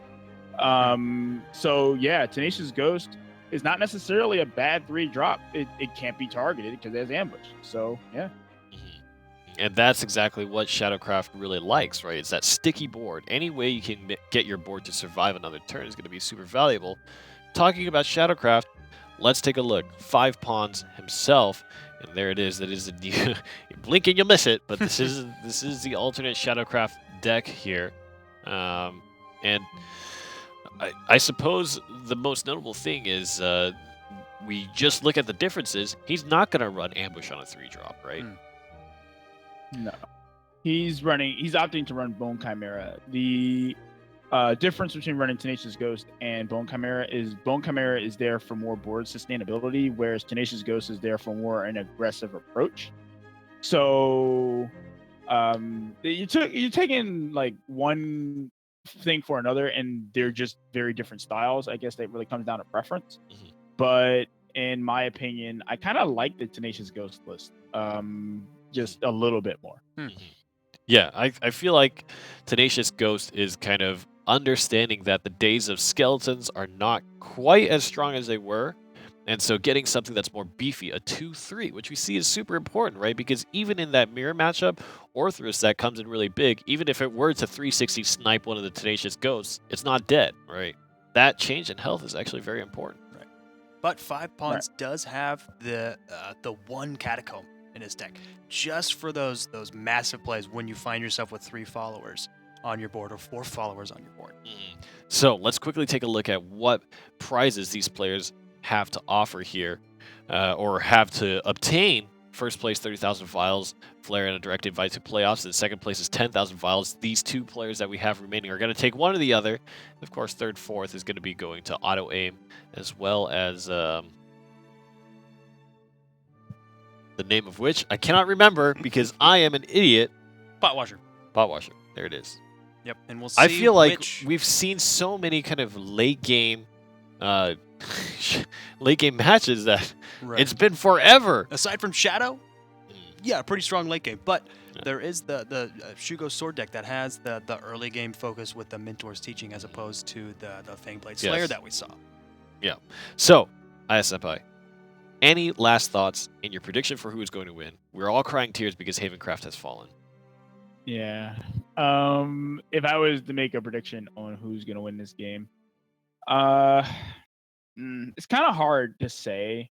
I think that 5 Pawns might actually have a bit of an edge here. Just because I feel like his deck is more catered towards the Shadow Mirror. So I think that 5 Pawns has a very good chance to take this one just because of the Shadow Mirror. And that's going to be very important because Shadowcraft is kind of the monster of the 2 decks that, it's kind of the Tempest of the Gods to beat deck, right? That's a deck to beat. So thank you so much, Aya Senpai, not only for the fantastic experience at MomoCon, but also for the fantastic experience at the NGE Shadowverse Open number 9. So big thanks to you. Give a shout out. There's stuff that Shadow Nexus is doing. Dream tournaments. There's memes. There's deck doctors. What else is there? Aya Senpai. Again, there's Dream League. There's Deck Doctors, which is on Thursday. There's the podcast, which we're switching to tomorrow because I was away for MomoCon. So yeah, there's a lot of stuff coming up for us. Great. Aya Senpai always keeping busy, but making time for us, and that warms my heart. All right, thank you so much, Aya Senpai. The next game is about to get started. Sterling, is EXG going to take another title for themselves? That is entirely possible. I mean, I love 5 Pawns Dragon deck. I really do. With the 3 Sahak wheels and the 3 East refills, and I mean, and the Bahamut as well. Like, there's the neutral followers he's given himself, foregoing the Lucifer, still with Genesis Dragon and Zeus has some Storm options, but he's really given himself a deck that can, I think, beat Shadow and also beat Sword as well, which I think is crucial. I agree. But we've all seen situations where Swordcraft just kind of blows away opponents. Right. But have we seen that today? Is that kind of like the flavor of the decks that we've seen? Yeah. Is that the color in the air? Right. I don't think so. I think, I mean, I'm predicting that Sword is going to lose against Dragon today because of the deck composition. I don't like Mentor's teaching in this tournament with the decks that we see. I would much rather like to see a Fangblade Slayer for that 2 options of 2 cards, but we'll see how it serves Shugo in this matchup. the first game of the finals of the 9th week of the NGE Shadowverse Open against 5 Pawns Shadow Deck. And here we are at the mulligan now. This is going to dictate a lot of the pace of the game, I feel. Very true. Very true. And there's not really a 1-drop from either player. So both of them satisfied to end their turn knowing that their opponent hasn't dropped something out that can feel really scary if you don't have a 1-drop and your opponent does. But the draw is pretty even, I'd say. 5 Pawns sitting with 2 Lyrial Archers and a Soul Conversion and double Ector as well. So not a lot of variance, not a lot of diversity in his hand. But Shugo, he's got the Floral Fencer, the Luminous Mage, and the Tsubaki. And the Maid Leader, he's got plenty of a diverse set of choices to play with. Absolutely. I think playing the Maid Leader in this scenario would be nice, but problem being is the Maid Leader is a 1/1, and it's essentially useless on the board. Mm-hmm. You already have a turn 5 play, so that's kind of nice. The Maid Leader can be put off to another moment. Right. The Maid Leader is great if you can play it on, if you're going first, for example, and your opponent doesn't have a 1-drop, and you can play it, and before your opponent has a follower that's being able to attack into it. But with the Lyrial Archer already on board, being able to trade right into the Maid Leader, I think summoning your own Lyrial Archer is a right choice. And with triple Lyrial Archers, I'm going to be saying that phrase a lot. I need to get my eyes checked. I feel like this pink-haired, twin-tailed bow and arrow wielding girl is starting to get a little too common on the screen. Very true. There is a Grimnir in the hand of Shugo. We'll see if he plays that card that turn. I think that's the play. I mean, he could want to play the Maid Leader to try to get maybe an Albert in his hand or another Luminous Mage, for example. Oh man, but just drawing into Zombie Party, that's crucial. That's going to be able to take out the Grimnir right on this turn. But there is Orthrus as well. I like the Zombie Party over the Orthrus because of what the board is looking like currently. We're able to destroy the Grimnir and then go for another 2 damage for face with the Lyrial Archer as well. It's so important, that extra point of health. And then you save the Orthrus for another turn. You do get rid of the Zombie Party, so you don't have it on turn 7 unless you draw another one for the enhanced effect. But we'll see what Shugo does to answer this. I think the thing that's concerning for Shadowcraft right now is that you don't have, and I like that he used the Soul Conversion, because you don't have any Skeleton generation. Right. Meaning you don't have very much Shadow generation. He gave him that 4 shadows he needed so that if Shugo were to play, let's say, a Floral Fencer on turn 4, Evolved, which is the most popular play for this Swordcraft mid-range deck, it gives Soul Squasher that target. And he's able to draw. So the Floral Fencer is not going to be able to evolve and trade in and try to get some value. I believe in the double Maid Leader. Damn it. As soon as you said that. Double Maid Leader. Not today. Not today. The value of double Maid Leader is insane. That's pretty good, especially when you're getting tempo from it, when there's not followers you have to answer for. It's pretty bad. Yeah, but I mean, like, Soul Squasher's getting good value here, right? Yeah. Especially with a Skull Beast that's still able to evolve and trade.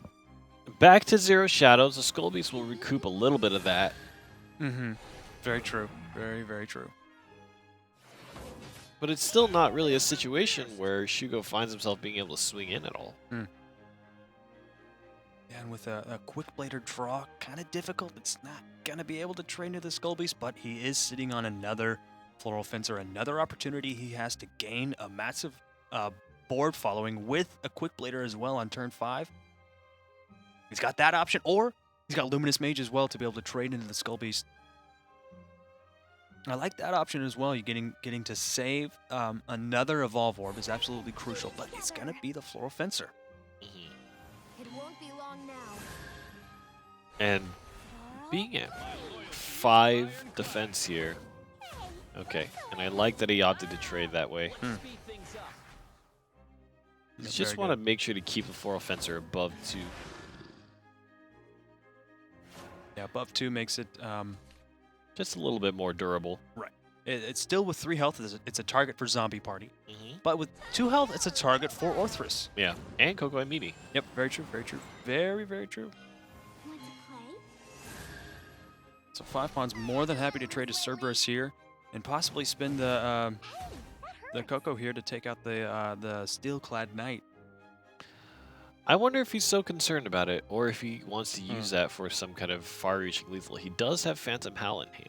And Ector as well next turn. He has a lot of tools. Phantom Howl, Orthrus. Mhm. There's many ways to buff up your damage here. Right, but the Cerberus is not going to live next turn. He's going to be able to trade the Knight into that easy. That's an easy decision. Or possibly Tsubaki. So, I mean, that's not going to live. Cerberus is going away.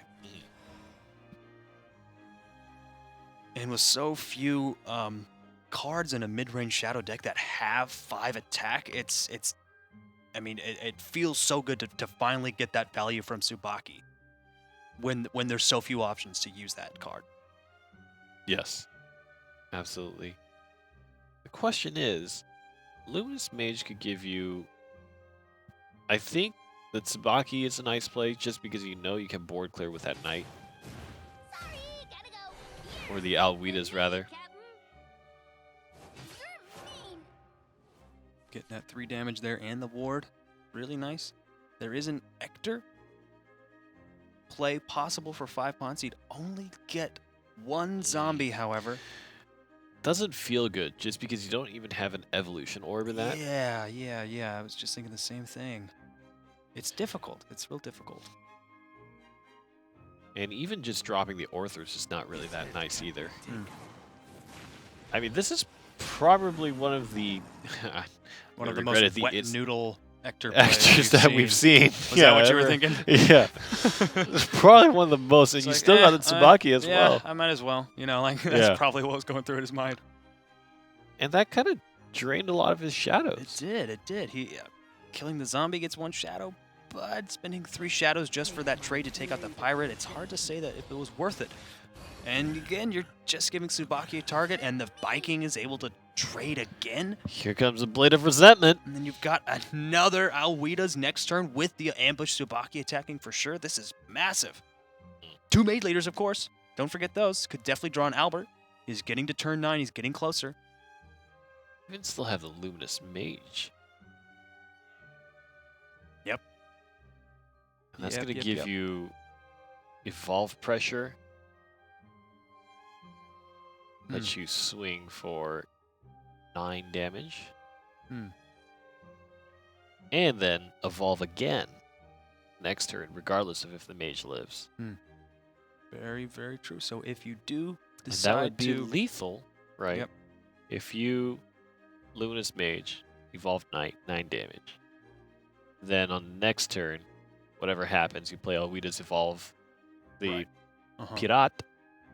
It does 5. So possibly devastating turns from Shugo. If he's able to get the Maid Leader and takes up the Albert. But even if it doesn't take the Albert, if it takes a Luminous Mage, it's not the worst thing in the world. He's still sitting pretty, I'd say. Thinking. Gosh, Oh, it's the Viking. Not man. too bad. So, why didn't he play the Grimner first? That is a great question. Still would have got the buffs, so I guess a slight misplay there, but that's okay. He still has the 3 defensive ward. It's interesting. I think maybe he was waiting for play points in case the Orthrus took down or hit the Tsubaki. I don't know. That's possible. There might have been some consideration for like, Right. but we'll never know. Okay, so the situation's not going to go as planned. Luminous Mage is going to evolve itself, take down the ward. Does Tsubaki going to come out of hiding? And he was able to Yes. get the perfect 10 health on 5-Pawn. So now an evolved Setting Albert up next evolved turn, Albert, setting yep. up lethal. There's no wards, there's no Death's Breath. There's not enough damage that 5-Pawns has. Shugo's going to be able to take this game. Albert is pretty dangerous here. Soul Convert. And there is Soul Conversion. Could Soul Conversion for a Death's Breath. That's honestly his only option to survive. It really is. Hit the Maid Leader and Soul Convert. Do it. Against turn 9 at 10 health against a Swordcraft player is always going to be a stressful moment. Oh, yeah. Especially when Maid Leaders have been played and already 2 Luminous Mages have been played. And even when you've got the Shadows and you've got Coco, the Shadows to spend on Phantom Howl, you weren't able to put your opponent in the position to really finish off the game. Uh-oh. How are you going to slow convert it? You're going to have to play the Conjurer and slow convert it? Take up my Is the- shield. Play point. This head Okay. can be taken. He's Yeah, going to slow convert one of the zombies after swinging. That's a good choice. But even then, like it's But he doesn't have gotta enough play be- points to... I won't lose again. Yeah. It's still there it still is. not enough. There it is. Yep. And of course, 5 Pawns has no knowledge of Right. what the cards are, so Right, he right. may not have known the urgency there. Right. You've got to know though, by turn 9 with made leaders coming out like that, especially what a high priority draw that Albert can be, you've got to know that it could possibly be in your opponent's hand. But now we're not going to see the Shadow into a dragon matchup, or excuse me, we're not going to see the sword Against deck into the sword. dragon matchup. Yeah, it's just going to be 5 Pawns alternate deck here, Right. the Shadowcraft deck, which Shadowcraft is, especially in the mirror match, by Aya's predictions, he may be the prophet of Shadowverse Open number 9. Mhm. Number 9, sorry. Number 9. Number 9. And they're jumping right into it. Here it goes. 5 Pawns versus Shugo. It's going to be the Shadow on Shadow matchup. We've seen this happen a number of ways. Either both players come to exactly the cards they want. Very similar draws. It's essentially the same deck aside from a few differences. And it could become a very fast-paced game with both players swinging for face damage like at every single turn, because when you both have like the Bone Chimeras and the Orthrus is bumping up your damage, it feels really good just to swing for that massive amount of damage. Yeah. Or it could go the other way of both players trying to really build up the shadows they need to earn the advantages for Phantom Howls and Cerberus finishes, and it could become a really slow-paced game. So we'll see how it plays out with the draws that we're looking at. All right, turn 2 is not great for Shugo in this Yeah, scenario. Definitely do not want to spend the Shadow Reaper like right on turn 2. Fresh. You're mean. All right, turn 3 here. There's still nothing. There's still nothing. I mean, double Shadow Reapers is great, but he has no followers on board to take advantage of it. Meanwhile, he's about to get 3. He's about to take 3 damage. Right. Next turn, yeah, with no Grimnir in sight. Grimnir is an absolute staple for a 3-drop, having that 3 ward and being able to take out the possible of a 1-drop and a 2-drop that your opponent summoned the turn before. If you go first, it's absolutely massive. But that's 3 damage right on board that Shugo's not going to be able to heal back. Man, and this is a scenario where you have all the late game options. Death's Breath. You got Cerberus, you got Ector, and even the 2 Shadow Reapers are kind of late game options as well. Right. You've got nothing to support it. He's going to have to Orthrus, and it takes out the Skull Beast. And there goes 1 Shadow Reaper. That was the one that didn't quite make it. No. It went to the gym and it just realized, actually, I just want to stay home and play games. Yep, like all of us. Yeah. We salute you. We salute you, Shadow Reaper. You understand. And for that, we It's thank not you. all about the gains.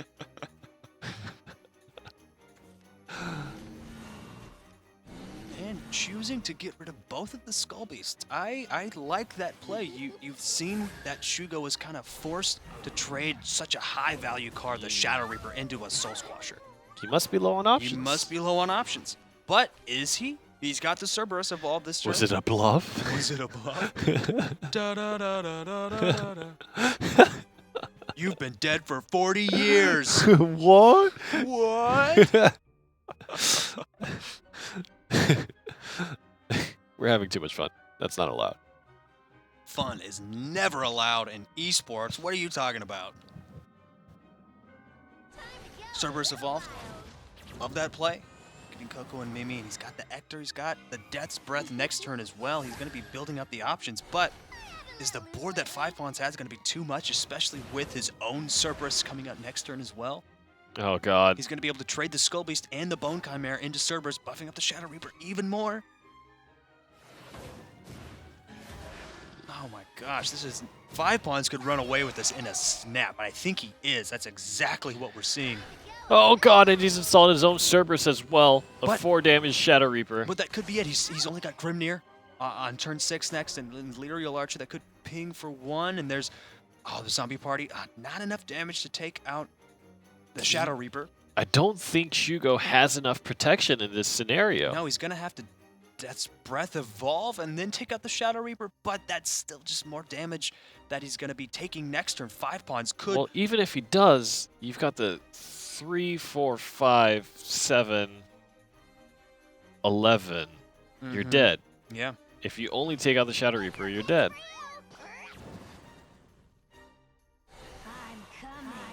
Oh my gosh, that's gonna be game. 5 pawns is gonna take it with that decision right there to play the Phantom Howl. Well, no, is it? No, he's no, gonna, no, he's no. gonna He be can able trade to. in Yeah, he's gonna skeletons trade in and stuff. skeletons. Yeah. In fact, he can take down servers too. Not quite. Not quite. Not quite, but there's still. But it's just a tempo in turn. favor of 5 pawns. Yeah, I mean, it was an entire turn spent clearing the board and gaining nothing on board for it. And you just dumped your shadows again. Right. Yeah, that's the key thing. Spinning those shadows there was huge. Because now on turn 7, you can't even summon a zombie. You only got 2 shadows. Yep. The skeleton went on a journey. He passed through many bonfires, and now he's geared up. You do have the zombie party and an evolve orb to clear the board. Zombie party would be able to take out the skeleton. I think. Oh man, I really love that play. Especially when you get to still have 3 followers, 1 at 4-2, the other 2 at 2-2. I really like that play. Giving yourself even more opportunities to gain shadows for a Death's Breath or an Ector in the following turns. Is there a way for 5 pawns to come back from this? That's the question. He's got a zombie It's party on of this his top own. that could. Okay, no. He's got a Death's Breath. That's great. Being able to evolve one of the zombies, trade into the other evolved zombie, and it's still left with 1 health and ward. This does mean that an Ector turn will be pretty big. Right. Okay, well, this is a more efficient way of doing it. And I like how 5 pawns is respecting the board state. Right. Yeah. Especially when we're in those turns where the Ectors and the Cocos and the Mimis are going to be coming out. Ooh, Soul Squasher, but Ector. Soul Squasher, Ector. Ector, Soul Squasher. I think Ector's the play. Mm-hmm. Yeah, I think so too. Even though it's the last Evolve Orb spent by 5 pawns, last opportunity for Soul Squasher to use its ability. He would love to have a little bit more on the Shadow's end here. Right, absolutely. But he would like to play the Ector before he does that. And he's going to choose not to. So, version his own zombie to get some more options, and still has enough play orbs to summon his own Ector, being able to trade in and take out those zombies. All right, so Coco and Mimi, if there's a top deck for Coco and Mimi, the game's over. Okay, The real Archer? He lives again. He lives another day, and there's no more Evolve. Oh my goodness. But Shugo, is he going to be able to build up the shadows to get a Death's Breath? I don't think there's... Okay, there's Coco and Mimi, but then you won't have enough play points. Yeah, he could trade into... Oh my goodness. I don't think there's no way. Yeah, I don't think there's He's a going way. to be able to trade into the zombie with Ward, Coco, the 1 zombie, and then that's it. He doesn't have enough shadows. That's going to be Shugo tapping out. Yeah, that early game was just about the worst hand that I've seen in a long time. Shugo had no options. Right. The only drop he had on turn 2 was Shadow Reaper. The only drop he had on turn 3 was Shadow Reaper. I don't even remember what he had on turn 4, but it was not great, right? And 3 turns in a row of just 5 pawns just laying the smackdown on. Right.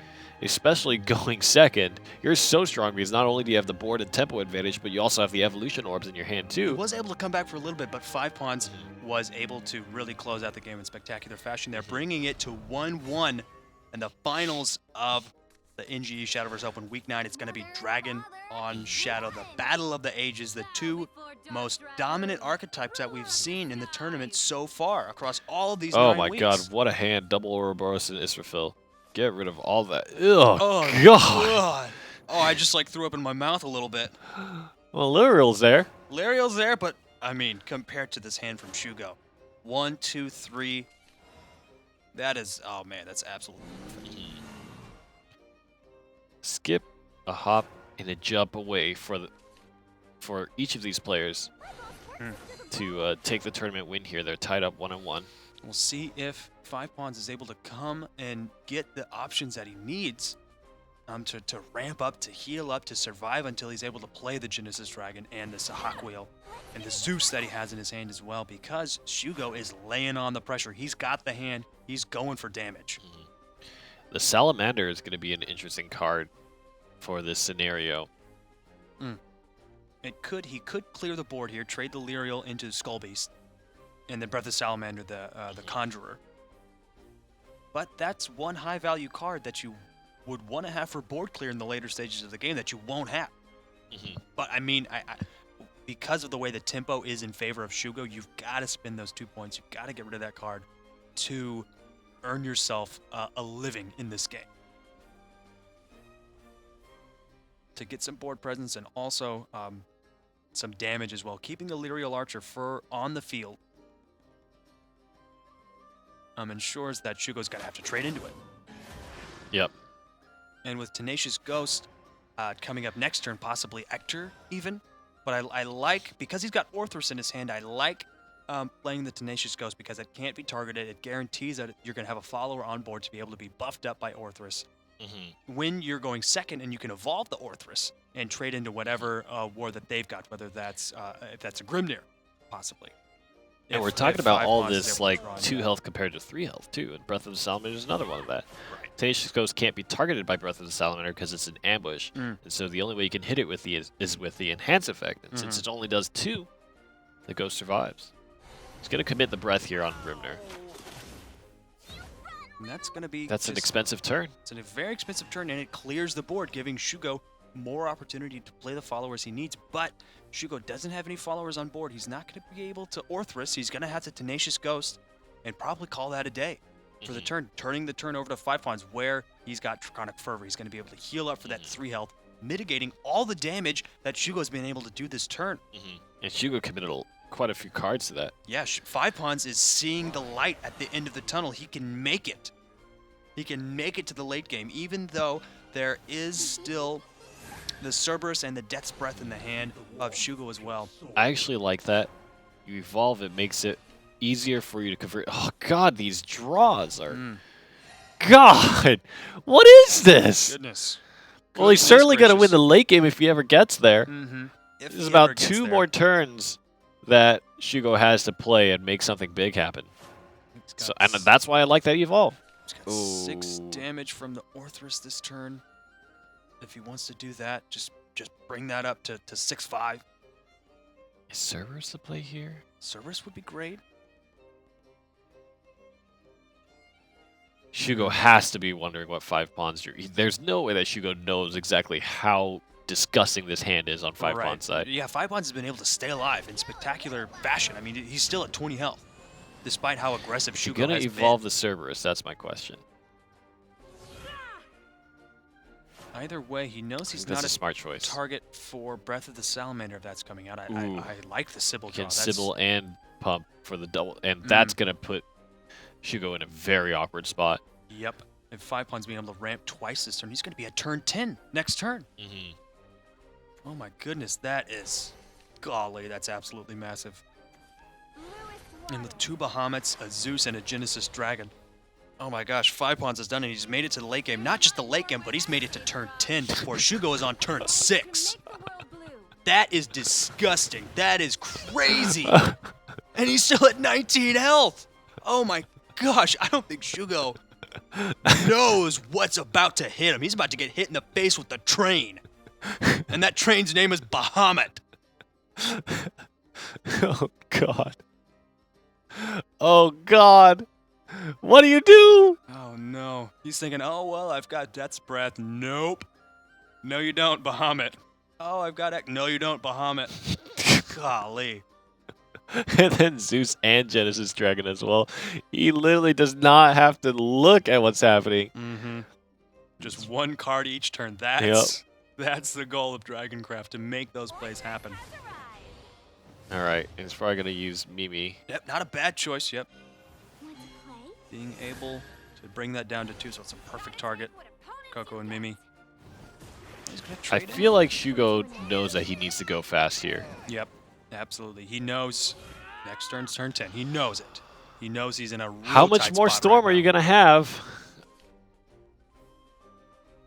All right. Would you commit Bahamut to this or Zeus? That's I would probably question. do the Bahamut first, Hmm. because then you clear out the board, you threaten the swing, and you can do Bahamut Genesis Dragon if they can't answer, Right. and close out the game. Very true. There is the Death's Breath option, but there is also the other Bahamut option. Oh, too little too late, buddy. The Shadow Reaper shows up, says, "What's up, guys?" And everybody's just shaking their head. Everyone's already dead. Actually, all nobody on skeletons. Shugo's side, they're starting to realize now, oh Mhm. god, he's on 10 flips when I didn't play anything else. Right. Like, there must be some stuff in his hand. Does he have the no, he'd have to have 4 zombies to take out the Bahamut. 3 zombies, so even that's only 12. He does have an Evolve Orb as well. He wanted to evolve the Ector just to try to get rid of the Bahamut. That's a lot of He needs resources. to spend a lot of resources, and the kicker is, Fivepon's got another one. That's the thing. It takes a lot of resources to get rid of one card from Fivepon's hands, and Fivepon's has another one. Oh man. Tempest of the Gods was really the rise of Bahamut. It's a Rise of Bahamut all over again. I'm going to have nightmares tonight. Oh, God. From this deck, from this game. Okay. That's something you could do. That's just like taking a spitball. But what's interesting is that Bahamut can't trade into the followers, but he also Yeah. can't go for face damage. So, So yeah, it needs to be the Genesis Dragon or something like that. maybe even the Zeus just to have like Ward and Yes. Bane, like just to cover all your bases. Yeah. You're already at 11 health. Oh boy. Okay. Show me the money. Another Cerberus. Goodness gracious. Don't think that's.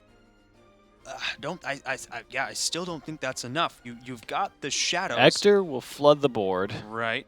But you have and to. give you a few swings here, possibly. And that's enough to take out the Zeus with the tenacious You get ghost. 4 damage with Ector, or you get 6 damage with Ector. Possibly 8. And then, well, yeah, because you're able to buff up the Shadow Well, Reaper. does your Shadow Reaper need to swing? Is he? Hold on. Wait, we have to do the math right now. 2 zombies. Oh, the board space does not allow for it. If he had gotten a 3rd zombie, then this would be a very different story. Right. But unfortunately, he has to wait. If you, oh yes, of course, you can use them there.